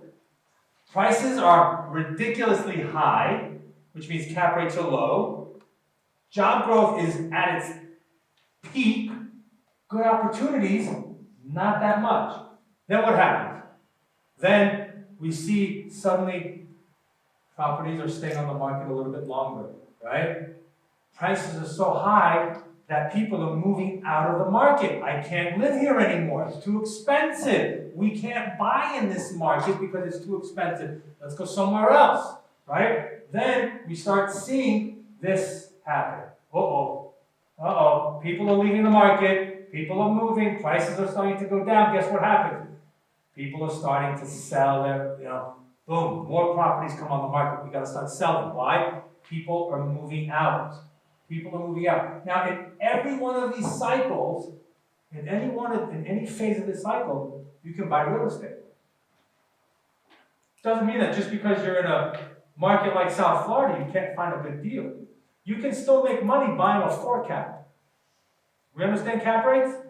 We understand a little bit? We're going to go into that in a minute. All right? So, depending on where you are in this market cycle, right? If you're going up, if you're here, or if you're coming over, or if you're down, right? We have ways of calling it, right? There's buyer's market 1, buyer's market 2, seller's market 1, seller's market 2. So when we're here at the bottom, right? When we're right at the bottom, things are just bouncing around. That's buyer's market. That's a buyer's market, bless you. This is when we go out and we're like, okay, so many properties on the market, I get to pick what I want, and I get to negotiate the best deal for me. Then, when we come out of that market, right, then this is seller's market 1, right? This is where the seller's like, oh, okay, hold on. Now I can dictate a little bit more. Jobs are coming in, right? We can raise the prices up, we can raise the rents. So everywhere in this market cycle, your strategy has to be different. You can buy to hold or flip, buy for cash flow, buy and hold, sell everything. So, in South Florida, what would we buy for? Would we buy for cash flow? Would we buy to hold? Would we buy to flip? Who can give a flip? That's right. Why? Because we are here. We're here. We don't want to hold and go down, right? Because then we're going to compete with all these other properties that are coming on the market. So we want to flip. We want to buy it and flip it, right? When we're down here, we want to buy and hold. We want to buy, hold, renovate, and wait so that we can sit here and sell when we're at this area, at this price, at this area, right? This part of the, you guys see over here? Right here. This is where we want to start selling. You can buy here, you just got to buy and hold. When you're buying here at the top of the market, you want to make sure that your mortgage that you're getting is a long mortgage, right? Because you can get a term, you can get a 3-year term, 5-year term, 7-year term, 10-year term, right? When we're here, we want to buy with a 10-year term, just in case we need to hold it a little bit longer. We don't want to be forced to sell because we have to, our mortgage is coming due. Does that make sense? That make sense? Say yes. Yes. Alright, good. Alright, do we understand this a little bit better? Any questions about market cycle? Any questions? Ask now or forever hold your peace. Alright, let's move on. Now, when we're buying property, we need to understand the different types of property. I'm going to go a little faster because I want to get into the analyzing part of it, okay? We have properties in Class A, B, C, or D. Class A are your luxury properties. Your Class A, newly built, super high amenities, right? Not that much appreciation, not that much cash flow, right? Because you bought it at a high price, you got a high leverage property, your rent, your expenses, all that. Class A property, newly built, white collar tenants, low cash flow, low cap rates, all that stuff. B class properties. They're about 10 to 20 years older than your Class A properties, okay? Still in good neighborhoods, right? They were once a Class A property, but age has taken them out, and their obsolescence, right? The unit mix, the size of the units, all that can be a little different. You can still make really good money here. Class C properties, about 20 to 30 years older than these guys. Usually no amenities, built in the 70s, right? Lower blue collar and Section 8 tenants, strong cash flow, right? Strong cash flow, not as much appreciation. Now, if you're buying a C property, you want to look to see if you can take that C property and add value to it, right? We're buying value-added apartment complexes, right? You want to go and buy something that has issues. Poor management. The owners haven't raised the rents in 20 years. 100% occupied, right? When we see a property that's 100% occupied, what does that tell us? Tells us that the rents are low, right? Time to push rents. C-class properties, located near industrial areas, major roadways, mid-level cap rates. Class D properties. Class D properties, these are in your war zones. This is like not in a good area, right? This is where you got to carry your gun to go collect money. Great cash flow, not a lot of appreciation going on there, okay?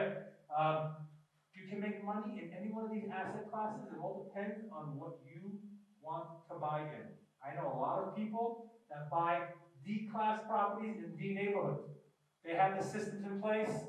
They have the management companies. They know how to deal with these types of tenants. They go out, they have the guns, they walk around, they know exactly how to deal with them, and they make great cash flow. They will go out and buy these properties and hold them for 20, 30 years. Because no one really wants to buy them. But they're great cash flowing properties. Okay? Class A through D. And the same thing goes with neighborhoods. You got Class A neighborhoods, location by the beach, right? Downtown, really nice areas, closed off communities, right? That have the guard and whatnot, $1 million homes. And then your D neighborhoods. And then everything in between. We understand that, yes? Yes? Okay, great. All right. Now, this is an equation that you should, for your company, you should have. This is for your company.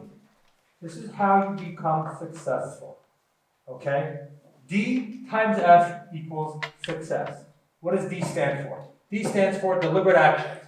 Right? What are deliberate actions? So, if we're talking about multifamily, right? What is it that we have to do that gets us directly to our goal? So, if we're investing in multifamily property, what are actions that we need to do to be able to acquire a multifamily property? Anybody? Team. Call brokers. Call brokers. What? Deal flow. Well, calling brokers. What else? Submit otherwise. Go to networking events, right? These, for example, these three things are directly associated with you moving toward your goal. Nothing else matters. Nothing else matters. So, deliberate action. How many and that's the D. The F stands for frequency. How many times do you do your deliberate action? So how many times are you going to speak to a broker? How many offers are you going to put out? How many network events are you going to go to? How many deals am I going to look at? Right? Deliberate actions times your frequency times how many times you're going to do it will make you successful. So, example, if you speak to one broker in 1 month and analyze one deal in 1 month, how long will it take you to be successful? longer than we have. But if you go out, and now you have your team in place, and you and your partner, you're focusing on one market, your partner's focusing on another market, let's say, and you're in your market, let's say Georgia, and you're calling 10 brokers a week. And those 10 brokers are sending you 10 deals a week. That's 100 deals that you're analyzing, and out of those 100 deals, you're putting in 30 LOIs in a week. How successful, how quickly do you think you will become? Very successful very quickly, because you're doing the necessary steps to move you toward your goal. Nothing else matters. Nothing else matters but moving towards your goal. Does that make sense? Yes? Say yes. Yes. Yes. All right. Awesome. All right. So when we're talking to brokers, okay, and I believe in your worksheet you have a broker script that I created. Okay. So just pull it out real quick. We'll go over it. Okay. So the broker script is very simple. It says, hi, my name is, right? Hi, my name is Nitzan Mosery. I'm with Cornerstone Investment Partners. My team and I are looking to acquire between 200 to 500 units in your local area in the next 6 to 12 months. We are looking for strong value plays and or cash flowing assets. We prefer C and B class properties that we can add value and increase the net operating income. We're looking to be in the passive progress, which we heard was in blah, blah, blah area. Is that correct? Okay? Get info on where the passive progress is from the Chamber of Commerce Economic Development Committee. Okay? Figure out where the passive progress is. Where are they building? Where is that path going?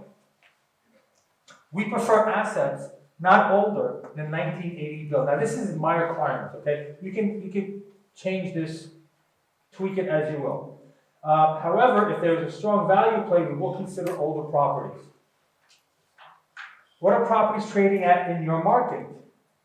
Ask the broker, right? What are the cap rates and per door pricing? How strong is the local government? What are they doing to create jobs? How many jobs are coming into the area? Do you know what kind of amenities the city offers for families, kids, and teenagers? How good are the school systems? How many parks are there? Could you please be so kind to turn me on to a few property management companies that manage value-added assets? It was a pleasure speaking with you. I look forward to hearing from you. What you can also add in here is when you're starting, right, so that the broker doesn't ask you, what did you do, what was the last deal you closed, how many deals you got, blah, blah, blah, blah, blah, blah. What I like to do, and what I did when I started was, I'm calling for my sponsors. I am the front person. I am their underwriter. What I do is I gather the information, I underwrite, and if it meets the criteria of my team, I will then ship it upstairs, and I use this word, I will ship it upstairs, and if they like it, they will get in touch with you. What does that show the broker? Bigger than you. You're not a one-man team. You're not a one-person team. There's other people involved that have to make a decision. You're not the decision maker, so don't ask me questions. Me, I know nothing. All I know is to take your information, put it in a spreadsheet, ship it upstairs. It takes off the pressure of you knowing everything, of asking questions. And whenever they ask questions, well, what are some of the deals you've done? I will let the sponsors answer all those questions when they get in touch with you. Well, what kind of cap rates are they going? They will, what cap rates are you seeing in your market that properties like this are trading at? Ask them. What also you can ask them is when you're building a relationship with them and you're talking to them, is ask them what their rules of thumb are. Okay, rules of thumb, when you go into a market, a rule of thumb is how much do we put for capital expenditures? Capital expenditures are renovations that we got to put into it. What is the insurance price per door? So you need to know your market really well. I'll give you an example. Georgia just passed a new law. Guess what's going to happen to our insurance rates? They're almost going to double because of the new laws. You need to know that so that you can underwrite correctly, right? You need to know what your lender is going to require from you to set aside on a per door basis for that particular market, right? So you got to ask these questions from the broker as well, right? So what do you think would be a what do you think insurance would run on a property like this? Do you have an insurance broker that you can turn me on to that deals with these types of assets? Okay? So this is the broker script.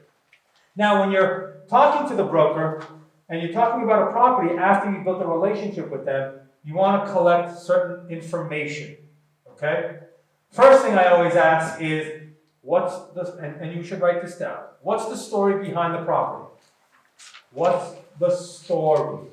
I need to know the story. For example, mom and pop, they've owned the property for 35 years. Husband just passed away. He was the guy that was running the show. The wife doesn't want anything to do with the property. She wants to sell it. She's ready to get rid of it. Okay, great. Now I know how to structure the offer for this particular person. Maybe we can do some, what is it called? Shit. My brain. Some financing, some special financing. We can do some creative financing. Thank you. Right? Let's say they own it for 35 years and they don't have a mortgage on it. They bought it for $1 million. Now it's worth $5 million. If we bought it from them, they're going to get hit with a huge capital gains tax. Well, how can we help this woman sell her property, maintain monthly cash flow, and not pay capital gains tax immediately? Let's figure that out, right? Or it's a group of investors, partners. They got into a fight. They need to sell the property. Okay, well, let's see if we can really use that their disadvantage to our advantage, right? Or it's a group that bought the property last year. They renovated 10 units. They've proven the upside. Now they want to flip it. Okay, well, we got to look at that in a different way as well. So you want to know what the story is behind the property so that you can understand what kind of offer to put on. Does it have a compelling story? Right? We want to look at properties that have compelling stories so that we can fix a problem, we can use that story to our advantage, whatever it is. Find out the story. Why are they selling? I love talking to brokers and going, what a great property. All you got to do is put $3,000 worth of renovations into the property and you can raise the rents $250.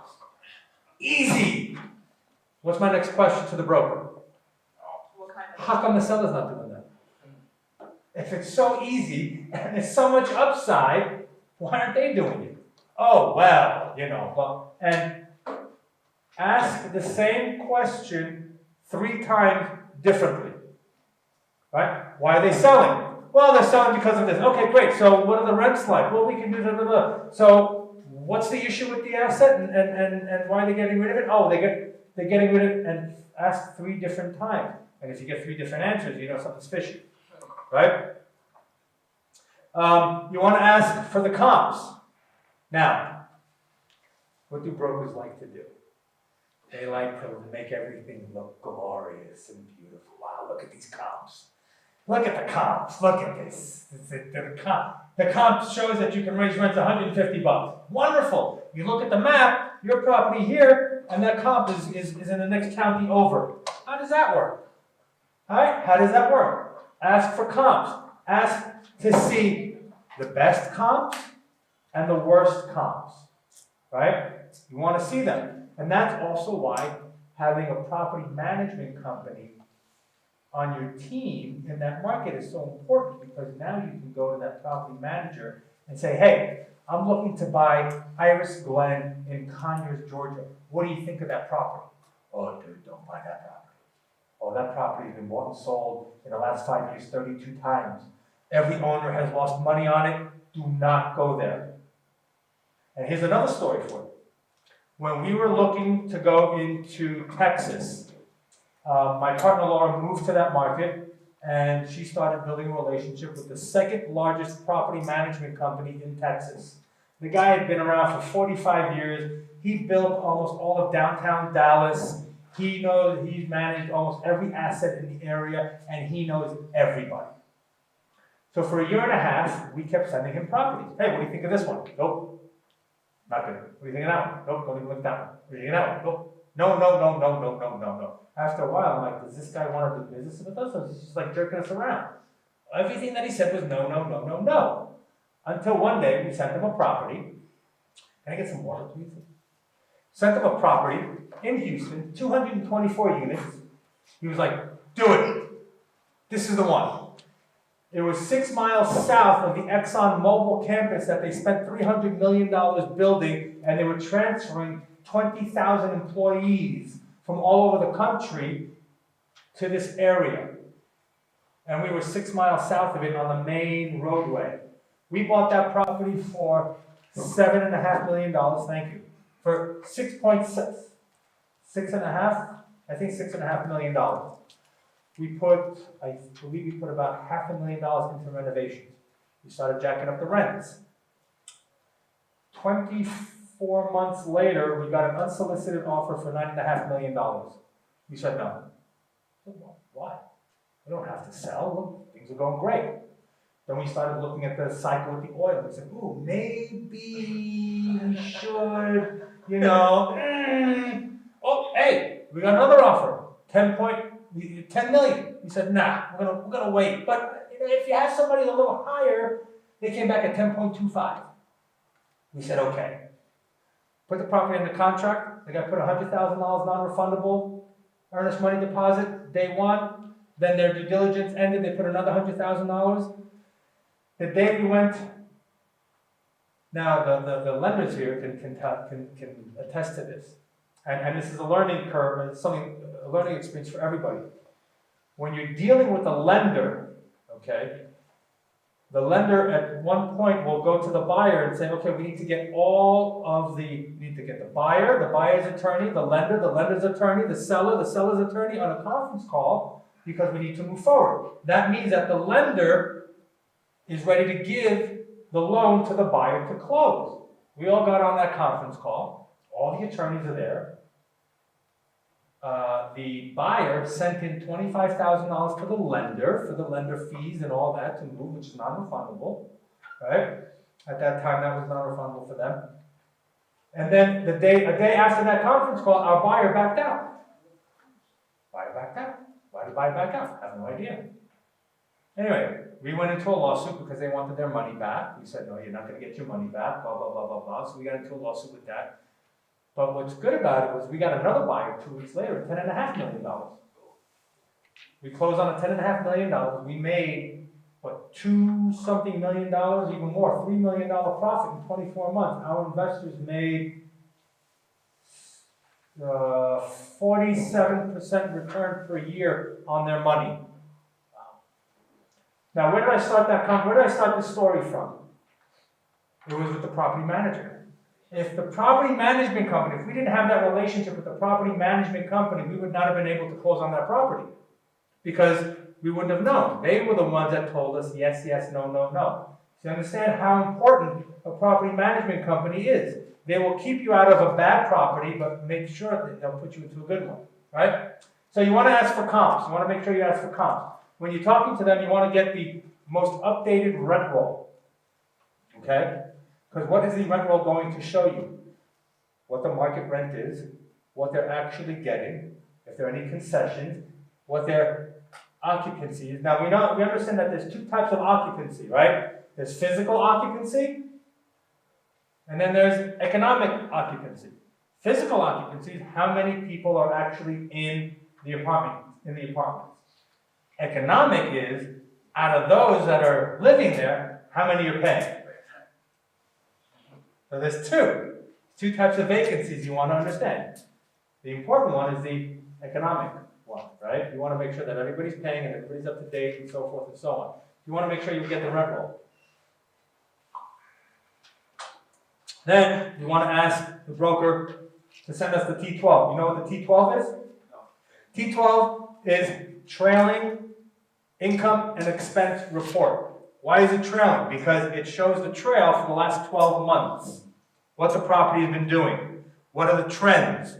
When is it high season? When is it low season? When is there a lot of vacancy happening because people are moving out? When is the occupancy growing? You want to see also where their expenses are, how much utilities they're paying, all this stuff. So you can also see the trends in that. You want to see the T12. We like to ask for 3 years of trailing income and expense reports. 3 years. So you really can see how the trend, is the trend going up or is the trend going down? Crime reports. You want to know how many people are stealing, how many people are robbing, how many people are getting raped, how many people are getting murdered, how many shootings, all this. And is it on site or is it in your surrounding neighborhood? Right? We looked at a property in Georgia last year. There were 2 murders on the property. Now, do we want to buy that property? Well, murders happened 5 years ago. Okay, we'll look at it. But if the murders happened 12 months ago, it's public record. All your investors are going to Google the property and they're going to see that there was a murder on site. So you got to explain to them. Your insurance payments are going to go up. So you're going to want to understand that. And it's just going to be a harder sell when things like this happen on site. Okay? You also want to know what's going on in the area. Right? Are you going to have a lot of break-ins? Is there gang-infested areas? All these things. Right? A story about crime. We had a property in Texas, and we got a call from the property manager who said there was a shooting. He goes, I got good news and bad news. I said, what's the good news, what's the bad news? He goes, okay. Bad news is, there was a shooting on the property, somebody was killed. Oh, shit. What's the good news? The good news was domestic violence. Oh, okay. Why is that good news? Why is it good news that it was domestic violence? What? Isolated? Right. It's not a gang-related thing. It doesn't mean that the area is bad. It just means that this woman, this husband, just decided to kill their spouse. It can happen anywhere. If it was, these 3 gangbangers chased somebody onto your property and shot him dead in the driveway, in the parking lot, that's a different story, right? But because it was domestic violence, it was good news for us. Bad news for the person that got shot, but it was good news for us. And of course, what do? First thing we do is we put out an email to all our investors. This is what happened. Good news, bad news. Bad news, there was a shooting on the property. Good news is domestic violence, which means that the area is still okay, nothing's going on, and now we're going to make sure that everybody's safe. So you want to get your crime reports. And you also want to ask the broker or the seller, if you're talking to the seller, what are the completed renovations? What have we done? Right? A lot of times they say, oh, you know what we did? We put in new roofs, we put in new kitchen cabinets, we replaced the floors, we put in new HVAC systems. Okay, great. Show me the receipts, show me pictures, show me everything, prove to me what you did. Because how do we know when people are bullshitting us? Their lips are moving, right? That's how we can tell, right? So you want to trust but verify, right? That's the New York way of doing it. You want to trust everybody, but you want to verify everything, okay? So verify what their comps are, verify what their income is, verify what their expenses are, verify, okay? All right, now we get into it. All right. So there are a couple of equations. Yes? Question, if you're in a flip market, do you have to analyze all these factors at all? Or? Well, you want to be able to flip the property, right? So you want to make sure that you're flipping in a good neighborhood, that it's not a lot of crime, right?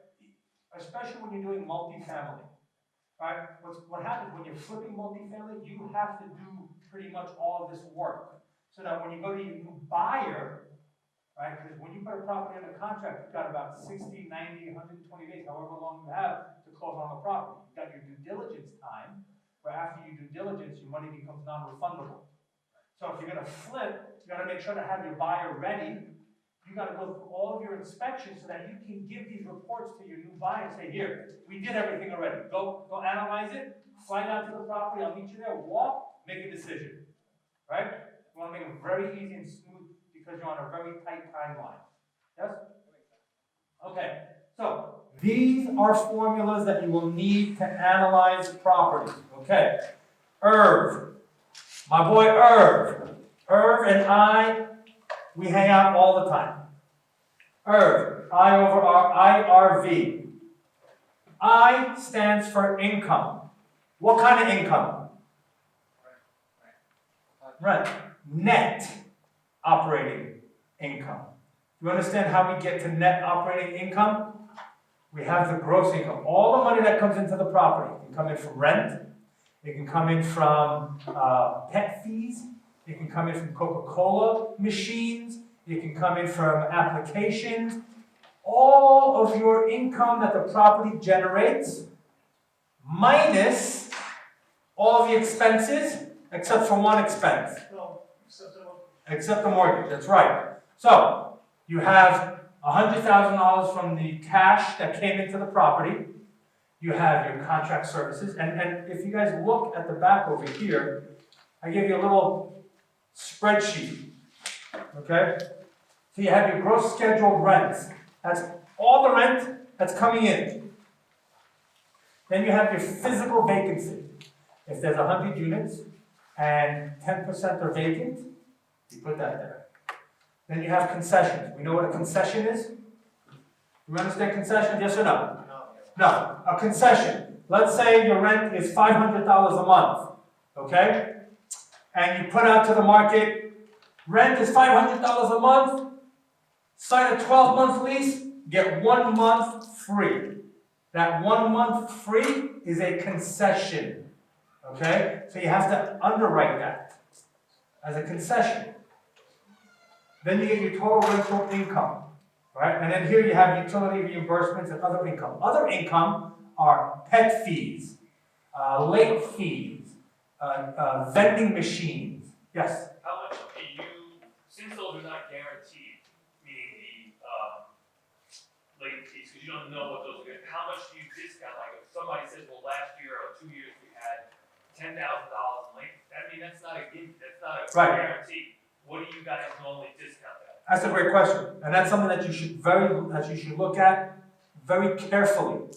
Because when you're looking, because when you're looking at a property that has a lot of late fees, right?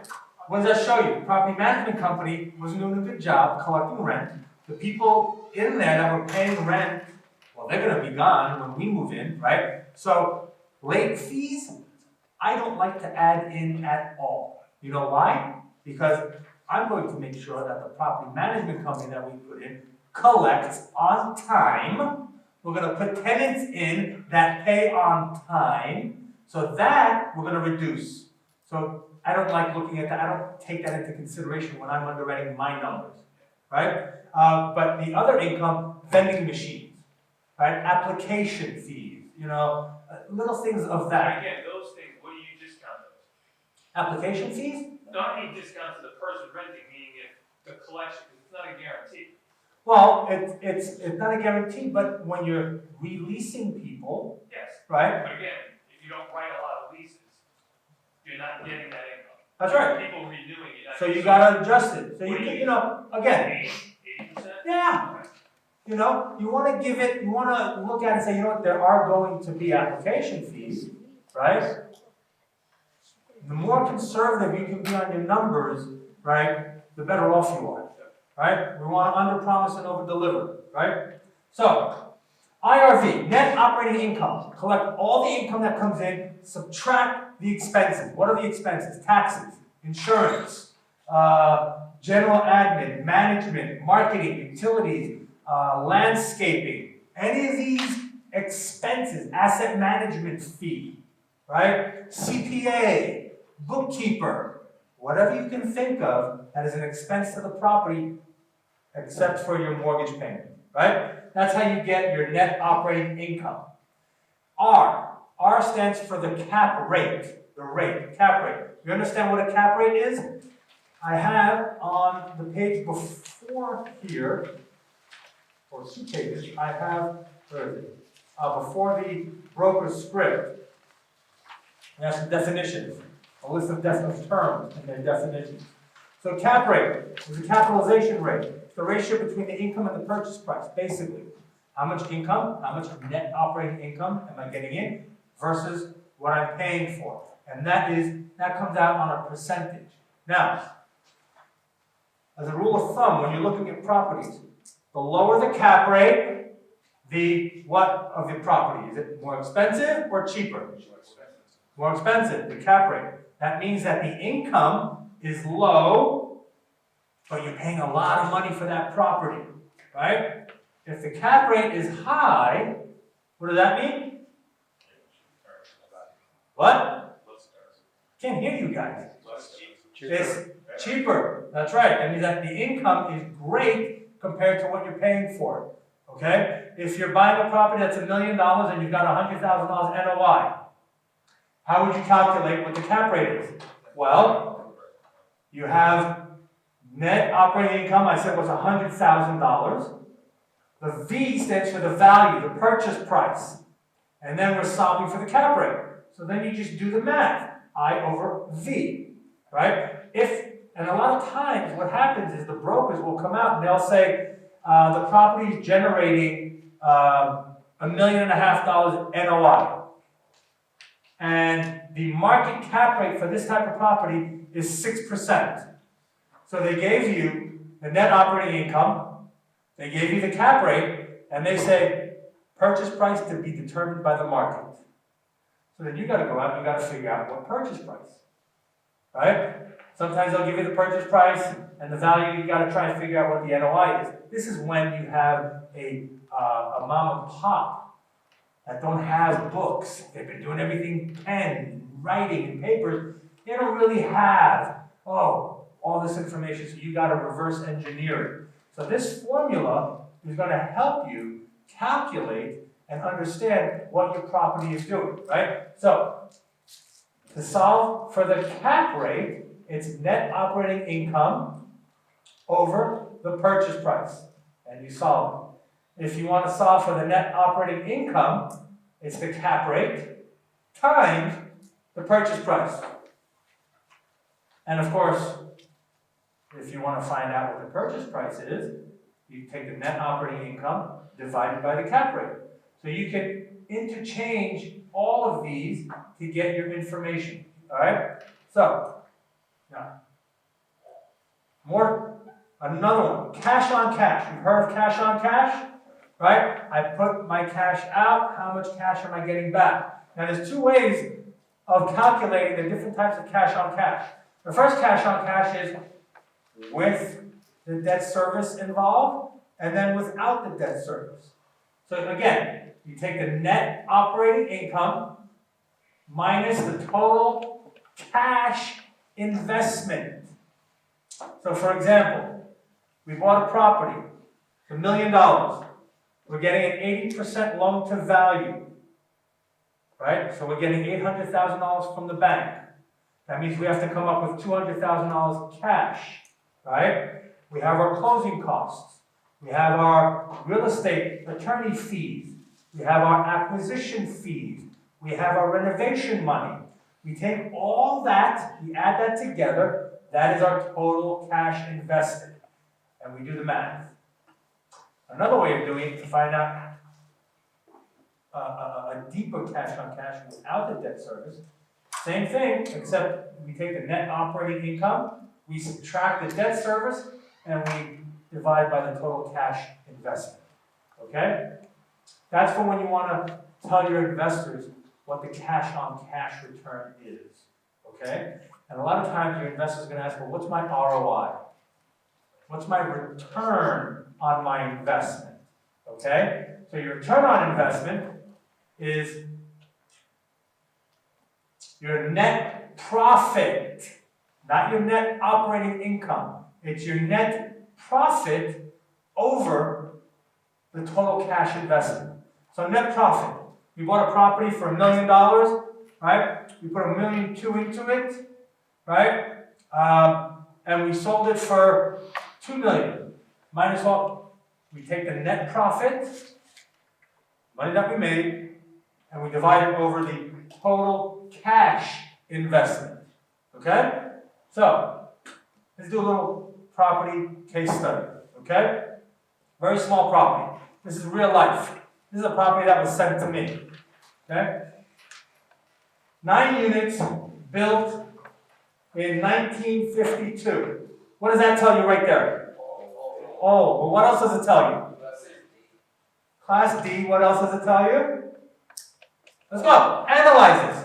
You're looking at this property right now and a broker just sent it to you. You're looking at these things. 1952, what does it tell you? It's going to need work. You got to check your plumbing. You got to check your electrical. The rooms are probably going to be smaller. The design is going to be obsolete probably, right? You got to check the roofs. You got to check the foundations. There's probably going to be a lot of work that needs to be done to it. In Florida, you're probably going to need a 40-year certification. All these things have to start, all these questions have to start trickling into your mind as soon as you see this, right? Number of units, 9. Total rentable square feet. Occupancy, 100%. What does that tell you? It's cheap. Rent is cheap, right? It's time to raise the rents. It's time to make the donuts, right? Sale price, 1.3. Who can do the math? What's that price per door? $140,000 per door. 1950 build. Wow. So my first question is, where are we going to take this property? What's going to be the journey? Am I going to tack on another $50,000 per door and sell this in 5 years at $200,000 a door? I don't think that'll ever happen. Not in this neighborhood. Where's the neighborhood? Hollywood, Florida. Where in Hollywood, Florida? There's some good parts in Hollywood, there's some bad parts in Hollywood. There's parts of Hollywood where my relatives live. Not going there. I want to go somewhere else. So you got to look at Hollywood. Now, additional information. Block construction. Good or bad? Excellent. Especially here in Florida, right? Shingle roof. Shingle. Not bad. Not bad. 7 years old. 1 unit, 3 years old. Okay. 7 years old, not too bad, but we have to make a note that we have to make sure that the inspection company checks all the things that we talked about, the electrical, the plumbing, the roofing, all that, right? 7 central AC units. So we have 2 left to do, right? So that could be an upside. That could be an upside. Separate electric meters. That's great. What does that mean? They pay utilities, right? 13 parking spots. How many units? 9. How many parking spots? 13. What does that show? What does that tell you? Less than 2, not a lot of parking. However, could this be a money generating thing for us?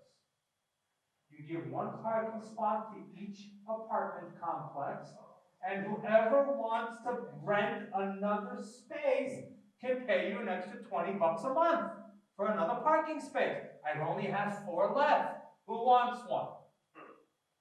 Could be another source of income, right? Oh, it is a service place? Huh? Service place? Full service? What does that mean? Servicing, the companies that come to fix things in the house and all these things. So Yeah. you always have to. You have 1 or 2 on the side, but you always have, right? Laundry facility. What does that tell you? Money, money, money, right? Septic tank. Oof. Is it a no-go? Not yet, but it's a oof, right? Septic tanks. You gotta deal with that shit. Literally, right? I didn't mean to. Right. All right. Now, so we saw the property, what the property is and all that kind of stuff, right? Now let's look at the numbers, right? After we looked at this and we figured out in our head what the property's like, what we can do with it, all these little other things. Now let's go into the money part, okay? So here, can you guys see this? Okay, so what do we see here? All the units are the same. 1-1s. 1-1s are not bad if the unit is big. These are 750 square feet. It's a big 1-bedroom apartment. They're big. If these were 300, 400 square feet, I would shy away from them. But because they're big, 750 square feet, and again, you gotta look at the area where the property is. Is this an area where you're gonna have a lot of families moving in, or you're gonna have maybe a couple and a baby, or single people? You gotta look at the demographics of that market, see where you lie. But what I like is 750 square feet. Monthly rent, $1,000. There's one unit, which is a house, which is a 2-bedroom, 1-bath, 750 square feet. They're on a month to month. They're paying $1,400. Laundry facility, extra income, is generating $300. So, monthly rent all the way down is $9,700 a month. You multiply that by 12, that's your, is that your NOI? Is that your NOI? Yes or no? No. That's your question. It's not, because we didn't subtract our expenses. Expenses. So this is our income. Now, another thing that we have to look for. Look at the lease expiration dates.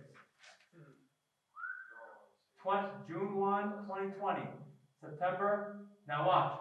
March, March, March, March, March. March 1, March 1, March 1, March 1, March 1. What does that tell you? That you've got a lot of exposure in March coming up. You don't know if in March you're going to have 6 vacancies on a 9-unit property. That's tough. That's tough. So what do you got to do? What do you got to do? Now, can we go and negotiate?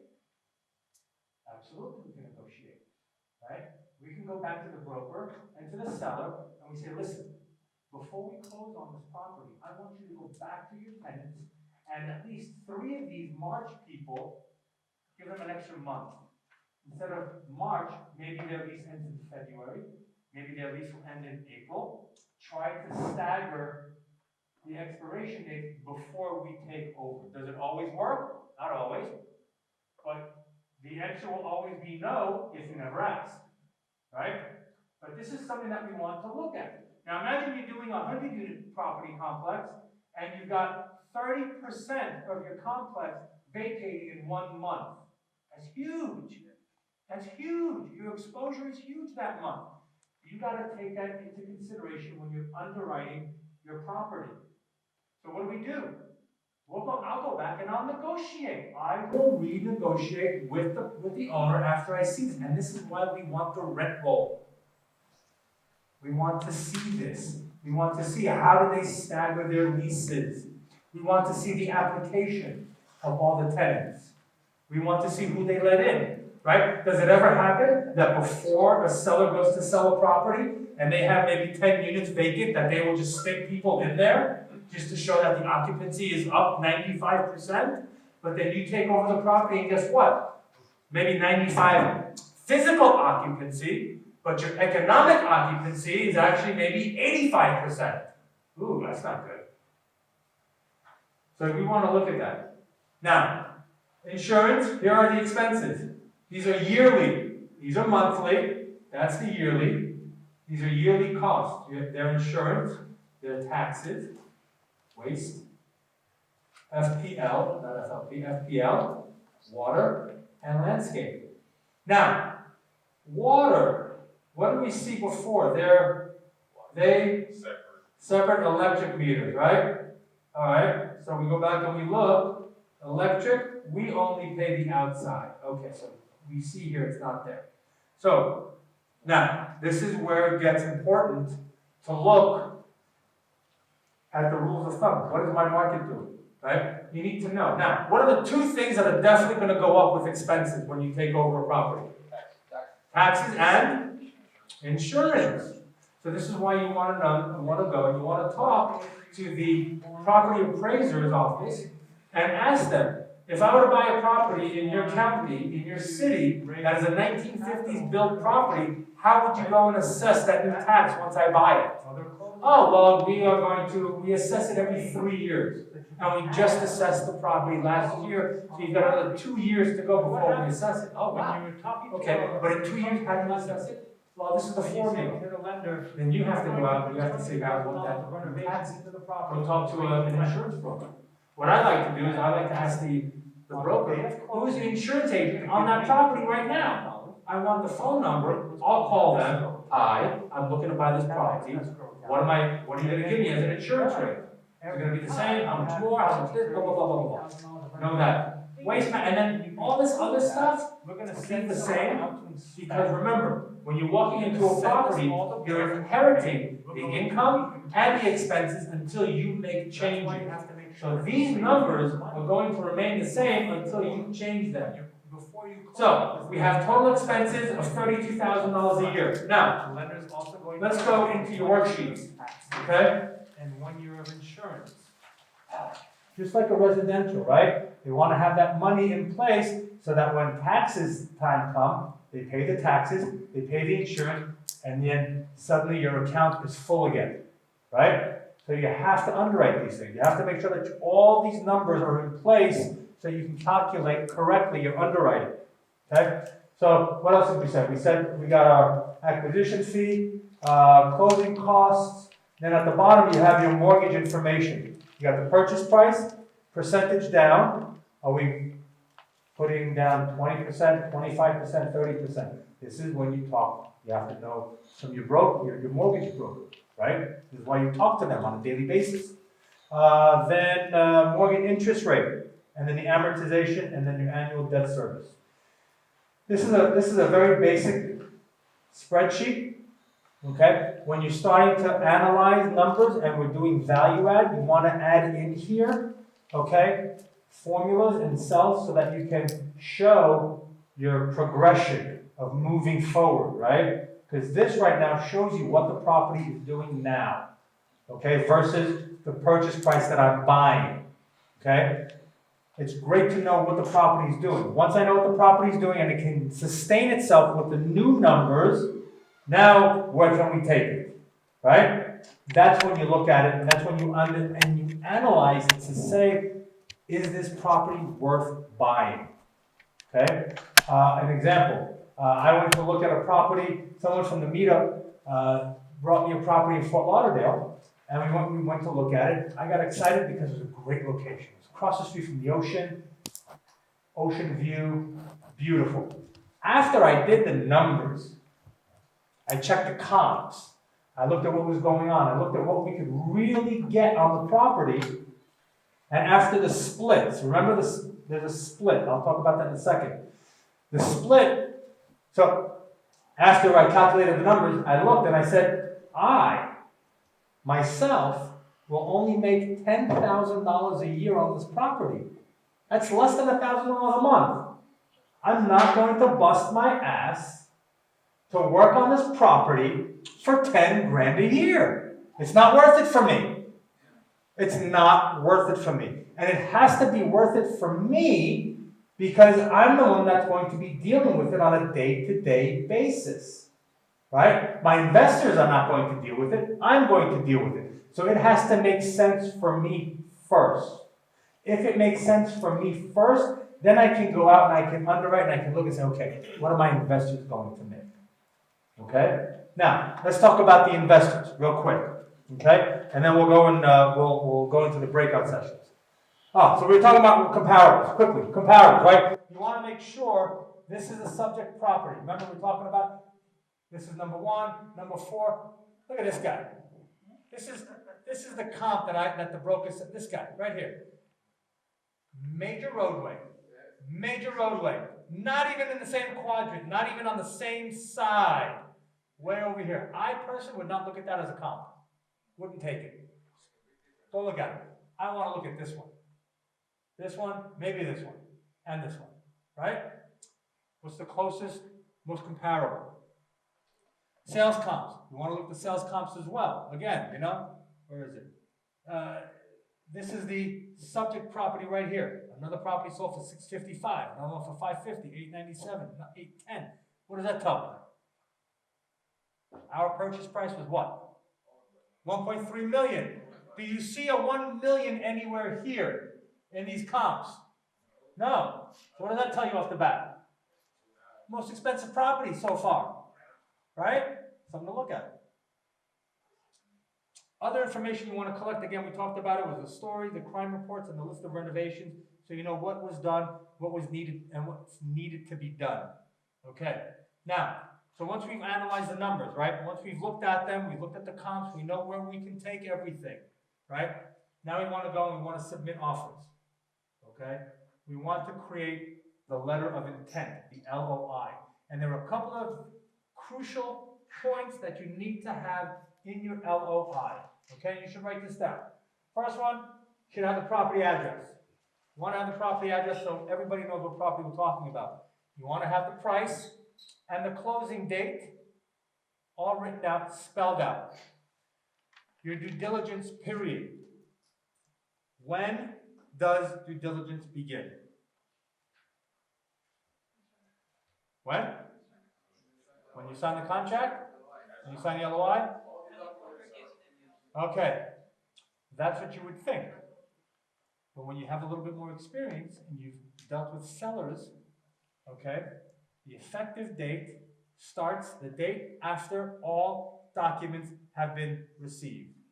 In your LOI, right, you put in the documents. I want to see your environmental phase 1.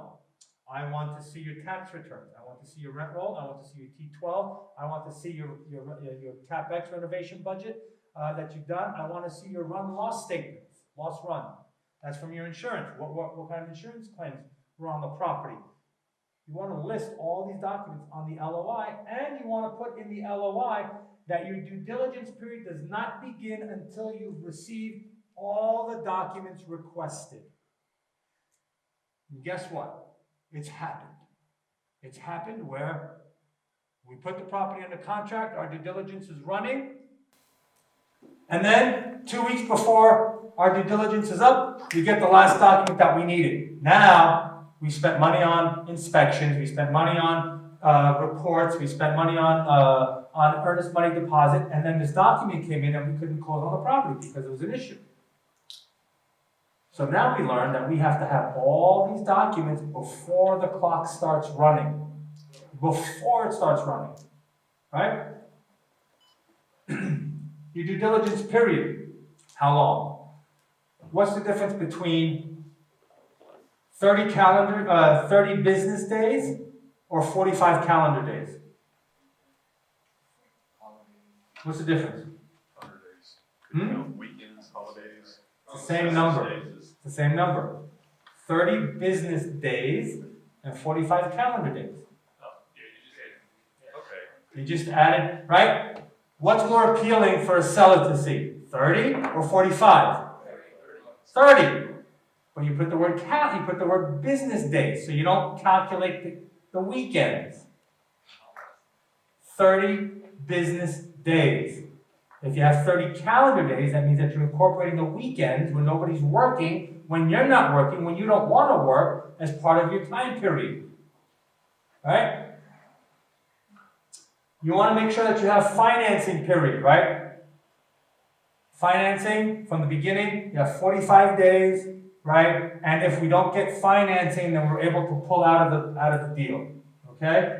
You want to have an extension period written inside your LOI, right? So we put it in if the lender requires an extension.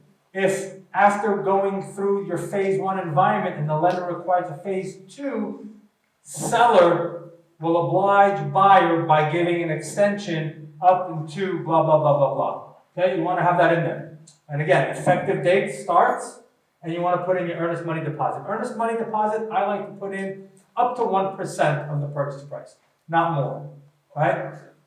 Well, they ask them 10% of it. They can ask whatever they want.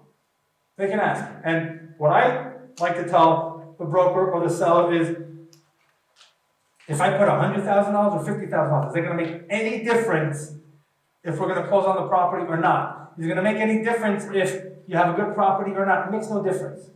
So let's not play these games. And if they want a big earnest money deposit in the beginning, I'll tell them we'll split it. You'll get $50,000 now, and then when we finish our due diligence and we move on, then we'll throw in the other $50,000. Okay? But nothing goes hard until all contingencies are removed. Okay? So that's putting out your offers. And you want to submit at least 2 to 5 offers a week.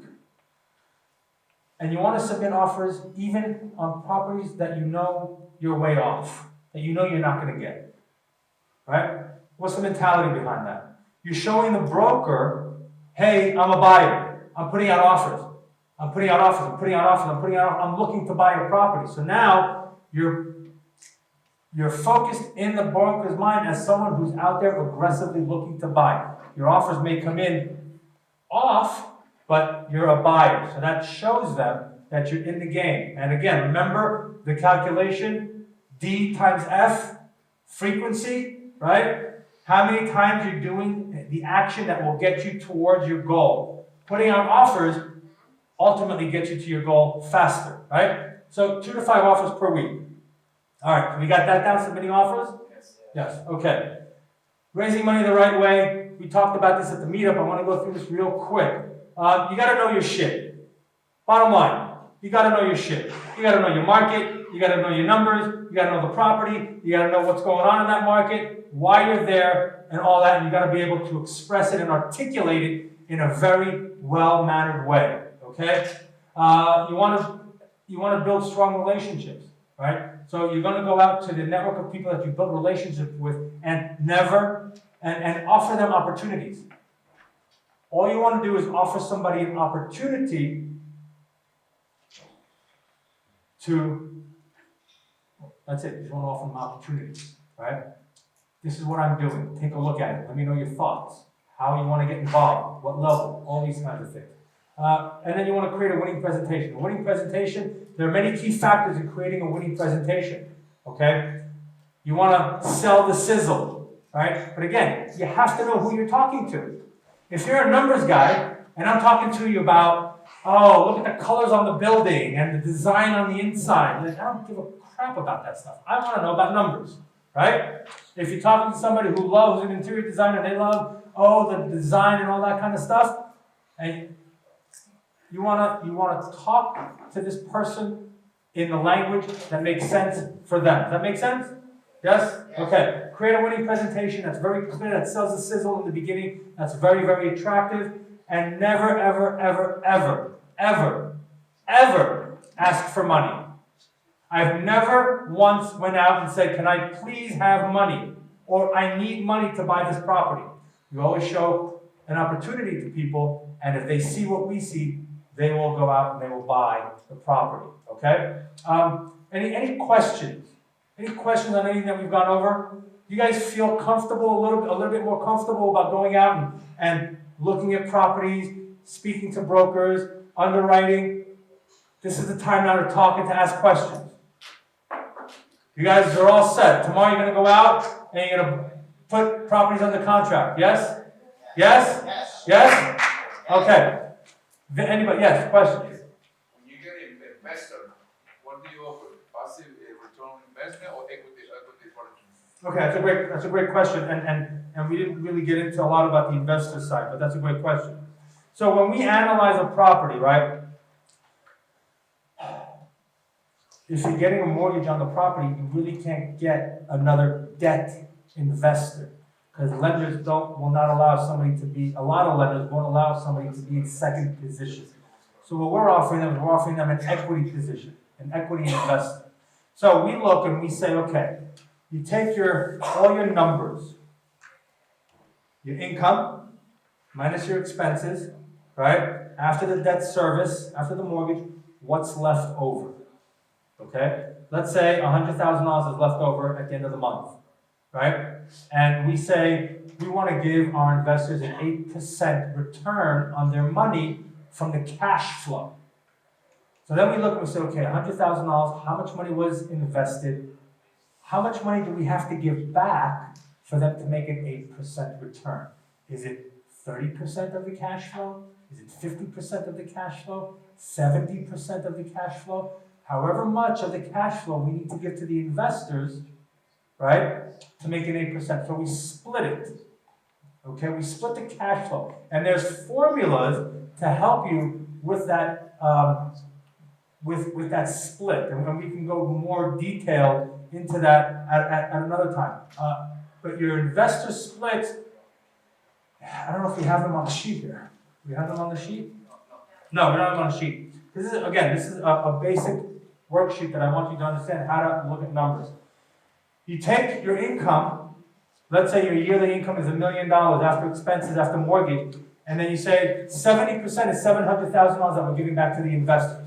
That $700,000 equates to an 8% return on their investment, right? We have the equation on how to do return on investment, right? So we take that and we say, what would be an 8% return? This is what it would be. This is how much we have to get from the cash flow. Now, let's say we want, then we look at the end and we say, now we're going to sell the property higher than we bought it. We take the profit and we split 70% or 30 or 80 or 60, whatever that percentage is that we give. Now we take that, we take the percentage from the cash flow and we add it together, and that's their total return on investment. Does that make sense? Am I going a little too fast for you? Right? So we take the annual cash flow, right? The net profit after we pay the debt service. What do we have left? Now let's start splitting it. If we give them 50%, how much return are they going to get? They're going to get 5% and 50%. Not good. All right, what are they going to get if we give them 60%? 6.5%. Not good. 70%? 70%, they hit an 8% point. Okay, so now we know that that our split is going to be 70% to the investors, 30% left to us. Okay? Now, when we're buying a value-added property, a lot of times the income in the beginning is very low. So even if we give them 100% of the cash flow, it won't add up to a 7 or 8% return. But that's okay, because we explain to our investors, we're starting off slow and we're going to increase. So when we have extra cash, we can then pay them back what we owe them when we continue. Does that make sense? Yes. Right? Are we clear on that? Yeah? Okay? If you have any questions about the splits, it's a little bit more detailed, and I don't really have a lot of time to go into it, but email me. All right? We'll set up a time and we can discuss that a little bit more in depth. Yes? Yes. Yes? Okay, great. Everybody stand up real quick. Stand up, stand up, stand up, stand up. Let's go. Take it out real quick. Take it out. Come on, take it out. You want to make money, right? You have to make money. Let's go, shake it. You got to be able to do what you're not comfortable doing. Do what's not comfortable. That's the only way to be successful. Let's go. Let's go. Everybody, jack up. All right. Turn to your neighbor. Give him a high five. Yeah, I own you. I own you. Woo! All right. What we're going to do now, what are we doing now? We're going to do our breakout session. So, we're going to have Ben over here. We'll have Limor over here. And I'm going to be in the back. Okay? Ben is number 1, Limor is number 2, and I'm number 3. Look at your tags. Okay? 1, 2, and 3. Break out into your groups. And this is the time where you can ask each one of these people specific questions that you have. This is a breakout session. Okay? We got about, how much time? Yeah. 12-ish minutes per 12 minutes per group, right? If you want to leave it 4? Yes. It's all about broker relationships. It's all about building relationships with your investors, with your brokers, with your lenders, all this. So if you're not finding the best deals, try to dig deeper in those relationships. Yes. I have a question. Does it make sense if you're going to refinance, say you already have a building on your property, to refinance a property, and then in that refinance, part of the payment is a line of credit? So maybe A line of credit for who? for you, or maybe in case you have the same property that you have, maybe there's like Absolutely. When we're refinancing with syndication, we have investors. We like to give as much money back to the investors as possible. If I can give on a refi all your money back, what happens to me then is now the splits can change. Right? If I'm giving 70% of the cash on the equity to you, right? Once we refinance and they give you your money back, I can come and I can say, listen, now the splits are going to change. Now it's going to be 50-50 because You already got your money, you got your money back, so whatever return you're gonna get from here on out is an infinite return, because you got no skin in the game, right? You lost all your money. Exactly. So you can, there's many ways of you can also give back half of the income, half of the money back to the investors. So they only have, instead of you put in 50, now you got $25, so now you only have 25,000. So there's many ways of playing. Absolutely. Yeah. What else? I have a question. So coming like areas like West Palm Beach, which I know is being developed, like Homestead, Port St. Lucie. I know there's a lot of job growth that's going on there. They're bringing people into the neighborhood. Would those be good markets? Yes. So there's a Homestead. Somebody was telling me to go look at Homestead recently, and I said, what's going on in Homestead? Well, a lot of things are bubbling, like Belgrade, for example. Belgrade, I've done a deal there before, and I know it's being developed and stuff. Right. And I know over the next few years coming, it's going to like connect. Right. So if you can have investors that are willing to go into that kind of market and wait a little bit longer to really get that cash flow going, you could, that's exactly what we want. We want to go into an emerging market so that you buy cheap, the rents are low, and you're jacking everything up, you're building it, you're making it look pretty, you're doing all the renovations, and now that market is coming up, your rents are starting to go up, your occupancy is going up, and then you can sell it off to somebody that wants to take more of that appreciation and run with it. That's exactly what we do. Absolutely. So there could be deals in Florida. Oh, yeah. When I say Florida, I'm talking South Miami, to Boca. Okay. This is what I'm talking about, right? Okay. Just totally trying to be straight. This is what I'm talking about. But no, I'm looking in Titusville, Port St. Lucie. Yeah. Looking in Jacksonville. Tallahassee, right?